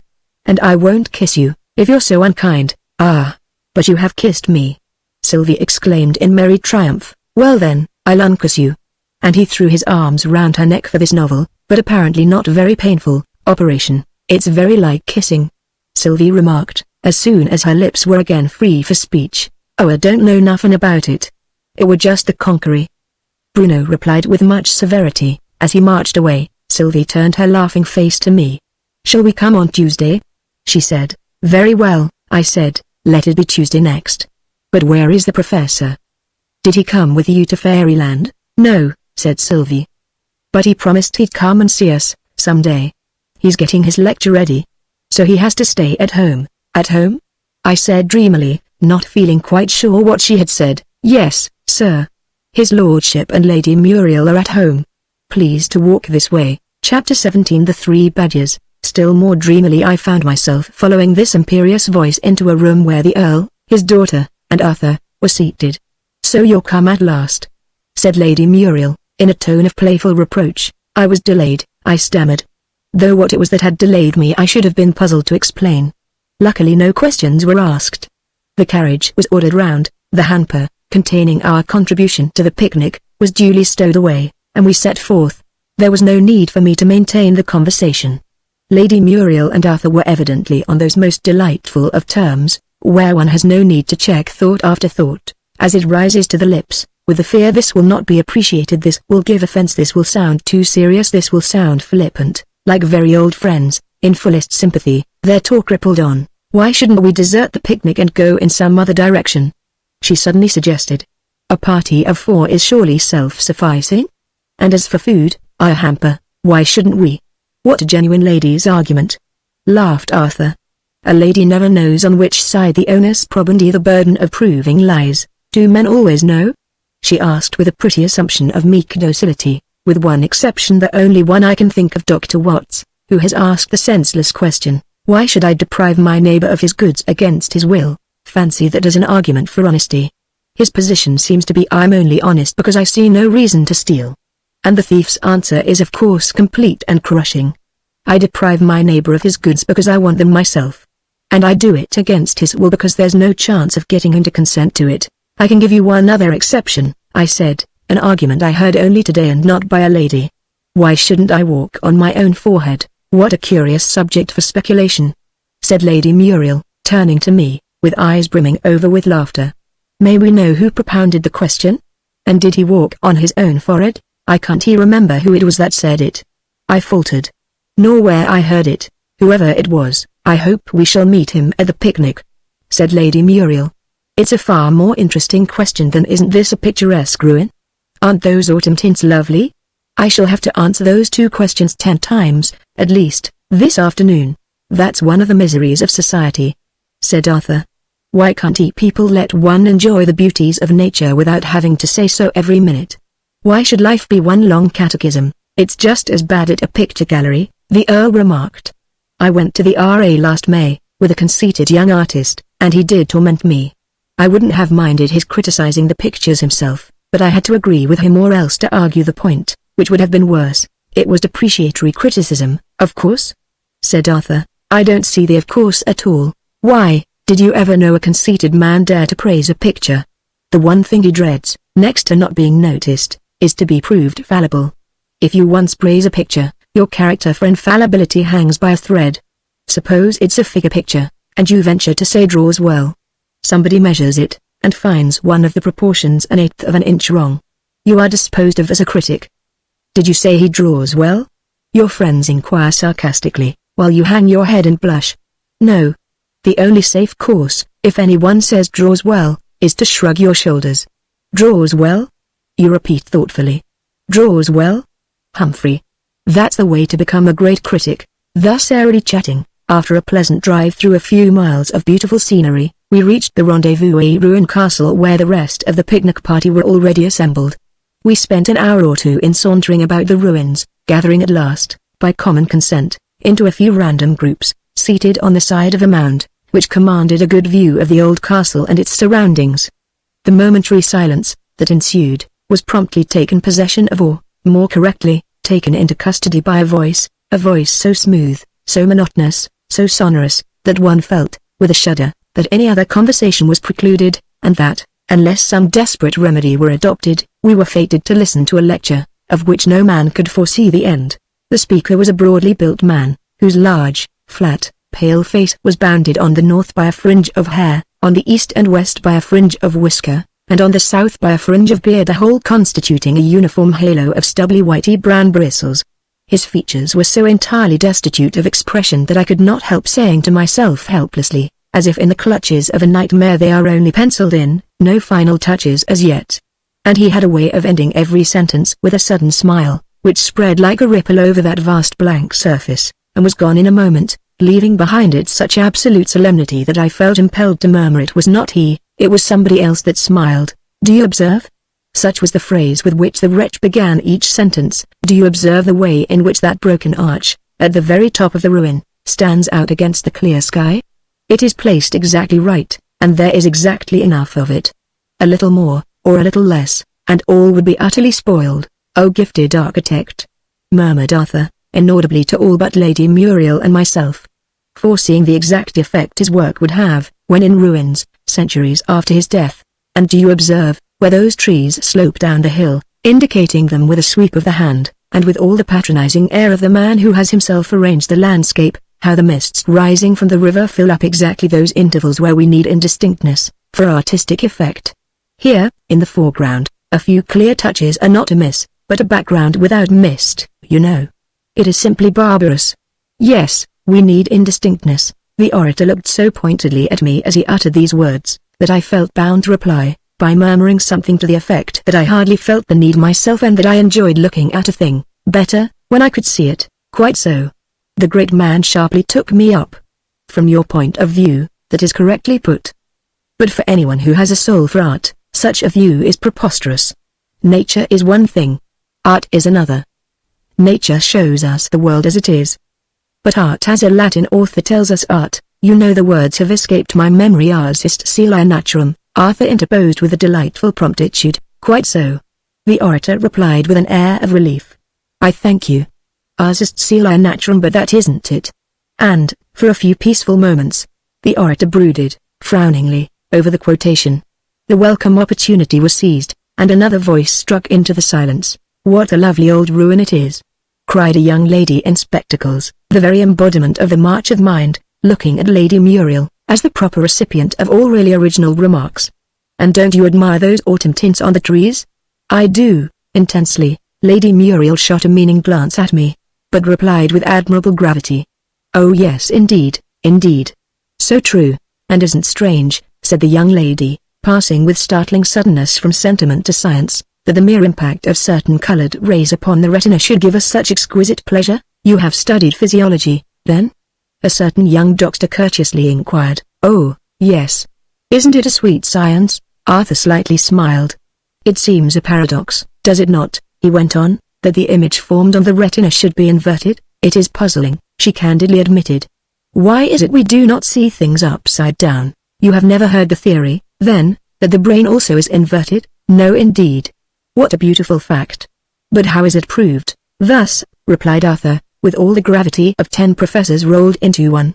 "What we call the vertex of the brain is really its space, and what we call its space is really its vertex. It is simply a question of nomenclature." This last polysyllable settled the matter. "How truly delightful!" the fair scientist exclaimed with enthusiasm. "I shall ask our physiological lecturer why he never gave us that exquisite theory. I give something to be present when the question is asked." Arthur whispered to me, as, at a signal from Lady Muriel, we moved on to where the hampers had been collected, and devoted ourselves to the more substantial business of the day. We waited on ourselves, as a modern barbarism, combining two good things in such a way as to secure discomforts of both and the advantages of neither, of having a picnic with servants to wait upon you, had not yet reached this out-of-the-way region, and of course the gentlemen did not even take their places until the ladies had been duly provided with all imaginable creature comforts. Then I supplied myself with a plate of something solid and a glass of something fluid, and found a place next to Lady Muriel. It had been left vacant apparently for Arthur, as a distinguished stranger, but he had turned shy, and had placed himself next to the young lady in spectacles, whose high rasping voice had already cast loose upon society such ominous phrases as "man is a bundle of qualities. The objective is only attainable through the subjective." Arthur was bearing it bravely, but several faces wore a look of alarm, and I thought it high time to start some less metaphysical topic. "In my nursery days," I began, "when the weather didn't suit for an out-of-doors picnic, we were allowed to have a peculiar kind, that we enjoyed hugely. The tablecloth was laid under the table, instead of upon it. We sat round it on the floor, and I believe we really enjoyed that extremely uncomfortable kind of dinner more than we ever did the orthodox arrangement." "I've no doubt of it," Lady Muriel replied. "There's nothing a well-regulated child hates so much as regularity. I believe a really healthy boy would thoroughly enjoy Greek grammar if only he might stand on his head to learn it. And your carpet dinner certainly spared you one feature of a picnic, which is to me its chief drawback." "The chance of a shower?" I suggested. "No. The chance, or rather the certainty, of live things occurring in combination with one's food. Spiders are my bugbear. Now my father has no sympathy with that sentiment, have you, dear?" For the Earl had caught the word and turned to listen. "To each his sufferings, all amen," he replied in the sweet sad tones that seemed natural to him. "Each has his pet aversion, but you'll never guess his," Lady Muriel said, with that delicate silvery laugh that was music to my ears. I declined to attempt the impossible. "He doesn't like snakes," she said, in a stage whisper. "Now, isn't that an unreasonable aversion? Fancy not liking such a dear, coaxingly, clingingly affectionate creature as a snake." "Not like snakes?" I exclaimed. "Is such a thing possible?" "No. He doesn't like them," she repeated with a pretty mock gravity. "He's not afraid of them, you know. But he doesn't like them. He says they're too waggly." I was more startled than I liked to show. There was something so uncanny in this echo of the very words I had so lately heard from that little forest sprite, that it was only by a great effort I succeeded in saying, carelessly, "Let us banish so unpleasant a topic. Won't you sing us something, Lady Muriel?" "I know you do sing without music. The only songs I know without music are desperately sentimental, I'm afraid." "Are your tears all ready?" "Quite ready. Quite ready," came from all sides, and Lady Muriel, not being one of those lady singers who think it de rigueur to decline to sing till they have been petitioned 3 or 4 times, and have pleaded failure of memory, loss of voice, and other conclusive reasons for silence, began at once: "There be 3 badgers on a mossy stone, beside a dark and covered way, each dreams himself a monarch on his throne, and so they stay and stay through their old father languishes alone, they stay, and stay, and stay. There be 3 herrings loitering around, longing to share that mossy seat, Each herring tries to sing what she has found that makes life seem so sweet. Thus, with a grating and uncertain sound, they bleat, and bleat, and bleat. The mother herring, on the salt sea wave, sought vainly for her absent ones. The father badger, writhing in a cave, shrieked out, "Return, my sons. You shalt have buns," he shrieked, "if you'll behave." "Yea, buns, and buns, and buns, I fear," said she. "Your sons have gone astray? My daughters left me while I slept." "Yes, the badger said, "it's as you say. They should be better kept." Thus the poor parents took the time away, and wept, and wept, and wept. Here Bruno broke off suddenly. "The herring's song won't say of a tune, Sylvie," he said. "And I can't sing it not without plays it for me." Instantly Sylvie seated herself upon a tiny mushroom, that happened to grow in front of a daisy, as if it were the most ordinary musical instrument in the world, and played on the petals as if they were the notes of an organ. And such delicious tiny music it was. Such teeny tiny music. Bruno held his head on one side, and listened very gravely for a few moments until he had caught the melody. Then the sweet childish voice rang out once more: "Oh, dear, beyond our dearest dreams, fairer than all that fairest seems. To feast the rosy hours away, to revel in a round lay. How blessed would be a life so free Ipwig's pudding to consume, and drink the subtle azigum. And if in other days and hours, mid other fluffs and other flowers, the choice were given me how to dine, name what thou wilt, it shalt be thine. Oh, then I see the life for me Ipwig's pudding to consume, and drink the subtle azigum. Oh, I may leave off playing now, Sylvie. I can do the other tune much better without a compliment." "He means without accompaniment," Sylvie whispered, smiling at my puzzled look, and she pretended to shut out the stops of the organ. The badgers did not care to talk to fish, they did not dote on herring songs, they never had experienced the dish to which that name belongs, and oh, to pinch their tails, this was their wish, with tongs, yea, tongs, and tongs. I ought to mention that he marked the parenthesis, in the air, with his finger. It seemed to me a very good plan. You know, there's no sound to represent it any more than there is for a question. Suppose you have said to your friend you are better today, and that you want him to understand that you are asking him a question. What can be simpler than just to make a in the air with your finger? He would understand you in a moment. And are not these the fish, the eldest sighed, whose mother dwells beneath the foam? They are the fish. The second one replied. And they have left their home. Oh, wicked fish, the youngest badger cried, to roam, yea, roam, and roam. Gently the badgers trotted to the shore, the sandy shore that fringed the bay. Each in his mouth a living herring bore. Those aged ones waxed gay, clear rang their voices through the ocean's roar. Hooray, hooray, hooray. So they all got safe home again, Bruno said, after waiting a minute to see if I had anything to say. He evidently felt that some remark ought to be made. And I couldn't help wishing there was some such rule in society, at the conclusion of a song, that the singer herself should say the right thing, and not leave it to the audience.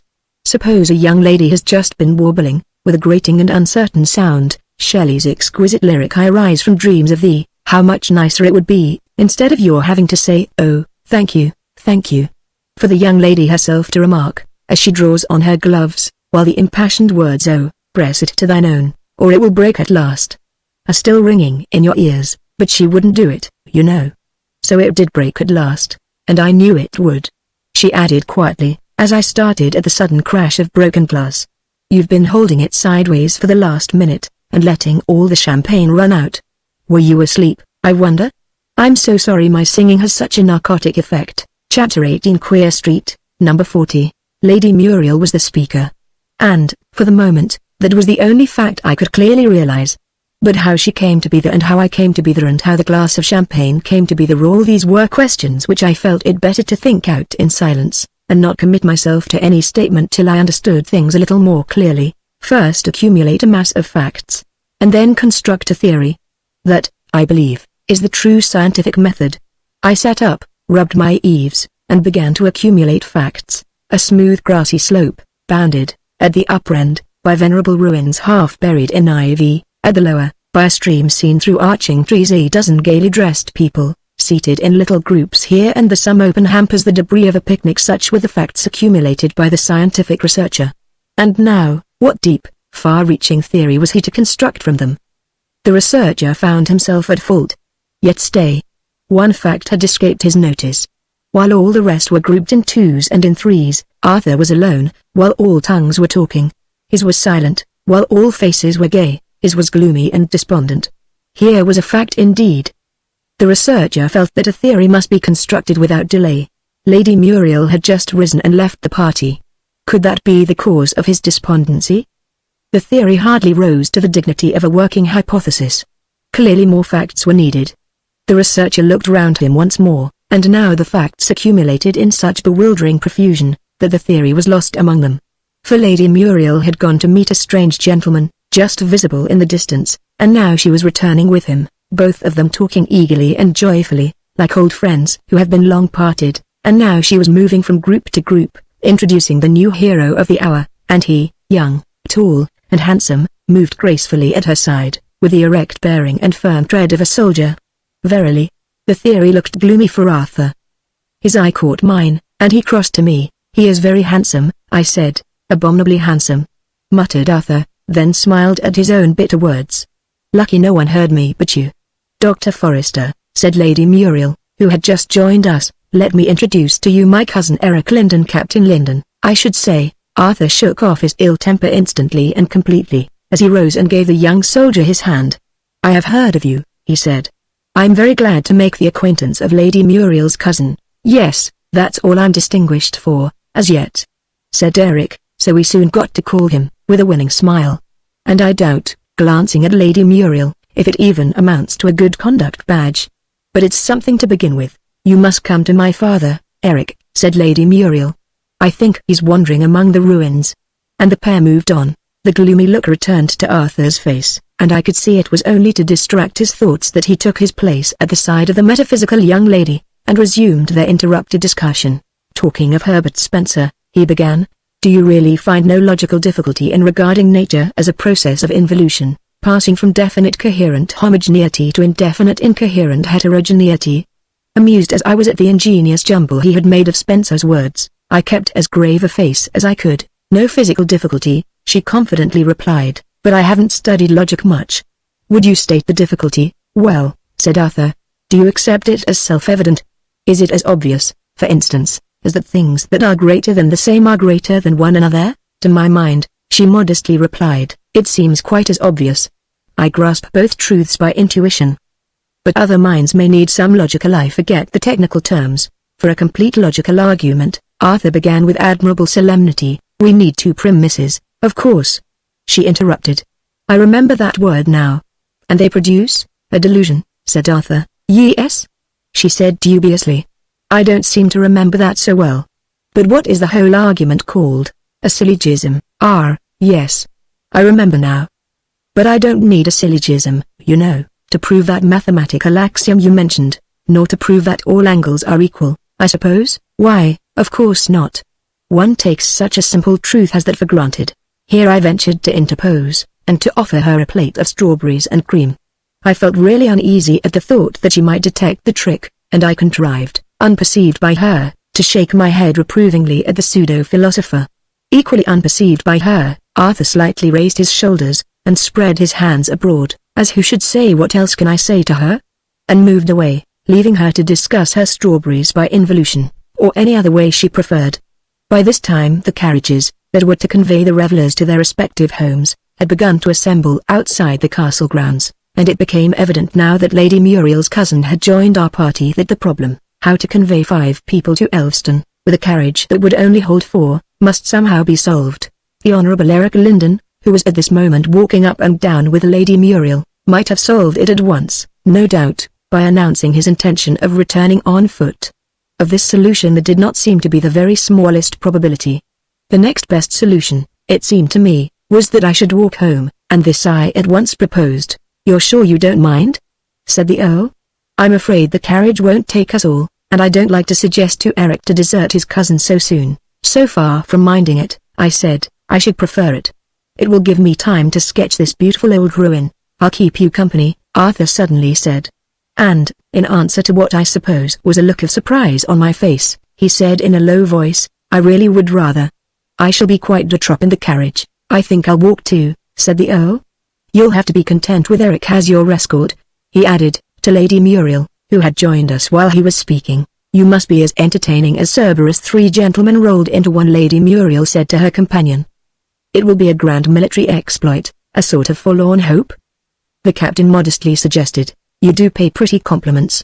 Laughed his fair cousin. Good day to you, gentlemen 3, or rather deserters 3. And the two young folk entered the carriage and were driven away. How long will your sketch take? Said Arthur. Well, I said, I should like an hour for it. Don't you think you had better go without me? I'll return by train. I know there's one in about an hour's time. Perhaps that would be best, said the Earl. The station is quite close, so I was left to my own devices, and soon found a comfortable seat, at the foot of a tree, from which I had a good view of the ruins. It is a very drowsy day, I said to myself, idly turning over the leaves of the sketchbook to find a blank page. Why, I thought you were a mile off by this time. For, to my surprise, the two walkers were back again. I came back to remind you, Arthur said, that the trains go every 10 minutes. Nonsense. I said. It isn't the Metropolitan Railway. It is the Metropolitan Railway, the Earl insisted. This is a part of Kensington. Why do you talk with your eyes shut? Said Arthur. Wake up, I think it's the heat makes me so drowsy, I said, hoping, but not feeling quite sure, that I was talking sense. Am I awake now? I think not, the Earl judicially pronounced. What do you think, Doctor? He's only got one eye open, and he's snoring like anything, cried Bruno. Do wake up, you dear old thing. And he and Sylvie set to work, rolling the heavy head from side to side, as if its connection with the shoulders was a matter of no sort of importance. And at last the professor opened his eyes, and sat up, blinking at us with eyes of utter bewilderment. Would you have the kindness to mention, he said, addressing me with his usual old-fashioned courtesy, whereabouts we are just now and who we are, beginning with me? I thought it best to begin with the children. This is Sylvie. Sir, and this is Bruno. Yes. I know them well enough. The old man murmured. It's myself I'm most anxious about. And perhaps you'll be good enough to mention, at the same time, how I got here. A harder problem occurs to me, I ventured to say, and that is, how you're to get back again. True. The professor replied. That's the problem, no doubt. Viewed as a problem, outside of oneself, it is a most interesting one. Viewed as a portion of one's own biography, it is, I must admit, very distressing. He groaned, but instantly added, with a chuckle, as to myself, I think you mentioned that I am, the professor. Bruno shouted in his ear. Didn't Owen know that? I've come from Outland. And it's ever so far away from here. The professor leapt to his feet with the agility of a boy. Then there's no time to lose, he exclaimed anxiously. I'll just ask this guileless peasant, with his brace of buckets that contain, apparently, water, if he'll be so kind as to direct us. Guileless peasant, he proceeded in a louder voice. Would you tell us the way to Outland? The guileless peasant turned with a sheepish grin. Hey? Was all he said, the way to Outland. The professor repeated. The guileless peasant set down his buckets and considered. I do not, I ought to mention, the professor hastily put in, that whatever you say will be used in evidence against you. The guileless peasant instantly resumed his buckets. Then says nout, he answered briskly, and walked away at a great pace. The children gazed sadly at the rapidly vanishing figure. He goes very quick, the professor said with a sigh. But I know that was the right thing to say. I've studied your English laws. However, let's ask this next man that's coming. He is not guileless, and he is not a peasant, but I don't know that either point is of vital importance. It was, in fact, the Honourable Eric Linden, who had apparently fulfilled his task of escorting Lady Muriel home, and was now strolling leisurely up and down the road outside the house, enjoying a solitary cigar. Might I trouble you, sir, to tell us the nearest way to Outland?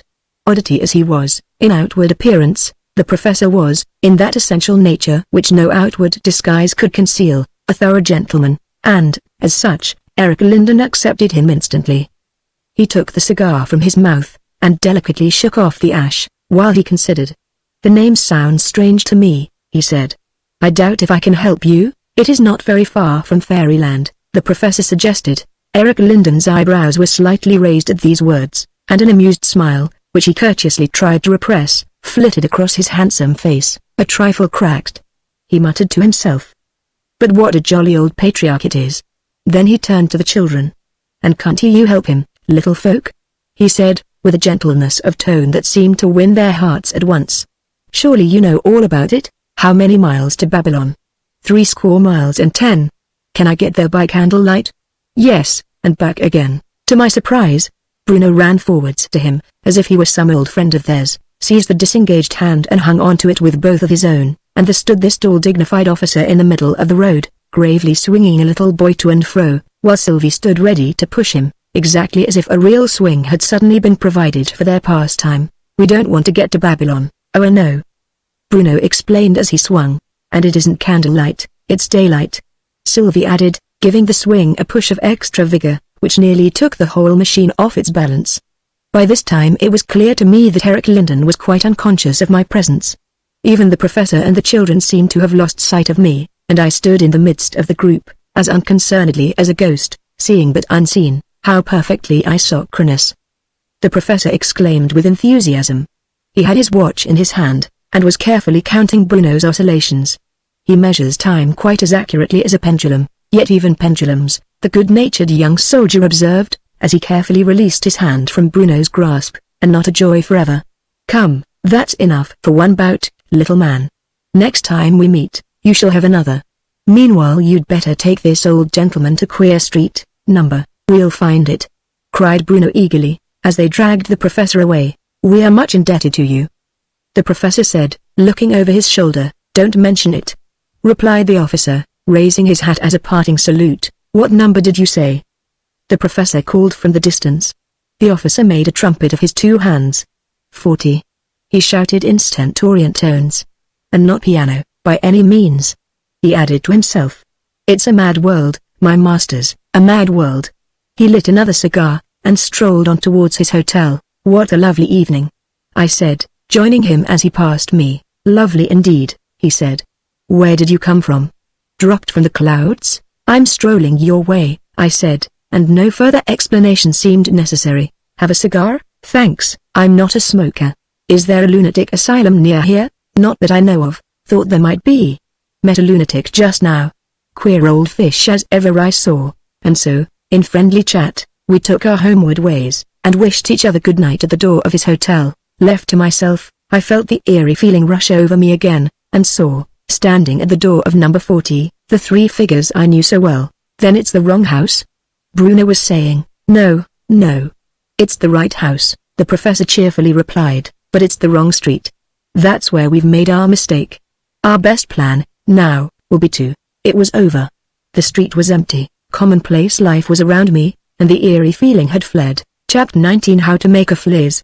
The week passed without any further communication with the hall, as Arthur was evidently fearful that we might wear out our welcome, but when, on Sunday morning, we were setting out for church, I gladly agreed to his proposal to go round and inquire after the Earl, who was said to be unwell. Eric, who was strolling in the garden, gave us a good report of the invalid, who was still in bed, with Lady Muriel in attendance. Are you coming with us to church? I inquired. Thanks, no, he courteously replied. It's not exactly in my line, you know. It's an excellent institution for the poor. When I'm with my own folk, I go, just to set them an example. But I'm not known here, so I think I'll excuse myself sitting out a sermon. Country preachers are always so dull. Arthur was silent till we were out of hearing. Then he said to himself, almost inaudibly, where two or three are gathered together in my name, there am I in the midst of them. Yes, I assented, no doubt that is the principle on which church-going rests, and when he does go, he continued, our thoughts ran so much together, that our conversation was often slightly elliptical. I suppose he repeats the words I believe in the communion of saints. But by this time we had reached the little church, into which a goodly stream of worshippers, consisting mainly of fishermen and their families, was flowing. The service would have been pronounced by any modern aesthetic religionist or religious aesthete, which is it to be crude and cold, to me, coming fresh from the ever-advancing developments of a London church under a soi-disant Catholic rector, it was unspeakably refreshing. There was no theatrical procession of demure little choristers, trying their best not to simper under the admiring gaze of the congregation. The people's share in the service was taken by the people themselves, unaided, except that a few good voices, judiciously posted here and there among them, kept the singing from going too far astray. There was no murdering of the noble music, contained in the Bible and the liturgy, by its recital in a dead monotone, with no more expression than a mechanical talking doll. No, the prayers were prayed, the lessons were read, and best of all the sermon was talked, and I found myself repeating, as we left the church, the words of Jacob, when he awaked out of his sleep. Surely the Lord is in this place. This is none other but the house of God, and this is the gate of heaven. Yes, said Arthur, apparently in answer to my thoughts. Those high services are fast becoming pure formalism. More and more the people are beginning to regard them as performances, in which they only assist in the French sense. And it is especially bad for the little boys. They'd be much less self-conscious as pantomime fairies. With all that dressing up, and stage entrances and exits, and being always an evidence, no wonder if they're eaten up with vanity, the blatant little coxcombs. When we passed the hall on our return, we found the Earl and Lady Muriel sitting out in the garden. Eric had gone for a stroll. We joined them, and the conversation soon turned on the sermon we had just heard, the subject of which was selfishness. What a change has come over our pulpits, Arthur remarked, since the time when Paley gave that utterly selfish definition of virtue, the doing good to mankind, in obedience to the will of God, and for the sake of everlasting happiness. Lady Muriel looked at him inquiringly, but she seemed to have learned by intuition, what years of experience had taught me, that the way to elicit Arthur's deepest thoughts was neither to assent nor dissent, but simply to listen. At that time, he went on, a great tidal wave of selfishness was sweeping over human thought. Right and wrong had somehow been transformed into gain and loss, and religion had become a sort of commercial transaction. We may be thankful that our preachers are beginning to take a nobler view of life, but is it not taught again and again in the Bible? I ventured to ask. Not in the Bible as a whole, said Arthur. In the Old Testament, no doubt, rewards and punishments are constantly appealed to as motives for action. That teaching is best for children, and the Israelites seem to have been, mentally, utter children. We guide our children thus, at first, but we appeal, as soon as possible, to their innate sense of right and wrong, and, when that stage is safely passed, we appeal to the highest motive of all, the desire for likeness to, and union with, the supreme good. I think you will find that to be the teaching of the Bible, as a whole, beginning with that thy days may be long in the land, and ending with be ye perfect, even as your Father which is in heaven is perfect. We were silent for a while, and then Arthur went off on another tack. Look at the literature of hymns, now. How cankered it is, through and through, with selfishness. There are few human compositions more utterly degraded than some modern hymns. I quoted the stanza, whatever, Lord, we tend to thee, repaid 1,000-fold shall be, then gladly will we give to thee, giver of all. Yes, he said grimly, that is the typical stanza.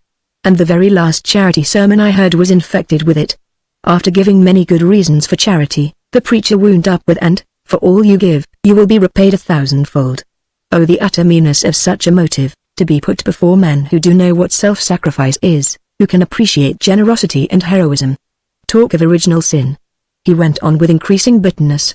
Can you have a stronger proof of the original goodness there must be in this nation, than the fact that religion has been preached to us, as a commercial speculation, for a century, and that we still believe in a God? It couldn't have gone on so long, Lady Muriel musingly remarked, if the opposition hadn't been practically silenced, put under what the French call la cloture.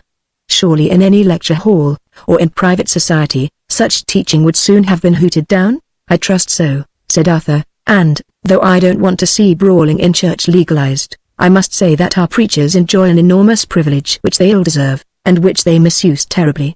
We put our man into a pulpit, and we virtually tell him now, you may stand there and talk to us for half an hour. We won't interrupt you by so much as a word. You shall have it all your own way. And what does he give us in return? Shallow twaddle, that, if it were addressed to you over a dinner table, you would think, does the man take me for a fool? The return of Eric from his walk checked the tide of Arthur's eloquence, and, after a few minutes' talk on more conventional topics, we took our leave. Lady Muriel walked with us to the gate. You have given me much to think about, she said earnestly, as she gave Arthur her hand. I'm so glad you came in. And her words brought a real glow of pleasure into that pale worn face of his. On the Tuesday, as Arthur did not seem equal to more walking, I took a long stroll by myself, having stipulated that he was not to give the whole day to his books, but was to meet me at the hall at about tea time. On my way back, I passed the station just as the afternoon train came in sight, and sauntered down the stairs to see it come in. But there was little to gratify my idle curiosity, and, when the train was empty, and the platform clear, I found it was about time to be moving on, if I meant to reach the hall by 5. As I approached the end of the platform, from which a steep irregular wooden staircase conducted to the upper world, I noticed 2 passengers, who had evidently arrived by the train, but who, oddly enough, had entirely escaped my notice, though the arrivals had been so few. They were a young woman and a little girl. The former, so far as one could judge by appearances, was a nursemaid, or possibly a nursery governess, in attendance on the child, whose refined face, even more than her dress, distinguished her as of a higher class than her companion. The child's face was refined, but it was also a worn and sad one, and told a tale, or so I seemed to read it, of much illness and suffering, sweetly and patiently borne. She had a little crutch to help herself along with, and she was now standing, looking wistfully up the long staircase, and apparently waiting till she could muster courage to begin the toilsome ascent. There are some things one says in life as well as things one does which come automatically, by reflex action, as the physiologists say, meaning, no doubt, action without reflection, just as locus is said to be derived a non lucendo. Closing one's eyelids, when something seems to be flying into the eye, is one of those actions, and saying "May I carry the little girl up the stairs?" was another. It wasn't that any thought of offering help occurred to me, and that then I spoke. The first intimation I had, of being likely to make that offer, was the sound of my own voice, and the discovery that the offer had been made. The servant paused, doubtfully glancing from her charges to me, and then back again to the child. "Would you like it, dear?" she asked her. But no such doubt appeared to cross the child's mind. She lifted her arms eagerly to be taken up. "Please," was all she said, while a faint smile flickered on the weary little face. I took her up with scrupulous care, and her little arm was at once clasped trustfully round my neck. She was a very light weight, so light, in fact, that the ridiculous idea crossed my mind that it was rather easier going up, with her in my arms, than it would have been without her, and, when we reached the road above, with its cart ruts and loose stones all formidable obstacles for a lame child, I found that I had said I'd better carry her over this rough place, before I had formed any mental connection between its roughness and my gentle little burden. "Indeed, it's troubling you too much, sir," the maid exclaimed. "She can walk very well on the flat." But the arm, that was twined about my neck, clung just an atom more closely at the suggestion, and decided me to say she's no weight, really. "I'll carry her a little further. I'm going your way." The nurse raised no further objection, and the next speaker was a ragged little boy, with bare feet, and a broom over his shoulder, who ran across the road, and pretended to sweep the perfectly dry road in front of us. "Give us a apple," the little urchin pleaded, with a broad grin on his dirty face. "Don't give him a apple," said the little lady in my arms. The words sounded harsh, but the tone was gentleness itself. "He's an idle little boy." And she laughed a laugh of such silvery sweetness as I had never yet heard from any lips but Sylvie's. To my astonishment, the boy actually joined in the laugh, as if there was some subtle sympathy between them, as he ran away down the road and vanished through a gap in the hedge, but he was back in a few moments, having discarded his broom and provided himself, from some mysterious source, with an exquisite bouquet of flowers.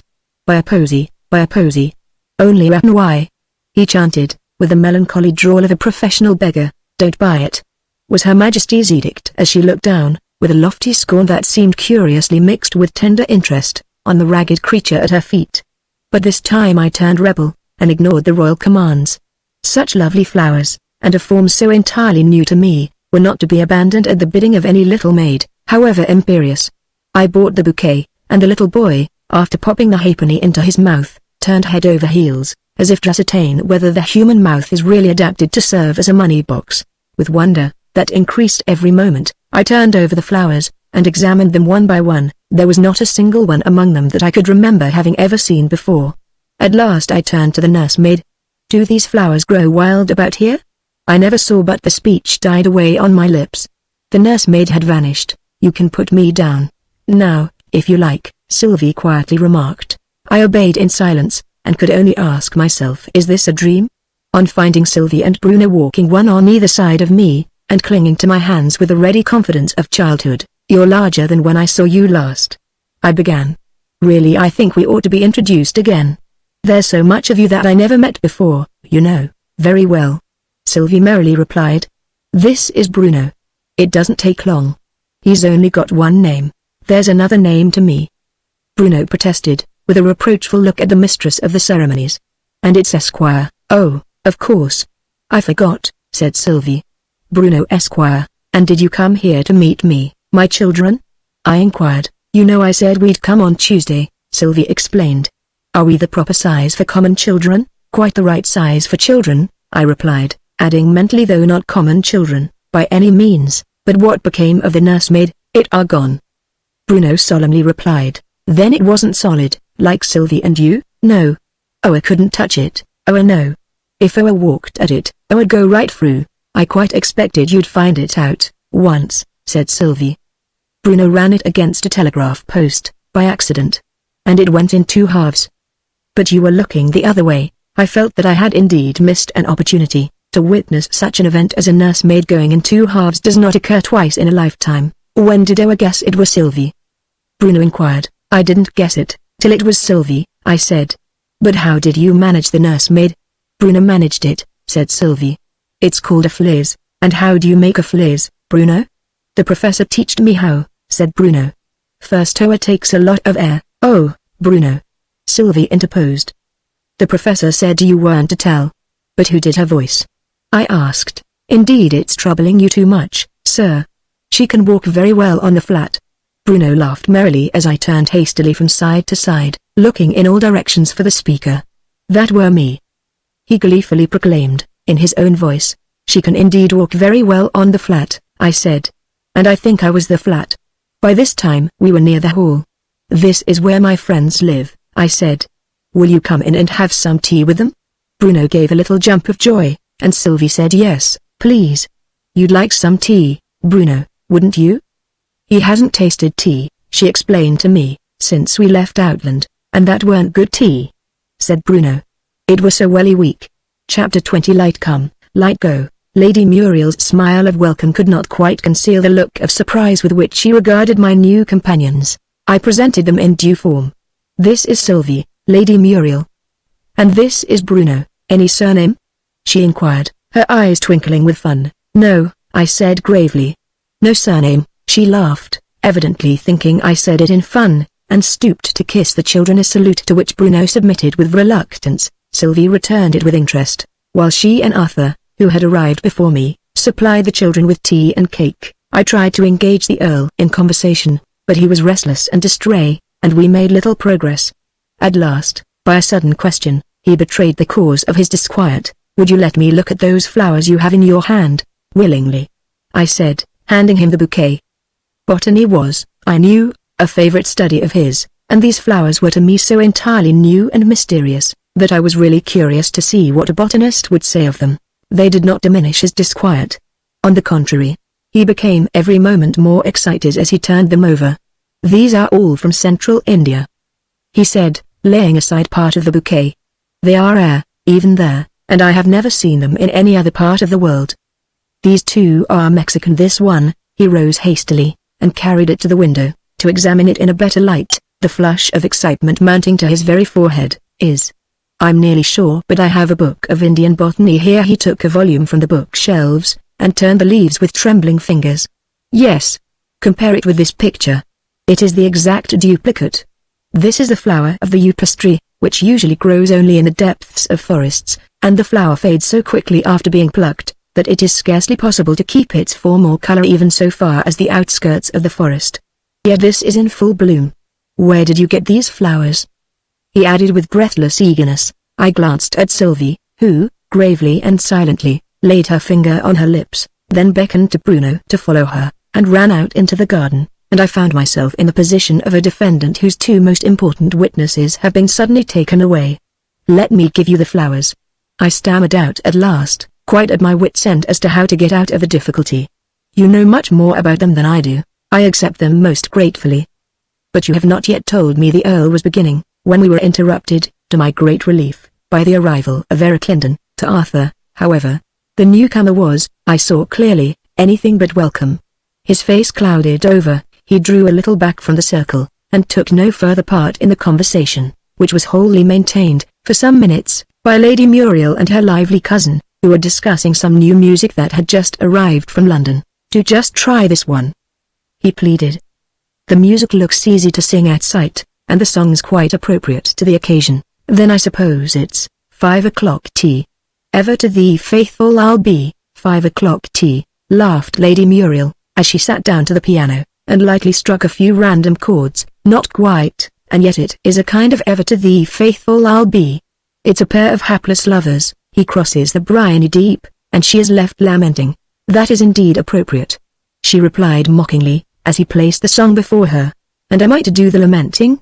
"And who for, if you please?" She played the air once or twice through, first in quick, and finally in slow, time, and then gave us the whole song with as much graceful ease as if she had been familiar with it all her life. He stepped so lightly to the land, all in his manly pride. He kissed her cheek. He pressed her hand, yet still she glanced aside. "Too gay he seems," she darkly dreams, "too gallant and too gay to think of me, poor simple me, when he is far away. I bring my love, this goodly pearl, across the seas," he said, "a gem to deck the dearest girl that ever sailor wed." She clasps it tight, her eyes are bright, her throbbing heart would say he thought of me when he was far away. The ship has sailed into the west, her ocean bird is flown, a dull dead pain is in her breast, and she is weak and lone, yet there's a smile upon her face, a smile that seems to say he'll think of me when he is far away. Though waters wide between us glide, our lives are warm and near, no distance parts two faithful hearts, two hearts that love so dear, and I will trust my sailor lad, forever and a day, to think of me when he is far away. The look of displeasure, which had begun to come over Arthur's face when the young captain spoke of love so lightly, faded away as the song proceeded, and he listened with evident delight. But his face darkened again when Eric demurely remarked, "Don't you think my soldier lad would have fitted the tune just as well?" "Why, so it would," Lady Muriel gaily retorted. "Soldiers, sailors, tinkers, tailors, what a lot of words would fit in. I think my tinker lad sounds best.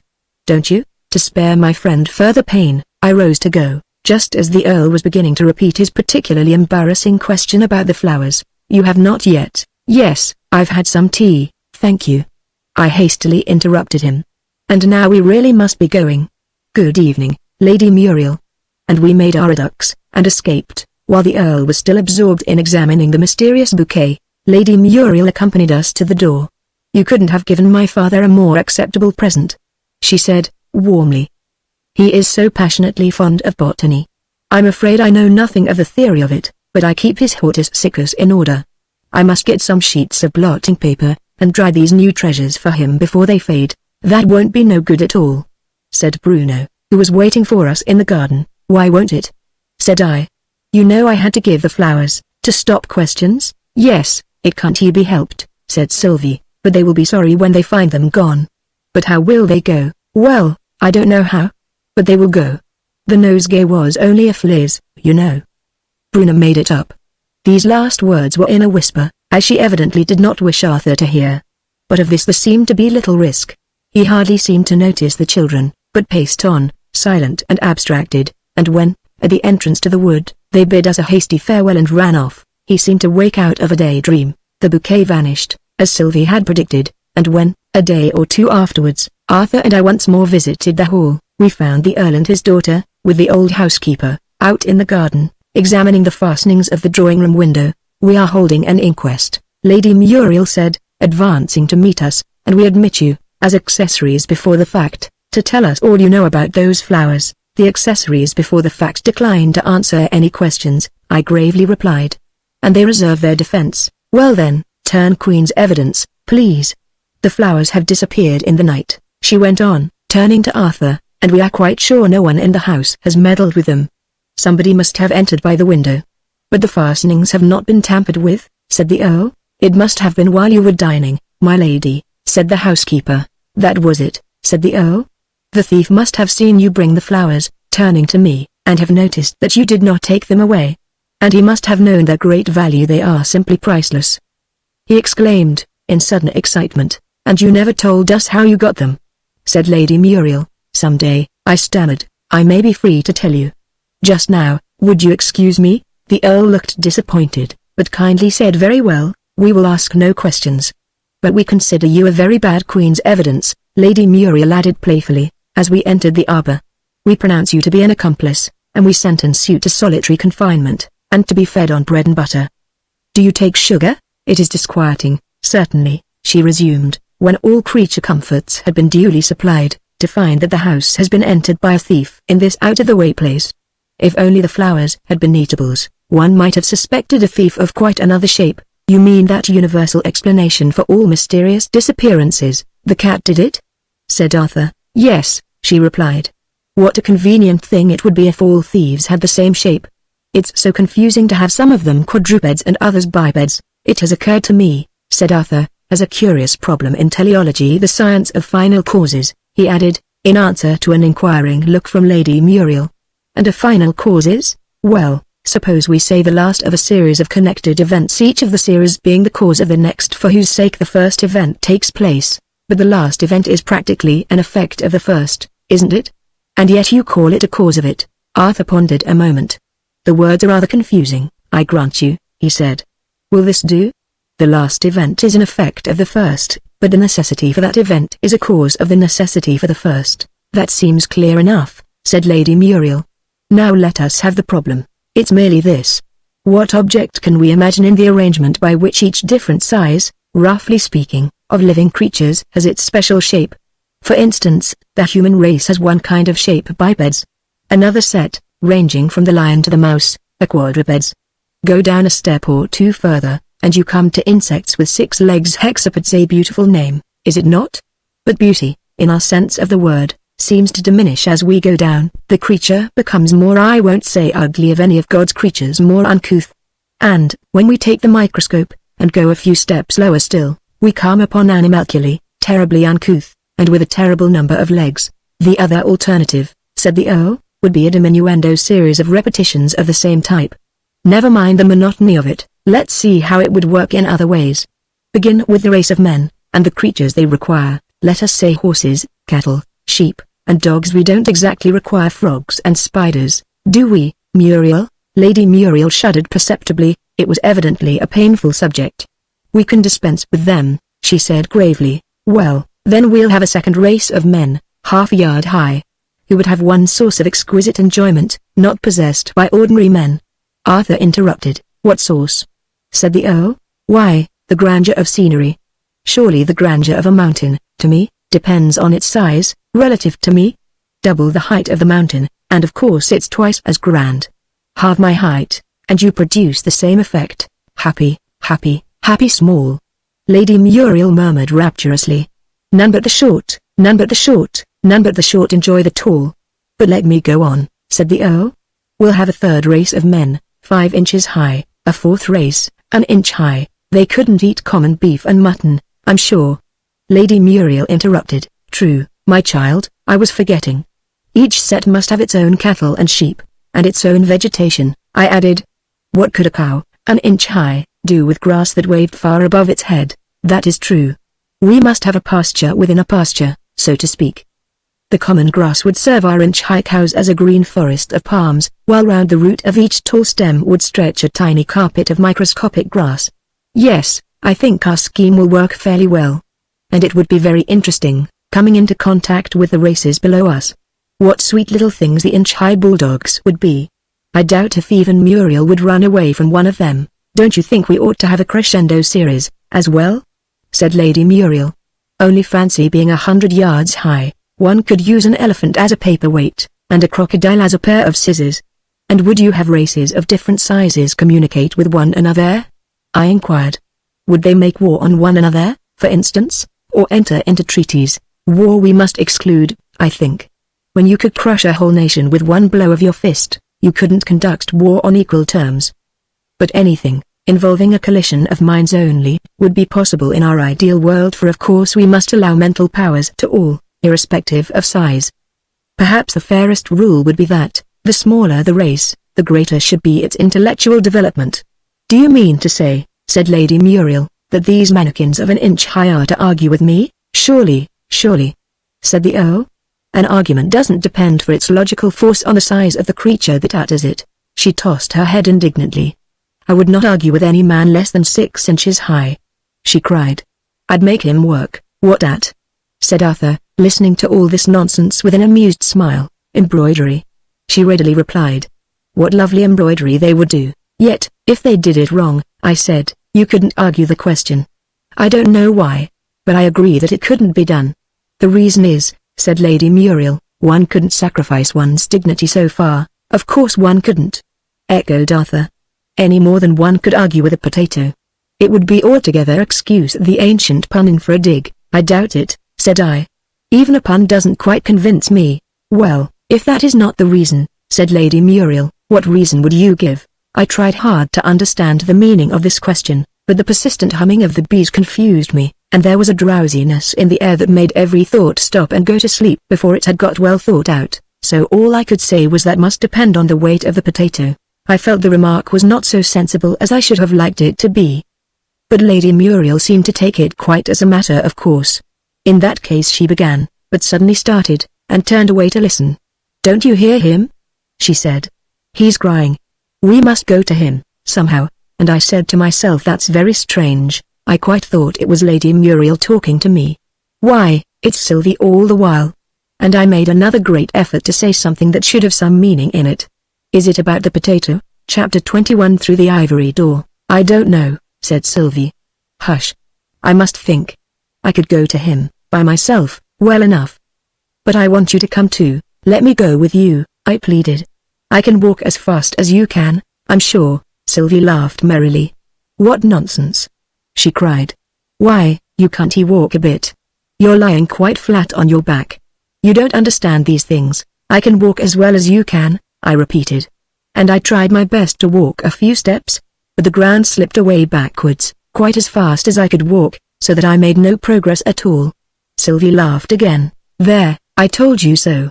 You've no idea how funny you look, moving your feet about in the air, as if you were walking. Wait a bit. I'll ask the professor what we'd better do." And she knocked at his study door. The door opened, and the professor looked out. "What's that crying I heard just now?" he asked. "Is it a human animal?" "It's a boy," Sylvie said. "I'm afraid you've been teasing him." "No, indeed I haven't," Sylvie said, very earnestly. "I never tease him." "Well, I must ask the other professor about it." He went back into the study, and we heard him whispering, "Small human animal says she hasn't been teasing him, the kind that's called boy." "Ask her which boy," said a new voice. The professor came out again. "Which boy is it that you haven't been teasing?" Sylvie looked at me with twinkling eyes. "You dear old thing!" she exclaimed, standing on tiptoe to kiss him, while he gravely stooped to receive the salute. "How you do puzzle me. Why, there are several boys I haven't been teasing." The professor returned to his friend, and this time the voice said, "Tell her to bring them here, all of them." "I can't, and I won't," Sylvie exclaimed, the moment he reappeared. "It's Bruno that's crying, and he's my brother, and, please, we both want to go. He can't walk, you know. He's dreaming, you know." This in a whisper, for fear of hurting my feelings. "Do let's go through the ivory door. I'll ask him," said the professor, disappearing again. He returned directly. "He says you may follow me, and walk on tiptoe." The difficulty with me would have been, just then, not to walk on tiptoe. It seemed very hard to reach down far enough to just touch the floor, as Sylvie led me through the study. The professor went before us to unlock the ivory door. I had just time to glance at the other professor, who was sitting reading, with his back to us, before the professor showed us out through the door, and locked it behind us. Bruno was standing with his hands over his face, crying bitterly. "What's the matter, darling?" said Sylvie, with her arms round his neck. "Hurted myself very much," sobbed the poor little fellow. "I'm so sorry, darling. However did you manage to hurt yourself so?" "Course I managed it," said Bruno, laughing through his tears. "Does I think nobody else but I can't manage things?" Matters were looking distinctly brighter, now Bruno had begun to argue. "Come, let's hear all about it," I said. "My foot took it into its head to slip," Bruno began. "A foot hasn't got a head," Sylvie put in, but all in vain. "I slipped it down the bank, and I tripped it over a stone, and the stone hurted my foot, and I trod on a bee, and the bee stinged my finger." Poor Bruno sobbed again. The complete list of woes was too much for his feelings, and it knew I didn't mean to trod on it. He added, as the climax, "That bee should be ashamed of itself," I said severely, and Sylvie hugged and kissed the wounded hero till all tears were dried. "My finger's quite unstung now," said Bruno. "Why do's the bee stones?" "Mr. Sir, does I know? They're good for something," I said, "even if we don't know what." "What's the good of dandelions, now, dindledums?" said Bruno. "Oh, they're ever so pretty. And stones aren't pretty, one bit. Would I like some dindledums, Mr. Sir?" "Bruno," Sylvie murmured reproachfully. "You mustn't say Mr. and Sir, both at once. Remember what I told you. You told me I were to say Mr. when I spoke about him, and I were to say Sir when I spoke to him." "Well, you're not doing both, you know." "Ah, but I is doing both, Miss Particular." Bruno exclaimed triumphantly. I wished to speak about the gem plan and I wished to speak to the gem plan. So of course I said, Mr. Sir, that's all right, Bruno, I said. Course it's all right, said Bruno. Sylvie just knows nothing at all. There never was an impertinenter boy, said Sylvie, frowning till her bright eyes were nearly invisible. And there never was an ignorant girl, retorted Bruno. Come along and pick some dindledums. That's all she's fit for, he added in a very loud whisper to me. But why do you say dindledums, Bruno? Dandelions is the right word. It's because he jumps about so, Sylvie said, laughing. Yes, that's it, Bruno assented. Sylvie tells me the words, and then, when I jump about, they get shooken up in my head till they're all froth. I expressed myself as perfectly satisfied with this explanation. But aren't you going to pick me any dindledums, after all? Course we will, cried Bruno. Come along, Sylvie. And the happy children raced away, bounding over the turf with the fleetness and grace of young antelopes. Then you didn't find your way back to Outland? I said to the professor. Oh yes, I did, he replied. We never got to Queer Street, but I found another way. I've been backwards and forwards several times since then. I had to be present at the election, you know, as the author of the New Money Act. The Emperor was so kind as to wish that I should have the credit of it. Let come what come may, I remember the very words of the imperial speech. If it should turn out that the warden is alive, you will bear witness that the change in the coinage is the professor's doing, not mine. I never was so glorified in my life before. Tears trickled down his cheeks at the recollection, which apparently was not wholly a pleasant one. Is the warden supposed to be dead? Well, it's supposed so, but, mind you, I don't believe it. The evidence is very weak, mere hearsay. A wandering jester, with a dancing bear, they found their way into the palace, one day, has been telling people he comes from Fairyland, and that the warden died there. I wanted the vice-warden to question him, but, most unluckily, he and my lady were always out walking when the jester came round. Yes, the warden's supposed to be dead. And more tears trickled down the old man's cheeks. But what is the New Money Act? The professor brightened up again. The Emperor started the thing, he said. He wanted to make everybody in Outland twice as rich as he was before, just to make the new government popular. Only there wasn't nearly enough money in the treasury to do it. So I suggested that he might do it by doubling the value of every coin and bank note in Outland. It's the simplest thing possible. I wonder nobody ever thought of it before. And you never saw such universal joy. The shops are full from morning to night. Everybody's buying everything. And how was the glorifying done? A sudden gloom overcast the professor's jolly face. They did it as I went home after the election, he mournfully replied. It was kindly meant, but I didn't like it. They waved flags all round me till I was nearly blind, and they rang bells till I was nearly deaf, and they strewed the road so thick with flowers that I lost my way. And the poor old man sighed deeply. How far is it to Outland? I asked, to change the subject. About 5 days' march. But one must go back occasionally. You see, as court professor, I have to be always in attendance on Prince Ugug. The Empress would be very angry if I left him, even for an hour. But surely, every time you come here, you are absent 10 days, at least. Oh, more than that, the professor exclaimed. A fortnight, sometimes. But of course I keep a memorandum of the exact time when I started, so that I can put the court time back to the very moment. Excuse me, I said. I don't understand. Silently the professor drew from his pocket a square gold watch, with 6 or 8 hands, and held it out for my inspection. This, he began, is an outlandish watch, so I should have thought. Which has the peculiar property that, instead of its going with the time goes with it. I trust you understand me now? Hardly, I said. Permit me to explain. So long as it is let alone, it takes its own course. Time has no effect upon it. I have known such watches, I remarked. It goes, of course, at the usual rate. Only the time has to go with it. Hence, if I move the hands, I change the time. To move them forwards, in advance of the true time, is impossible, but I can move them as much as a month backwards. That is the limit. And then you have the events all over again with any alterations the experience may suggest. What a blessing such a watch would be, I thought, in real life. To be able to unsay some heedless word to undo some reckless deed. Might I see the thing done? With pleasure, said the good-natured professor. When I move this hand back to here, pointing out the place, history goes back 15 minutes. Trembling with excitement, I watched him push the hand round as he described. hurted myself very much, shrilly, and suddenly the words rang in my ears, and, more startled than I cared to show, I turned to look for the speaker. Yes. There was Bruno, standing with the tears running down his cheeks, just as I had seen him a quarter of an hour ago, and there was Sylvie with her arms round his neck. I had not the heart to make the dear little fellow go through his troubles a second time, so hastily begged the professor to push the hands round into their former position. In a moment Sylvie and Bruno were gone again, and I could just see them in the far distance, picking dindledums. Wonderful, indeed, I exclaimed. It has another property, yet more wonderful, said the professor. You see this little peg? That is called the reversal peg. If you push it in, the events of the next hour happen in the reverse order. Do not try it now. I will lend you the watch for a few days, and you can amuse yourself with experiments. Thank you very much, I said as he gave me the watch. I'll take the greatest care of it. Why, here are the children again. We could only but find 6 dindledums, said Bruno, putting them into my hands, cause Sylvie said it were time to go back. And here's a big blackberry for ourself. We couldn't only find but 2, thank you, it's very nice, I said.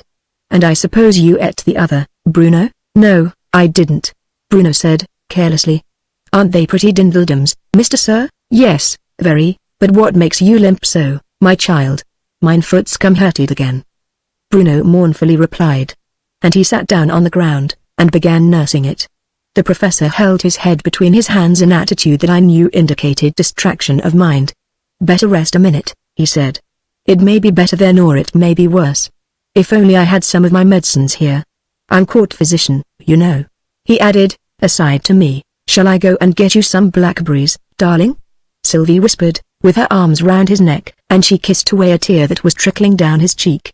Bruno brightened up in a moment. That are a good plan, he exclaimed. I thinks my foot would come quite unhurted, if I eated a blackberry, 2 or 3 blackberries, 6 or 7 blackberries. Sylvie got up hastily. I'd better go, she said, aside to me, before he gets into the double figures. Let me come and help you, I said.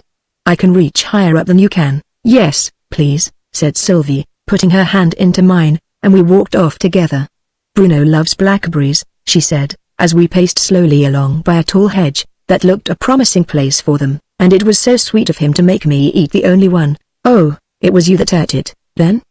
Bruno didn't seem to like to tell me about it. No, I saw that, said Sylvie. He's always afraid of being praised. But he made me eat it, really. I would much rather he— Oh, what's that? And she clung to my hand, half frightened, as we came in sight of a hare, lying on its side with legs stretched out just in the entrance to the wood. It's a hare, my child. Perhaps it's asleep. No, it isn't asleep, Sylvie said, timidly going nearer to look at it. Its eyes are open. Is it? Her voice dropped to an awestruck whisper. Is it dead?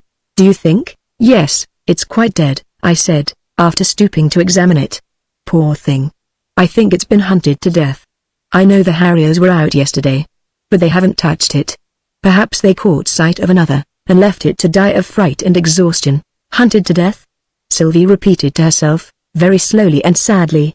I thought hunting was a thing they played at like a game.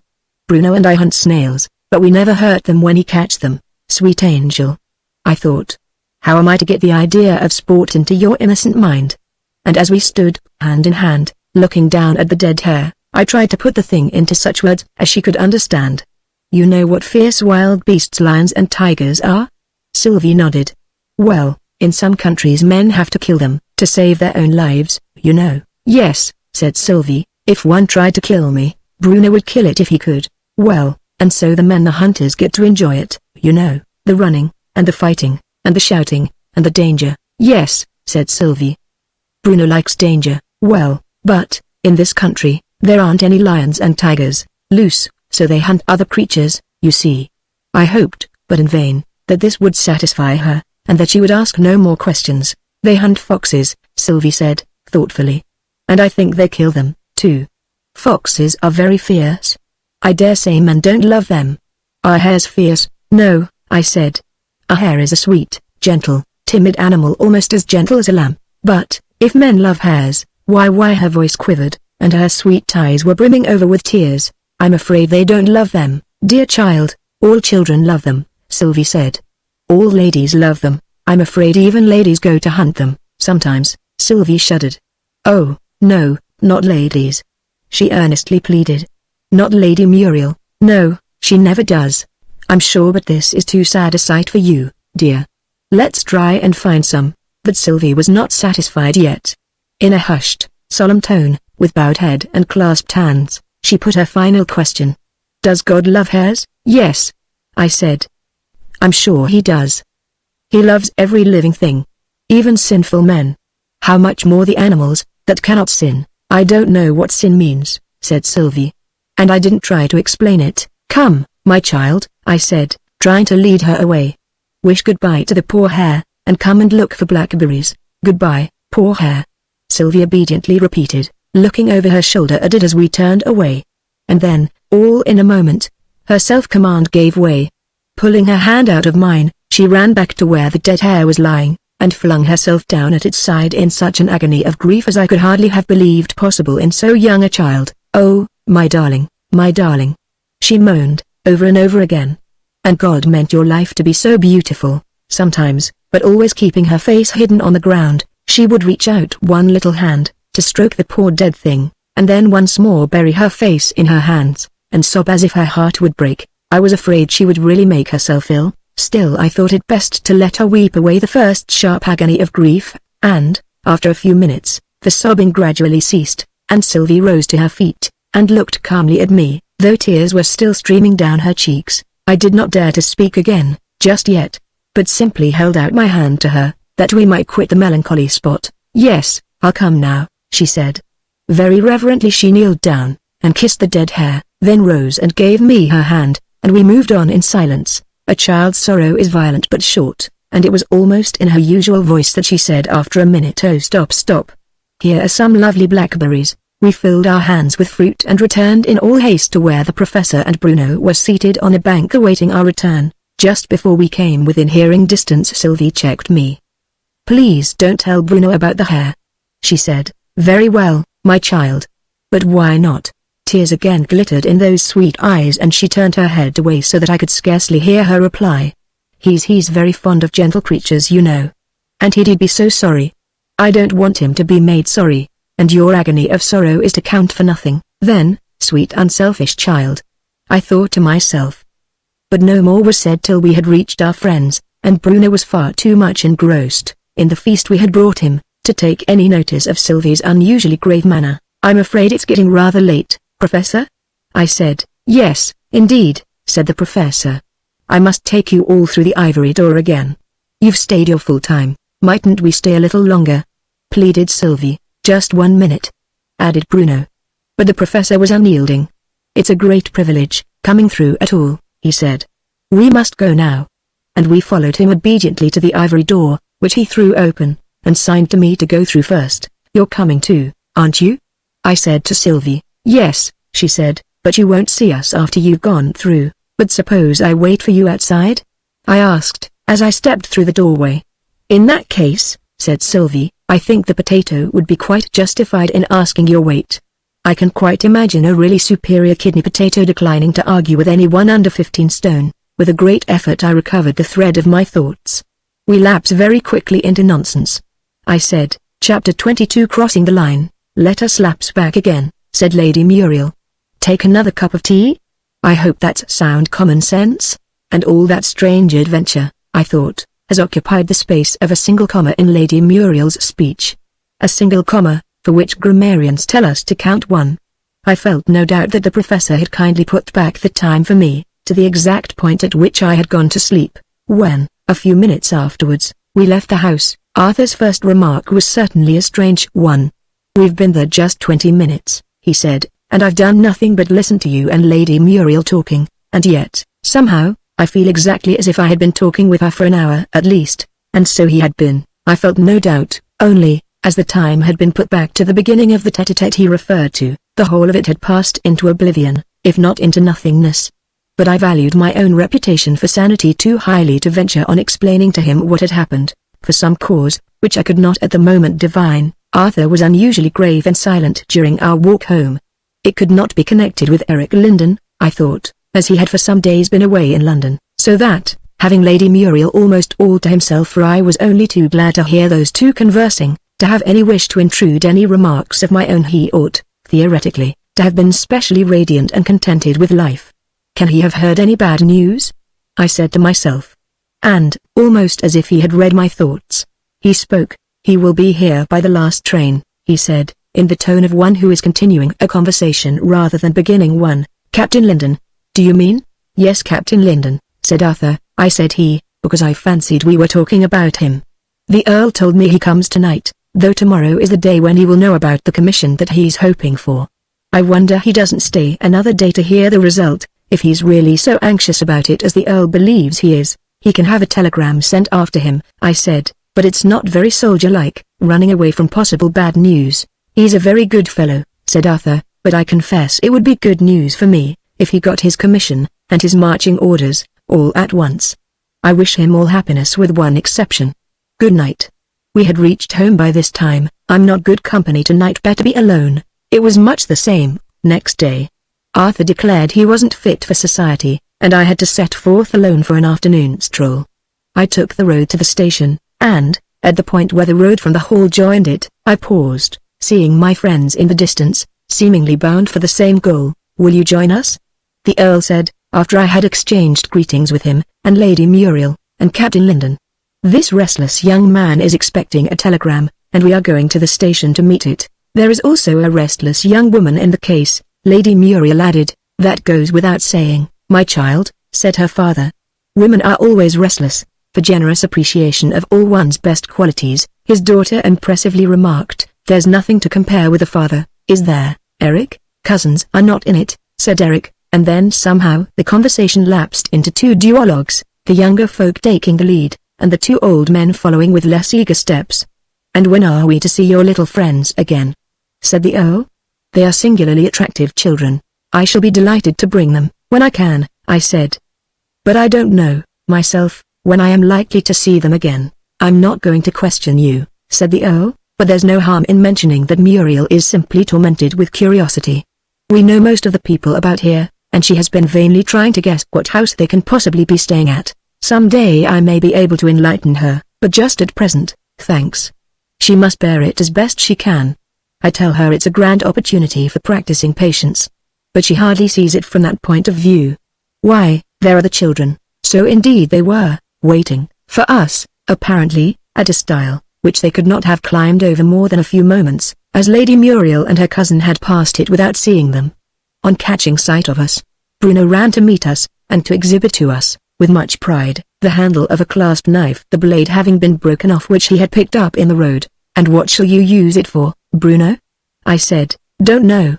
Bruno carelessly replied. Must think. A child's first view of life, the Earl remarked, with that sweet sad smile of his, is that it is a period to be spent in accumulating portable property. That view gets modified as the years glide away. And he held out his hand to Sylvie, who had placed herself by me, looking a little shy of him. But the gentle old man was not one with whom any child, human or fairy, could be shy for long, and she had very soon deserted my hand for his Bruno alone remaining faithful to his first friend. We overtook the other couple just as they reached the station, and both Lady Muriel and Derek greeted the children as old friends, the latter with the words, "So you got to Babylon by candlelight, after all?" "Yes, and back again," cried Bruno. Lady Muriel looked from one to the other in blank astonishment. "What, you know them, Eric?" she exclaimed. "This mystery grows deeper every day." "Then we must be somewhere in the third act," said Eric. "You don't expect the mystery to be cleared up till the fifth act, do you? But it's such a long drama," was the plaintive reply. "We must have got to the fifth act by this time." "Third act, I assure you," said the young soldier mercilessly. Scene, a railway platform. Lights down. Enter Prince, in disguise, of course, and faithful attendant. This is the Prince, taking Bruno's hand, and here stands his humble servant. "What is your Royal Highness' next command?" And he made a most courtier-like low bow to his puzzled little friend. "Oh, not a servant," Bruno scornfully exclaimed. "Oh, a gemplan, servant, I assure your Royal Highness." Eric respectfully insisted. "Allow me to mention to your Royal Highness my various situations past, present, and future." "What did Oa begin with?" Bruno asked, beginning to enter into the jest. "Was Oa a shoe black?" "Lower than that, your Royal Highness.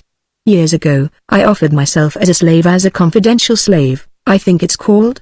he asked, turning to Lady Muriel. But Lady Muriel heard him not. Something had gone wrong with her glove, which entirely engrossed her attention. "Did I get the place?" said Bruno. "Sad to say, Your Royal Highness, I did not. So I had to take a situation as waiter, which I have now held for some years, haven't I?" He again glanced at Lady Muriel. "Sylvie dear, do help me to button this glove," Lady Muriel whispered, hastily stooping down, and failing to hear the question. "And what will I be next?" said Bruno. "My next place will, I hope, be that of groom. And after that, don't puzzle the child so," Lady Muriel interrupted. "What nonsense you talk. After that," Eric persisted, "I hope to obtain the situation of housekeeper, which fourth act?" he proclaimed, with a sudden change of tone. Lights turned up. Red lights. Green lights. Distant rumble heard. Enter a passenger train. And in another minute the train drew up alongside of the platform, and a stream of passengers began to flow out from the booking office and waiting rooms. "Did you ever make real life into a drama?" said the Earl. "Now just try. I've often amused myself that way. Consider this platform as our stage. Good entrances and exits on both sides, you see. Capital background scene, real engine moving up and down. All this bustle, and people passing to and fro, must have been most carefully rehearsed. How naturally they do it. With never a glance at the audience. And every grouping is quite fresh, you see. No repetition. It really was admirable, as soon as I began to enter into it from this point of view. Even a porter passing, with a barrow piled with luggage, seemed so realistic that one was tempted to applaud. He was followed by an angry mother, with hot red face, dragging along two screaming children, and calling, to someone behind, "John. Come on. Enter John," very meek, very silent, and loaded with parcels. And he was followed, in his turn, by a frightened little nursemaid, carrying a fat baby, also screaming. All the children screamed, "Capital Bipely," said the old man aside. "Did you notice the nursemaid's look of terror? It was simply perfect. You have struck quite a new vein," I said. "To most of us life and its pleasures seem like a mind that is nearly worked out." "Worked out?" exclaimed the Earl. "For anyone with true dramatic instincts, it is only the overture that is ended. The real treat has yet to begin. You go to a theatre, and pay your 10 shillings for a stall, and what do you get for your money? Perhaps it's a dialogue between a couple of farmers, unnatural in their overdone caricature of farmers' dress, more unnatural in their constrained attitudes and gestures, most unnatural in their attempts at ease and geniality in their talk. Go instead and take a seat in a third-class railway carriage, and you'll get the same dialogue done to the life. Front seats, no orchestra to block the view, and nothing to pay, which reminds me," said Eric. "There is nothing to pay on receiving a telegram. Shall we inquire for one?" And he and Lady Muriel strolled off in the direction of the telegraph office. "I wonder if Shakespeare had that thought in his mind," I said, "when he wrote All the World's a Stage." The old man sighed. "And so it is," he said, "look at it as you will. Life is indeed a drama with but few encores and no bouquets." He added dreamily. "We spend one half of it in regretting the things we did in the other half, and the secret of enjoying it," he continued, resuming his cheerful tone, "is intensity.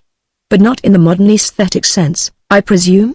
Like the young lady, in Punch, who begins a conversation with 'Are you intense?' By no means," replied the Earl. "What I mean is intensity of thought, a concentrated attention. We lose half the pleasure we might have in life, by not really attending.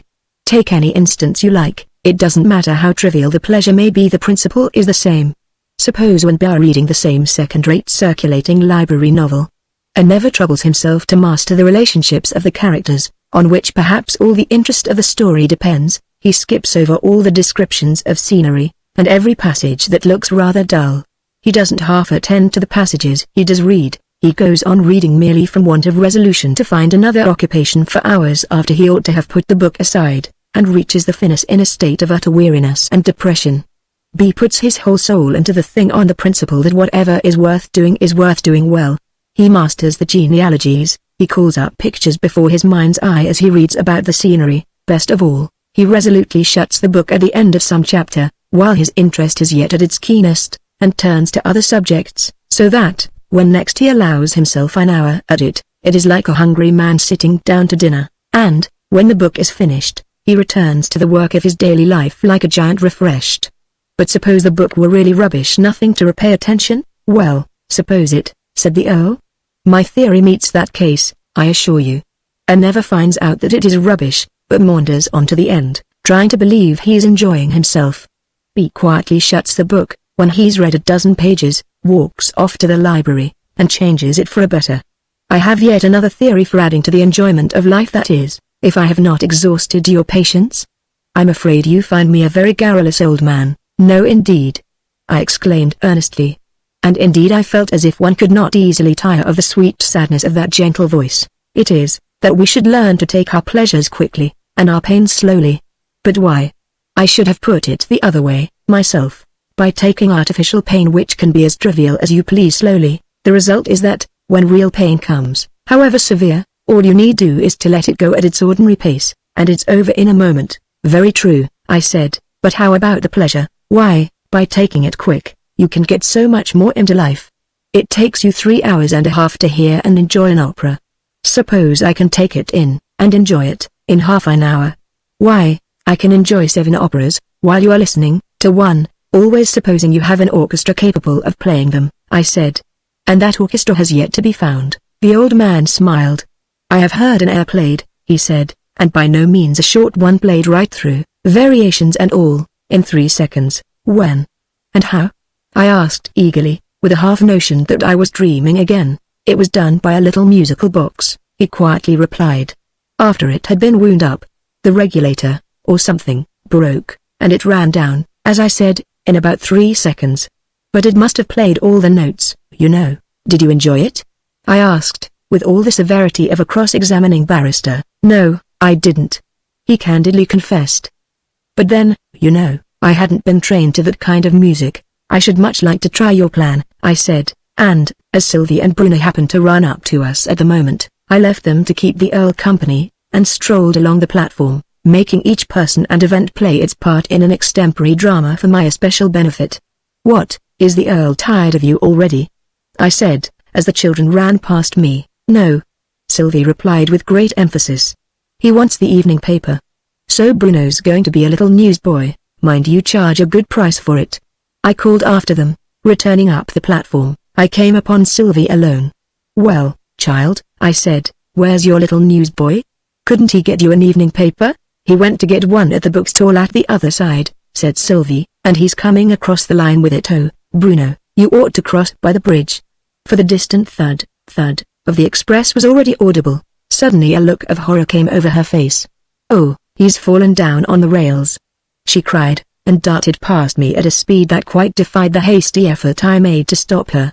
But the wheezy old station master happened to be close behind me. He wasn't good for much, poor old man, but he was good for this, and, before I could turn round, he had the child clasped in his arms, saved from the certain death she was rushing to.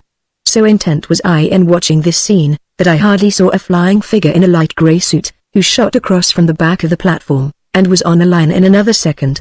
So far as one could take note of time in such a moment of horror, he had about 10 clear seconds, before the express would be upon him, in which to cross the rails and to pick up Bruno. Whether he did so or not it was quite impossible to guess. The next thing one knew was that the express had passed, and that, whether for life or death, all was over. When the cloud of dust had cleared away, and the line was once more visible, we saw with thankful hearts that the child and his deliverer were safe. All right, Eric called to us cheerfully, as he recrossed the line.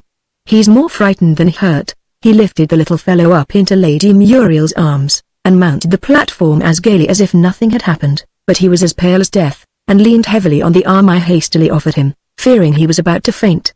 I'll just sit down a moment, he said dreamily. Where's Sylvie? Sylvie ran to him, and flung her arms round his neck, sobbing as if her heart would break. Don't do that, my darling, Eric murmured, with a strange look in his eyes. Nothing to cry about now, you know. But you very nearly got yourself killed for nothing, for Bruno. The little maiden sobbed. And he would have done it for me. Wouldn't you, Bruno? Course I would, Bruno said, looking round with a bewildered air. Lady Muriel kissed him in silence as she put him down out of her arms. Then she beckoned Sylvie to come and take his hand, and signed to the children to go back to where the Earl was seated. Tell him, she whispered with quivering lips, tell him all is well. Then she turned to the hero of the day. I thought it was death, she said. Thank God, you are safe. Did you see how near it was? I saw there was just time, Eric said lightly. A soldier must learn to carry his life in his hand, you know. I'm all right now. Shall we go to the telegraph office again? I dare say it's come by this time. I went to join the Earl and the children, and we waited almost in silence, for no one seemed inclined to talk, and Bruno was half asleep on Sylvie's lap till the others joined us. No telegram had come. I'll take a stroll with the children, I said, feeling that we were a little to drop, and I'll look in. In the course of the evening, we must go back into the wood. Now, Sylvie said, as soon as we were out of hearing, we can't stay this size any longer, then you will be quite tiny fairies again, next time we meet. Yes, said Sylvie. But we'll be children again someday if you'll let us.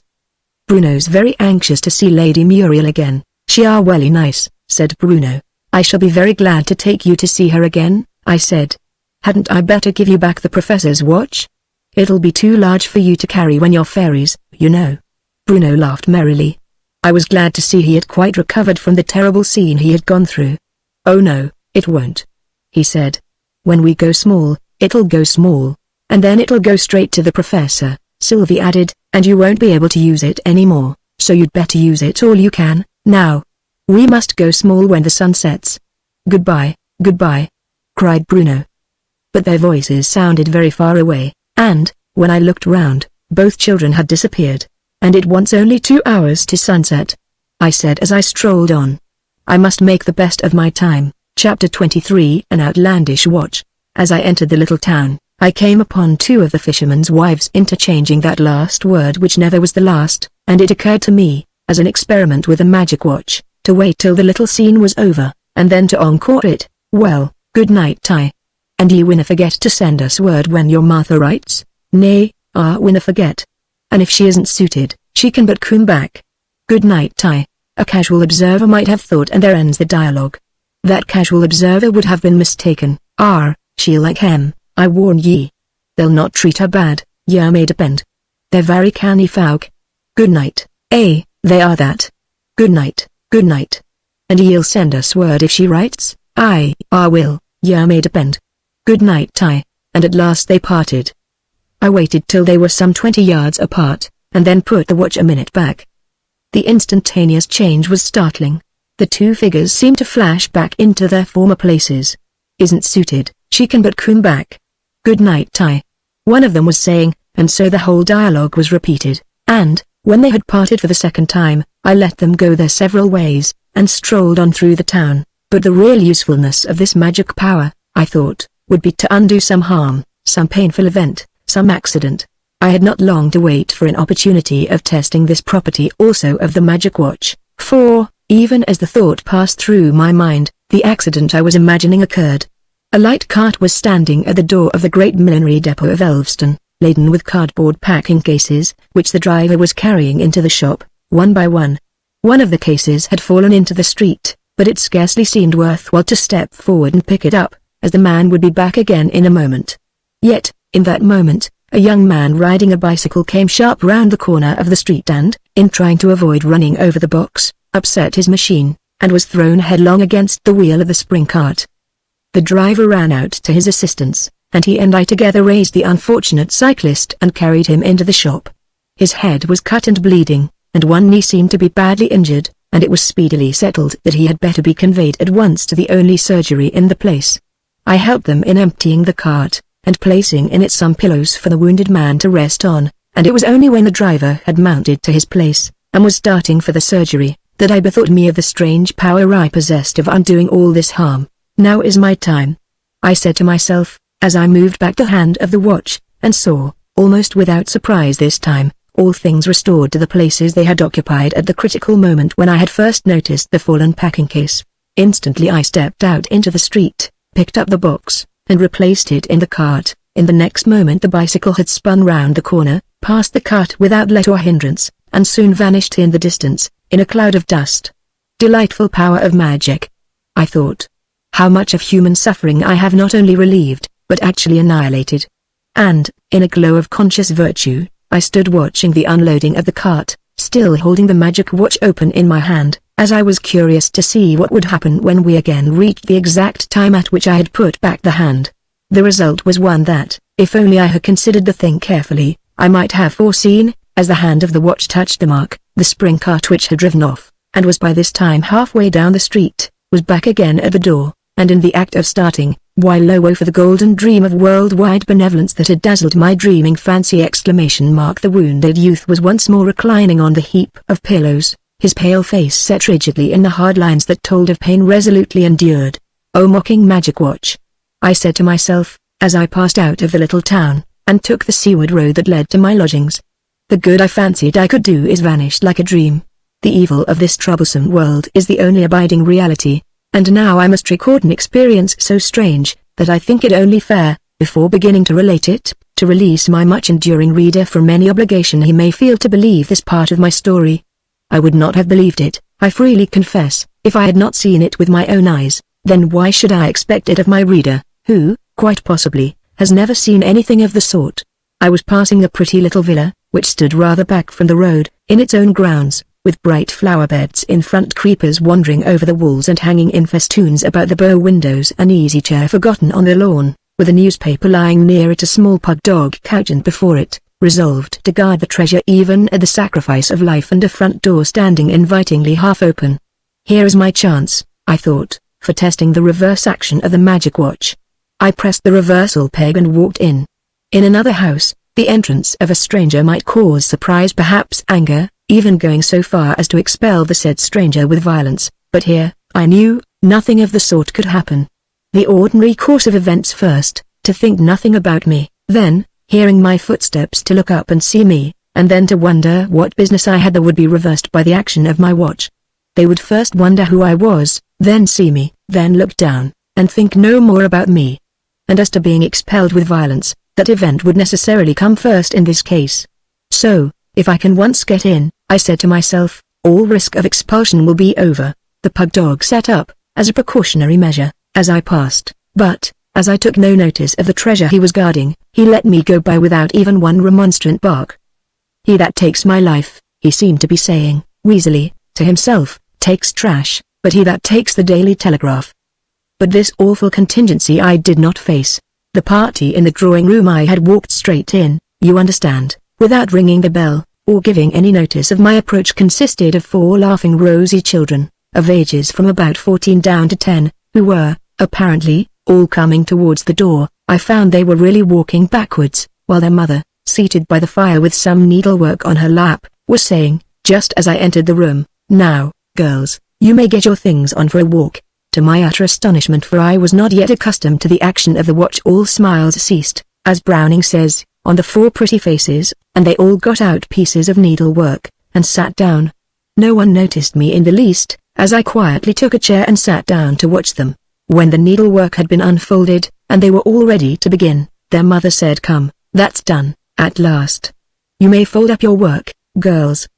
But the children took no notice whatever of the remark. On the contrary, they set to work at once sewing, if that is the proper word to describe an operation such as I had never before witnessed. Each of them threaded her needle with a short end of thread attached to the work, which was instantly pulled by an invisible force through the stuff, dragging the needle after it. The nimble fingers of the little seamstress caught it at the other side, but only to lose it again the next moment. And so the work went on, steadily undoing itself, and the neatly stitched little dresses, or whatever they were, steadily falling to pieces. Now and then one of the children would pause, as the recovered thread became inconveniently long, wind it on a bobbin, and start again with another short end. At last all the work was picked to pieces and put away, and the lady led the way into the next room, walking backwards, and making the insane remark, "Not yet, dear, we must get the sewing done first." After which, I was not surprised to see the children skipping backwards after her, exclaiming, "Oh, mother, it is such a lovely day for a walk." In the dining room, the table had only dirty plates and empty dishes on it. However, the party, with the addition of a gentleman, as good-natured, and as rosy, as the children, seated themselves at it very contentedly. You have seen people eating cherry tart, and every now and then cautiously conveying a cherry stone from their lips to their plates? Well, something like that went on all through this ghastly, or shall we say ghostly, banquet. An empty fork is raised to the lips, there it receives a neatly cut piece of mutton, and swiftly conveys it to the plate, where it instantly attaches itself to the mutton already there. Soon one of the plates, furnished with a complete slice of mutton and 2 potatoes, was handed up to the presiding gentleman, who quietly replaced the slice on the joint, and the potatoes in the dish. Their conversation was, if possible, more bewildering than their mode of dining. It began by the youngest girl suddenly, and without provocation, addressing her eldest sister. "Oh, you wicked storyteller," she said. I expected a sharp reply from the sister, but, instead of this, she turned laughingly to her father, and said, in a very loud stage whisper, "To be a bride." The father, in order to do his part in a conversation that seemed only fit for lunatics, replied, "Whisper it to me, dear," but she didn't whisper. "These children never did anything they were told," she said, quite loud. "Of course not. Everybody knows what Dottie wants." And little Dolly shrugged her shoulders, and said, with a pretty pettishness, "Now, father, you're not to tease. You know I don't want to be bridesmaid to anybody, and Dolly's to be the fourth," was her father's idiotic reply. Here number 3 put in her roar. "Oh, it is settled, mother dear, really and truly. Mary told us all about it. It's to be next Tuesday for weeks, and 3 of her cousins are coming, to be bridesmaids, and she doesn't forget it. Minnie." The mother laughingly replied, "I do wish they'd get it settled. I don't like long engagements." And Minnie wound up the conversation. If so chaotic a series of remarks deserves the name with only think. We passed the Cedars this morning, just exactly as Mary Davenant was standing at the gate, wishing goodbye to Mr. I forget his name. Of course we looked the other way. By this time I was so hopelessly confused that I gave up listening, and followed the dinner down into the kitchen. But to you, O hypocritical reader, resolute to believe no item of this weird adventure, what need to tell how the mutton was placed on the spit, and slowly unroasted, how the potatoes were wrapped in their skins, and handed over to the gardener to be buried, how, when the mutton had at length attained to rawness, the fire, which had gradually changed from red heat to a mere blaze, died down so suddenly that the cook had only just time to catch its last flicker on the end of the match, or how the maid, having taken the mutton off the spit, carried it, backwards, of course, out of the house, to meet the butcher, who was coming, also backwards, down the road. The longer I thought over this strange adventure, the more hopelessly tangled the mystery became, and it was a real relief to meet Arthur in the road, and get him to go with me up to the hall, to learn what news the telegraph had brought. I told him, as we went, what had happened at the station, but as to my further adventures I thought it best, for the present, to say nothing. The Earl was sitting alone when we entered. "I am glad you are come in to keep me company," he said. "Muriel is gone to bed. The excitement of that terrible scene was too much for her, and Derek has gone to the hotel to pack his things, to start for London by the early train." "Then the telegram has come?" I said. "Did you not hear?" "Oh, I had forgotten. It came in after you left the station." "Yes, it's all right. Eric has got his commission, and, now that he has arranged matters with Muriel, he has business in town that must be seen to at once." "What arrangement do you mean?" I asked with a sinking heart, as the thought of Arthur's crushed hopes came to my mind. "Do you mean that they are engaged?" "They have been engaged in a sense for 2 years," the old man gently replied. "That is, he has had my promise to consent to it, so soon as he could secure a permanent and settled line in life. I could never be happy with my child married to a man without an object to live for, without even an object to die for." "I hope they will be happy," a strange voice said. The speaker was evidently in the room, but I had not heard the door open, and I looked round in some astonishment. The Earl seemed to share my surprise. "Who spoke?" he exclaimed. "It was I," said Arthur, looking at us with a worn, haggard face, and eyes from which the light of life seemed suddenly to have faded. "And let me wish you joy also, dear friend," he added, looking sadly at the Earl, and speaking in the same hollow tones that had startled us so much. "Thank you," the old man said, simply and heartily. A silence followed, then I rose, feeling sure that Arthur would wish to be alone, and bade our gentle host good night. Arthur took his hand, but said nothing, nor did he speak again, as we went home till we were in the house and had lit our bedroom candles. Then he said more to himself than to me. "The heart knoweth its own bitterness." I never understood those words till now. The next few days passed wearily enough. I felt no inclination to call by myself at the hall, still less to propose that Arthur should go with me. It seemed better to wait till time that gentle healer of our bitterest sorrows should have helped him to recover from the first shock of the disappointment that had blighted his life. Business, however, soon demanded my presence in town, and I had to announce to Arthur that I must leave him for a while. "But I hope to run down again in a month," I added. "I would stay now, if I could. I don't think it's good for you to be alone." "No, I can't face solitude here for long," said Arthur. "But don't think about me. I have made up my mind to accept a post in India that has been offered me. Out there, I suppose I shall find something to live for, I can't see anything at present. This life of mine I guard, as God's high gift, from scathe and wrong, not greatly care to lose. Yes, I said, your namesake bore as heavy a blow, and lived through it, a far heavier one than mine, said Arthur. The woman he loved proved false. There is no such cloud as that on my memory of if he left the name unuttered, and went on hurriedly. But you will return, will you not? Yes, I shall come back for a short time. Do, said Arthur, and you shall write and tell me of our friends. I'll send you my address when I'm settled down. Chapter 24 The Frog's Birthday Treat. And so it came to pass that, just a week after the day when my fairy friends first appeared as children, I found myself taking a farewell stroll through the wood, in the hope of meeting them once more. I had but to stretch myself on the smooth turf, and the eerie feeling was on me in a moment. Put Oreo welly low down, said Bruno, and I'll tell a secret. It's the frog's birthday treat and we've lost the baby. What baby? I said, quite bewildered by this complicated piece of news. The Queen's baby, of course, said Bruno. Titania's baby.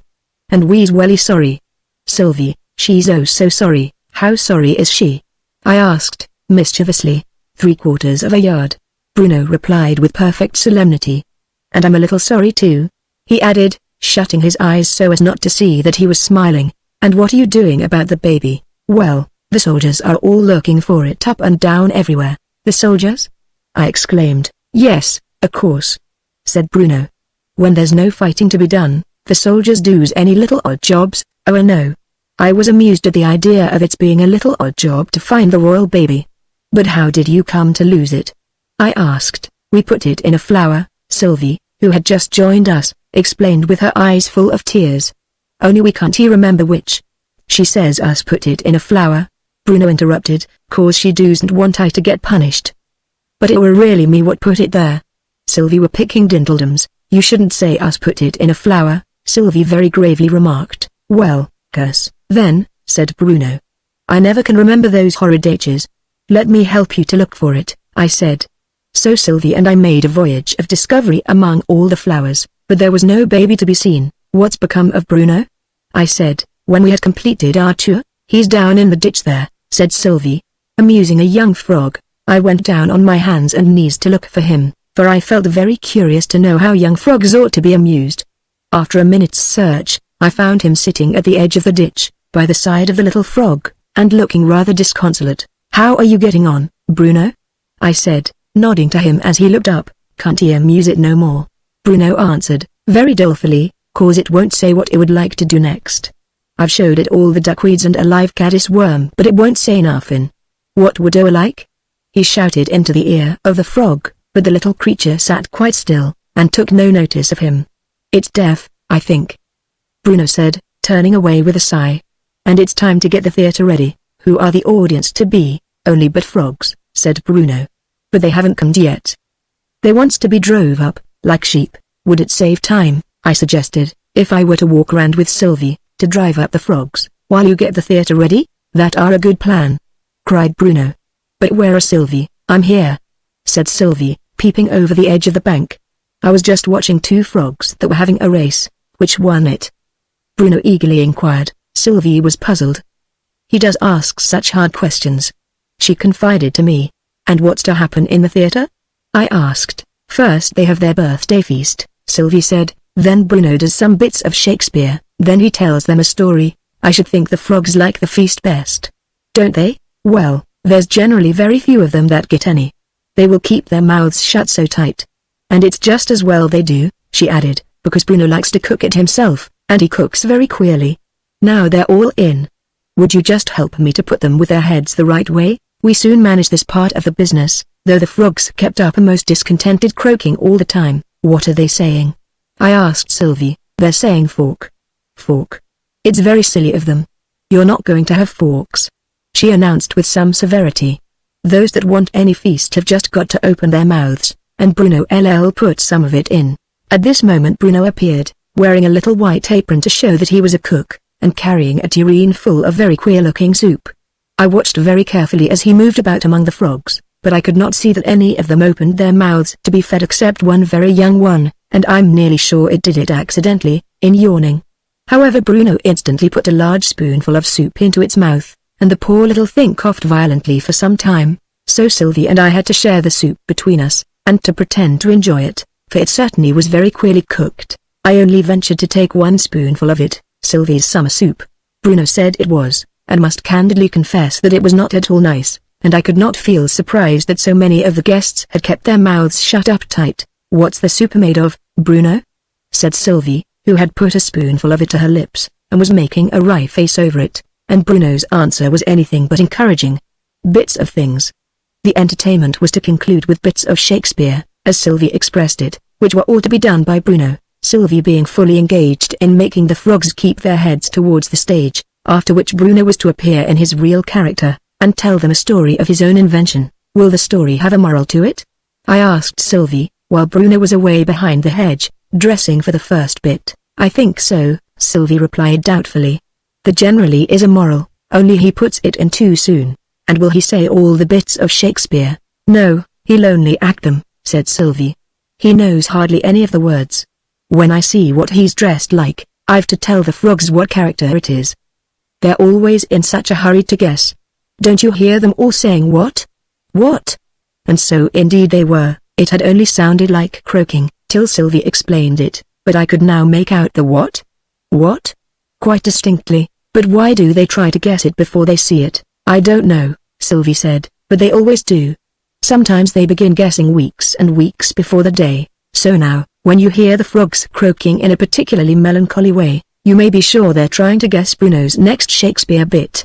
Isn't that interesting? However, the chorus of guessing was cut short by Bruno, who suddenly rushed on from behind the scenes, and took a flying leap down among the frogs, to rearrange them. For the oldest and fattest frog, who had never been properly arranged so that he could see the stage, and so had no idea what was going on, was getting restless, and had upset several of the frogs, and turned others round with their heads the wrong way. And it was no good at all. Bruno said, to do a bit of Shakespeare when there was nobody to look at it, you see, he didn't count me as anybody.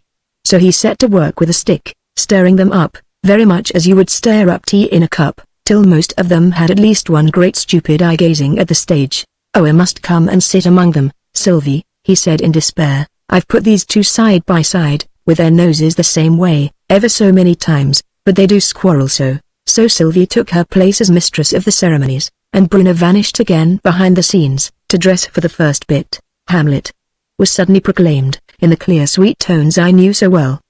The croaking all ceased in a moment, and I turned to the stage, in some curiosity to see what Bruno's ideas were as to the behavior of Shakespeare's greatest character. According to this eminent interpreter of the drama, Hamlet wore a short black cloak, which he chiefly used for muffling up his face, as if he suffered a good deal from toothache, and turned out his toes very much as he walked.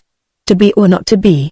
Hamlet remarked in a cheerful tone, and then turned head over heels several times, his cloak dropping off in the performance. I felt a little disappointed. Bruno's conception of the part seemed so wanting in dignity. Won't he say any more of the speech? I whispered to Sylvie. I think not, Sylvie whispered in reply. He generally turns head over heels when he doesn't know any more words. Bruno had meanwhile settled the question by disappearing from the stage, and the frogs instantly began inquiring the name of the next character. You'll know directly, cried Sylvie, as she adjusted 2 or 3 young frogs that had struggled round with their backs to the stage. Macbeth, she added, as Bruno reappeared. Macbeth had something twisted round him, that went over one shoulder and under the other arm, and was meant, I believe, for a Scotch plaid. He had a thorn in his hand, which he held out at arm's length, as if he were a little afraid of it. Is this a dagger? Macbeth inquired, in a puzzled sort of tone, and instantly a chorus of thorn, thorn, arose from the frogs. I had quite learned to understand their croaking by this time. It's a dagger, Sylvie proclaimed in a peremptory tone. Hold your tongues. And the croaking ceased at once. Shakespeare has not told us, so far as I know, that Macbeth had any such eccentric habit as turning head over heels in private life, but Bruno evidently considered it quite an essential part of the character, and left the stage in a series of somersaults. However, he was back again in a few moments, having tucked under his chin the end of a tuft of wool, probably left on the thorn by a wandering sheep, which made a magnificent beard, that reached nearly down to his feet. Shylock, Sylvie proclaimed. No, I beg your pardon. She hastily corrected herself, King Lear. I hadn't noticed the crown. Bruno had very cleverly provided one, which fitted him exactly, by cutting out the center of a dandelion to make room for his head. King Lear folded his arms, to the imminent peril of his beard, and said, in a mild explanatory tone, every inch a king. And then paused, as if to consider how this could best be proved. And here, with all possible deference to Bruno as a Shakespearean critic, I must express my opinion that the poet did not mean his three great tragic heroes to be so strangely alike in their personal habits, nor do I believe that he would have accepted the faculty of turning head over heels as any proof at all of royal descent. Yet it appeared that King Lear, after deep meditation, could think of no other argument by which to prove his kingship, and, as this was the last of the bits of Shakespeare, we never do more than three, Sylvie explained in a whisper. Bruno gave the audience quite a long series of somersaults before he finally retired, leaving the enraptured frogs all crying out more, which I suppose was their way of incurring a performance. But Bruno wouldn't appear again, till the proper time came for telling the story. When he appeared at last in his real character, I noticed a remarkable change in his behavior. He tried no more somersaults. It was clearly his opinion that, however suitable the habit of turning head over heels might be to such petty individuals as Hamlet and King Lear, it would never do for Bruno to sacrifice his dignity to such an extent. But it was equally clear that he did not feel entirely at his ease, standing all alone on the stage, with no costume to disguise him, and though he began, several times, "There were a mouse," he kept glancing up and down, and on all sides, as if in search of more comfortable quarters from which to tell the story. Standing on one side of the stage, and partly overshadowing it, was a tall foxglove, which seemed, as the evening breeze gently swayed it hither and thither, to offer exactly the sort of accommodation that the orator desired.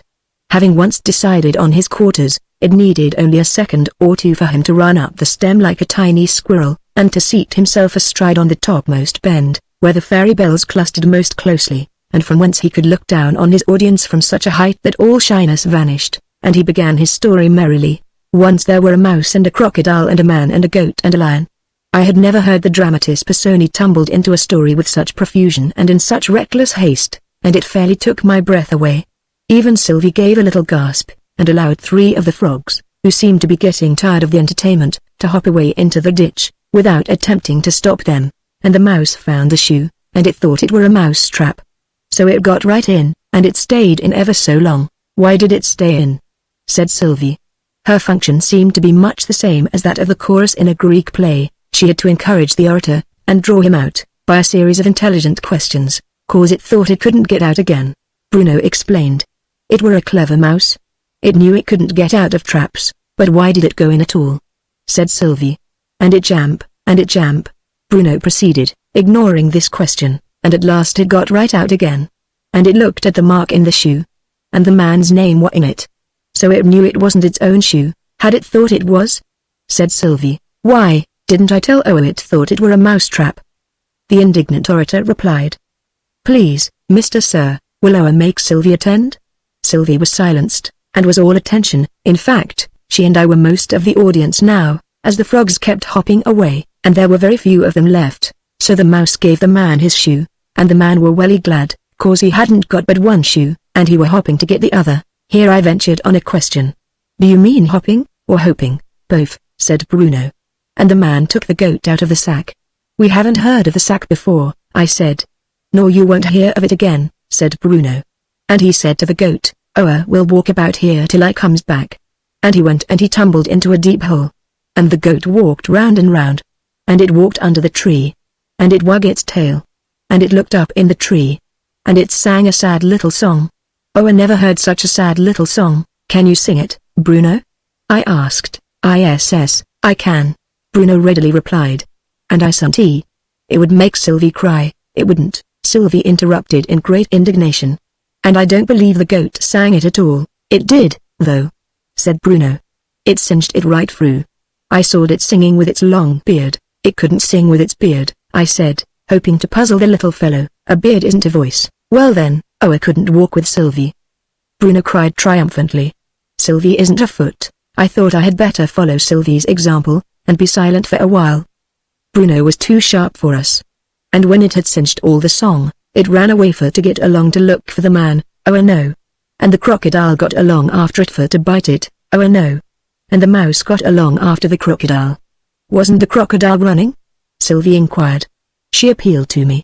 Crocodiles do run, don't they? I suggested, crawling as the proper word. He wasn't running, said Bruno, and he wasn't crawling. He went struggling along like a portmanteau. And he held his chin ever so high in the air. What did he do that for? Said Sylvie. Cause he hadn't got a toothpick, said Bruno. Can't he ever make out nothing was out? I explain it. Why, if he'd had a toothpick, of course he'd have held his head down like this and he'd have put a lot of warm blankets round it, if he'd had any blankets, Sylvie argued. Course he had blankets, retorted her brother. Does Oa think crocodiles goes walks was out blankets? And he frowned with his eyebrows. And the goat was welly frightened at his eyebrows. I'd never be afraid of eyebrows, exclaimed Sylvie. I should think Oa would, though, if they'd got a crocodile fastened to them, like these had. And so the man jump, and he jump, and at last he got right out of the hole. Sylvie gave another little gasp. This rapid dodging about among the characters of the story had taken away her breath, and he ran away to look for the goat. Oh no. And he heard the lion grunting. Lions don't grunt, said Sylvie. This one did, said Bruno. And its mouth were like a large cupboard. And it had plenty of room in its mouth. And the lion ran after the man for to eat him. Oh no. And the mouse ran after the lion, but the mouse was running after the crocodile. I said, he couldn't run after both. Bruno sighed over the density of his audience, but explained very patiently. He did run after both, cause they went the same way. And first he caught the crocodile, and then he didn't catch the lion. And when he'd caught the crocodile, what does Oa think he did? Cause he'd got pincers in his pocket. I can't he guess, said Sylvie. Nobody couldn't guess it. Bruno cried in high glee. Why, he wrenched out that crocodile's tooth. Which tooth? I ventured to ask. But Bruno was not to be puzzled. The tooth he were going to bite the goat with, of course. He couldn't be sure about that, I argued. Unless he wrenched out all its teeth. Bruno laughed merrily, and half sang, as he swung himself backwards and forwards. He did wrenched out all its teeth. Why did the crocodile wait to have them wrenched out? Said Sylvie. It had to wait, said Bruno. I ventured on another question. But what became of the man who said you may wait here till I come back? He didn't say Oa may. Bruno explained. He said, Oa will. Just like Sylvie says to me Oa will do all lessons till 12 o'clock. Oh, I wish. He added with a little sigh, I wish Sylvie would say Oa may do all lessons. This was a dangerous subject for discussion, Sylvie seemed to think. She returned to the story. But what became of the man? Well, the lion springed at him. But it came so slow, it were 3 weeks in the air. Did the man wait for it all that time? I said, course he didn't. Bruno replied, gliding headfirst down the stem of the foxglove, for the story was evidently close to its end. He sold his house, and he packed up his things, while the lion were coming. And he went and he lived in another town. So the lion ate the wrong man. This was evidently the moral, so Sylvie made her final proclamation to the frogs. The story's finished. And whatever is to be learned from it, she added, aside to me. I'm sure I don't know. I did not feel quite clear about it myself, so made no suggestion, but the frogs seemed quite content, moral or no moral, and merely raised a husky chorus of off, off. As they hopped away, chapter 25. Looking eastward. It's just a week, I said, 3 days later, to Arthur, since we heard of Lady Muriel's engagement. I think I ought to call, at any rate, and offer my congratulations. Won't you come with me? A pained expression passed over his face. When must you leave us? He asked. By the first train on Monday. Well, yes, I will come with you. It would seem strange and unfriendly if I didn't. But this is only Friday. Give me till Sunday afternoon. I shall be stronger then. Shading his eyes with one hand, as if half ashamed of the tears that were coursing down his cheeks. He held the other out to me. It trembled as I clasped it. I tried to frame some words of sympathy, but they seemed poor and cold, and I left them unspoken. Good night, was all I said. Good night, dear friend, he replied. There was a manly vigor in his tone that convinced me he was wrestling with, and triumphing over, the great sorrow that had so nearly wrecked his life, and that, on the stepping stone of his dead self, he would surely rise to higher things. There was no chance, I was glad to think, as we set out on Sunday afternoon, of meeting Eric at the hall, as he had returned to town the day after his engagement was announced. His presence might have disturbed the calm, the almost unnatural calm with which Arthur met the woman who had won his heart, and murmured the few graceful words of sympathy that the occasion demanded. Lady Muriel was perfectly radiant with happiness. Sadness could not live in the light of such a smile, and even Arthur brightened under it, and, when she remarked, "You see, I'm watering my flowers, though it is the Sabbath day, His voice had almost its old ring of cheerfulness as he replied, even on the Sabbath day works of mercy are allowed. But this isn't the Sabbath day. The Sabbath day has ceased to exist. I know it's not Saturday, Lady Muriel replied. But isn't Sunday often called the Christian Sabbath? It is so called, I think, in recognition of the spirit of the Jewish institution, that one day in 7 should be a day of rest. But I hold that Christians are freed from the literal observance of the fourth commandment. Then where is our authority for Sunday observance? We have, first, the fact that the seventh day was sanctified, when God rested from the work of creation. That is binding on us as theists. Secondly, we have the fact that the Lord's Day is a Christian institution. That is binding on us as Christians, and your practical rules would be, first, as theists, to keep it holy in some special way, and to make it, so far as is reasonably possible, a day of rest. Secondly, as Christians, to attend public worship. And what of amusements, I would say of them, as of all kinds of work, whatever is innocent on a weekday, is innocent on Sunday, provided it does not interfere with the duties of the day. Then you would allow children to play on Sunday? Certainly I should. Why make the day irksome to their restless natures?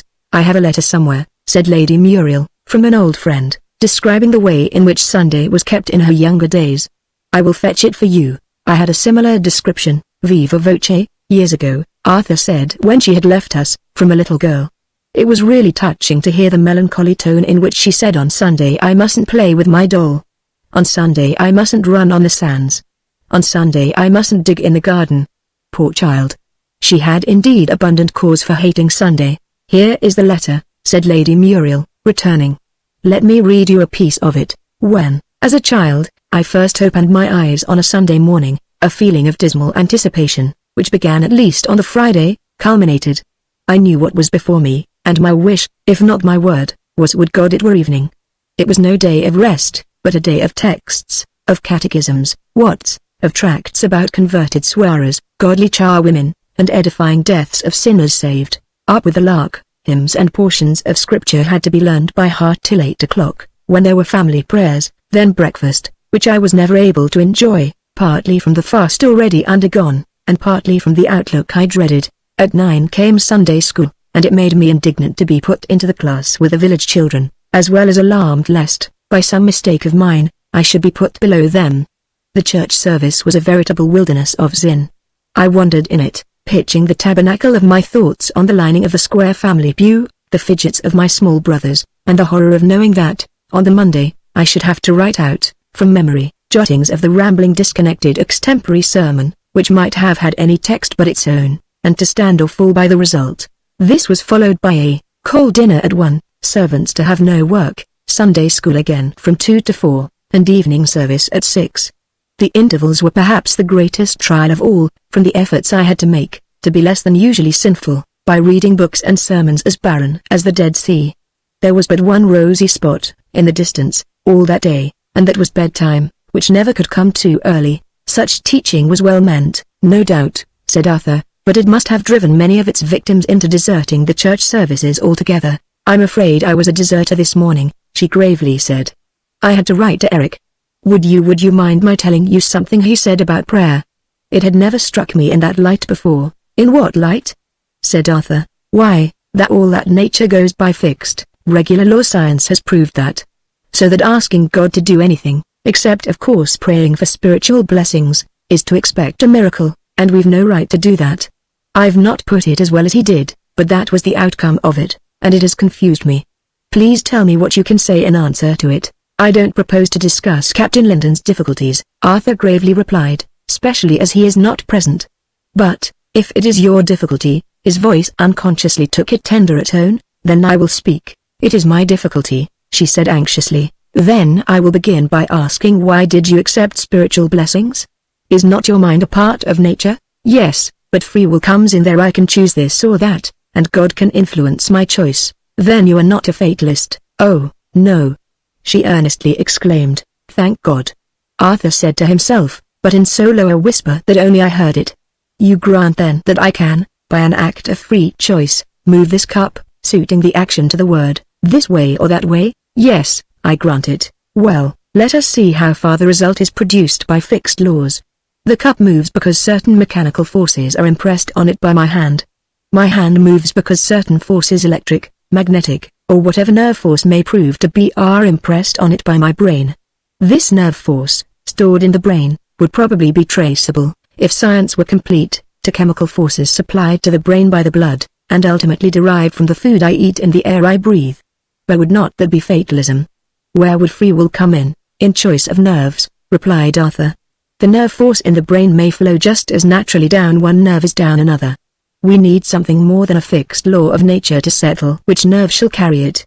That something is free will. Her eyes sparkled. I see what you mean, she exclaimed. Human free will is an exception to the system of fixed law. Eric said something like that.